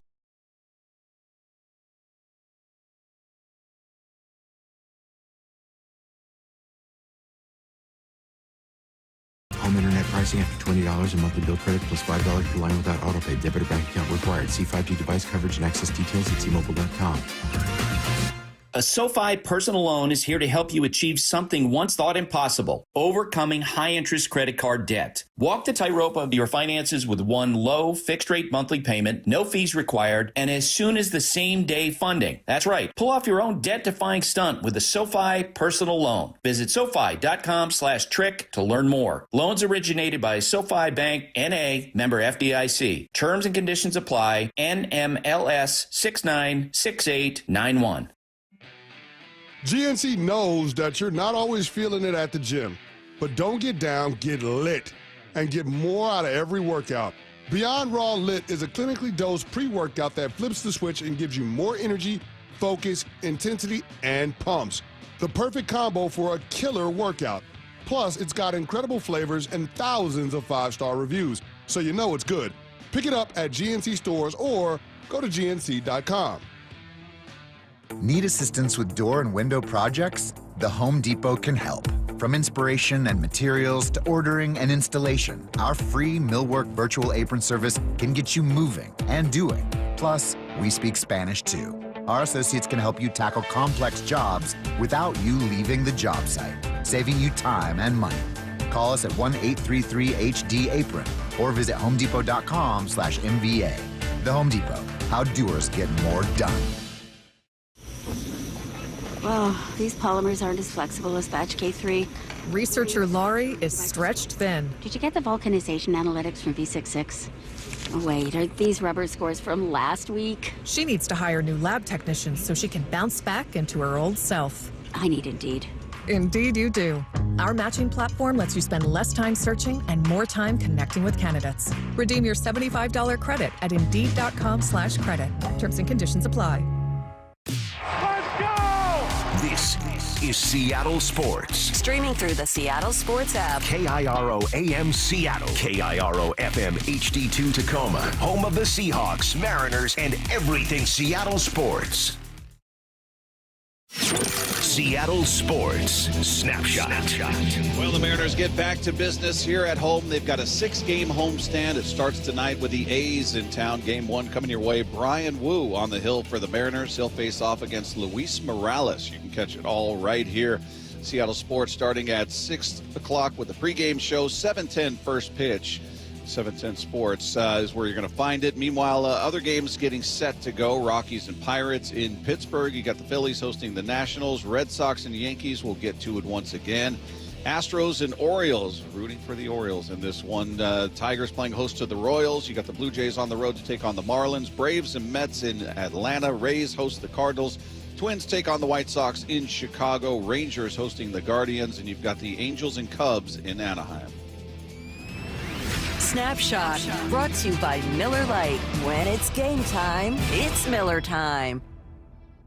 This hour is brought to you by Legacy Group Capital's Northwest Fund. From the Quantum Fiber Studio, this is Wyman and Bob. On Seattle Sports. Streaming live on the Seattle Sports app and at seattlesports.com. Now, here are your hosts, Dave Wyman and Bob Stelton. Welcome, everybody. It's Wyman and Bob. This is Seattle Sports on 710, seattlesports.com. I'm live at T-Mobile Park. Dave is live in Green Bay in the conference room of a hotel once again. Is it cooler there today, Dave, or are you still fanning yourself off like, what did Matt call you, like a southern woman lady in church or something? Like that. Yeah. Well, you look like you got your big boy clothes on today. You're dressed like an adult. I'm ready to go. No, it is a little bit cooler in here today. So, but yeah, I took a walk on the mean streets of Green Bay. Careful. It's like a ghost town, Bob. I'm telling you, it's in a good way, really. I mean, it's awesome. But yeah, there's a lot of history here and everything, but just not a lot of people apparently here in Green Bay. Yeah, I've never been there. Are you able to walk the whole town within like 15 minutes? I've heard it's very small. Yeah, well, maybe in my younger years, but yeah. So it's a slower walk now. That's right. But no, it's really cool. It's been fun being here and just being around the team. They had like a big bonding party. They did the same thing in Tennessee. I don't know if we talked about this yesterday, but they got a bunch of buses and loaded them up and took the whole team to some bar / restaurant, and they rented out a big room and I couldn't be part of it because we were doing the big show, but yeah, so I mean there's a lot going into this whole trip, and I'm just sitting here trying to imagine how much money it must have cost to just arrange this whole thing: hotel rooms, buses, Ubers, the whole thing. And it's quite a feat that they pulled off here. That's why you got to be a billionaire to own an NFL team, or any team for that matter, in any sport. You got that kind of money, it's a drop in the bucket. That's like $1.50 to you and me. So yeah, well, and also it's not like they're not going to make it up. They could probably make it up with one game. So, yeah, the NFL is a money machine. It's just printing cash. Hey, coming up on the show today at 3 o'clock, we'll get back to something we haven't done in a while. We'll call it now. We'll come up with a few predictions Dave and I will make on this A's series, the 3-game series. Dave's conversation with Gray Zabel coming up at 3:30. Ryan Roland Smith will join us for his weekly conversation. That'll come up at 4 o'clock. We'll catch up with a Mariners player at some point. Hopefully, the Mariners PR will be down there working feverishly to get us somebody. I'm just kidding. Mike Lefkoe's going to go down there and do that. And then we'll do mean texts at 5:45 today. So get the text rolling, 866-979-3776. Get creative with your mean texts, and we'll do that at 5:45. Then turn everybody over to the Mariners pregame show. I'm anxious for this game. We'll talk more about the Mariners, but you're out there in Green Bay, and we talked a lot about the fights and everything that broke out there in camp yesterday, and saw some of the video and some of the write-ups and who was involved, and no big surprises there. But do you like the joint practice? Would you like to have seen another one? Because they did 2 in Tennessee last year, right? Yeah, I would have liked to have seen another one. I feel like if you're going to go out and spend, like I said, all the resources they put into getting the entire team out here, you might as well get a couple of practices in, Any reason why they didn't do it, as far as you know? Yeah, not really. And I don't know if that was the plan going in, but they had like a walkthrough type of thing. Maybe they canceled it last second because of what happened yesterday. I don't think so, but I mean, it was a really long practice. So, but to me, it still makes more sense to have 2 days of practices out there. Yeah.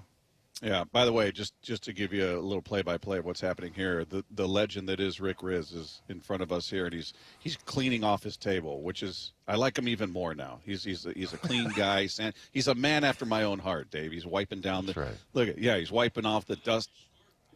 I'm with you, Rick. You don't have to justify cleaning to me, of all people. I'm with you. You go nuts. You need some Lysol wipes? I'll help. It's Rick's got to look. When you're a legend, when you're the voice of a team the way Rick is, you got to have the proper setting. Everything's got to be in its place. So, yeah. So tell Rick I miss him. Dave says he misses you. Dave's in Green Bay right now doing the show. Thanks, buddy. He said, "Go kick some Packer booty." I don't think Dave's got much to do with that part of it, but he'll pass along that message. But yeah, always awesome to see the great Rick Riz here as the Mariners get set for the A's once again. But as far as that goes, so one joint practice. They had a practice today, which apparently was not open for the likes of you. They didn't want the Dave Wymans of the world running around there. So you were shut out of what was going on. You just had production meetings out there.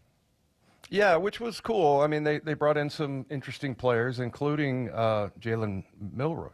So it was cool. You got Patrick O'Connell came in as well, and then we talked to George Holani. But I mean, I think Milroe is one of those guys you'd rather hear talk than watch him play, just because he really is amazing. I mean, everybody's been raving about him, but just the way he answers questions, I mean, he's unbelievably thoughtful and just like next level as far as like the way he thinks about football. So, but I mean, that part was good. And but yeah, I would have liked to have seen more practices and out on the field, but I don't think that was a last second deal. That was just surprising to me because I just assumed that they would do the same thing. But the game is tomorrow, and that's typically what you do. You just do walkthroughs. So yeah, that's just the way they planned it.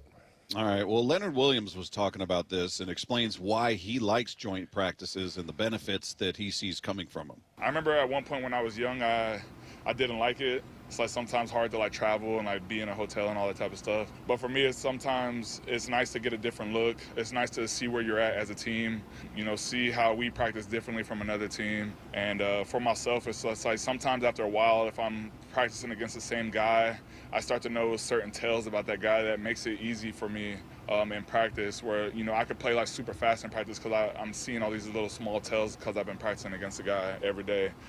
So for me, it's like this kind of gets me like more game time ready, more season ready when I'm, get to go against the guy for the first time.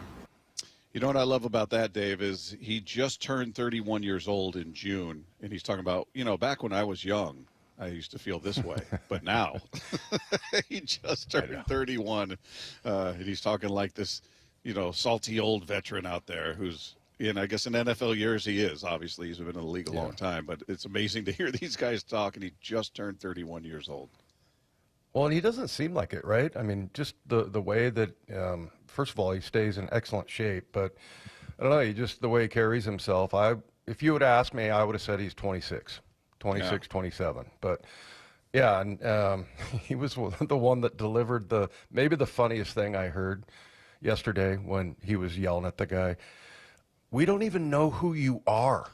What are you doing? And he's like, he said something like, go back and do rehabbing or whatever. You're not even in a uniform. Like, nobody knows you. He was just insulting the hell out of him. So basically, you're a nobody that I shouldn't be concerning myself with. It was like Ryan Roland Smith, remember when he said, dude, you're an out. That's how I look at you. You're an out. Yeah. Like, don't flatter yourself, buddy. You're an out. So I love that. So there's his take on it. And then Julian Love. Now, this is a guy who seems older, not in the way that he looks or act.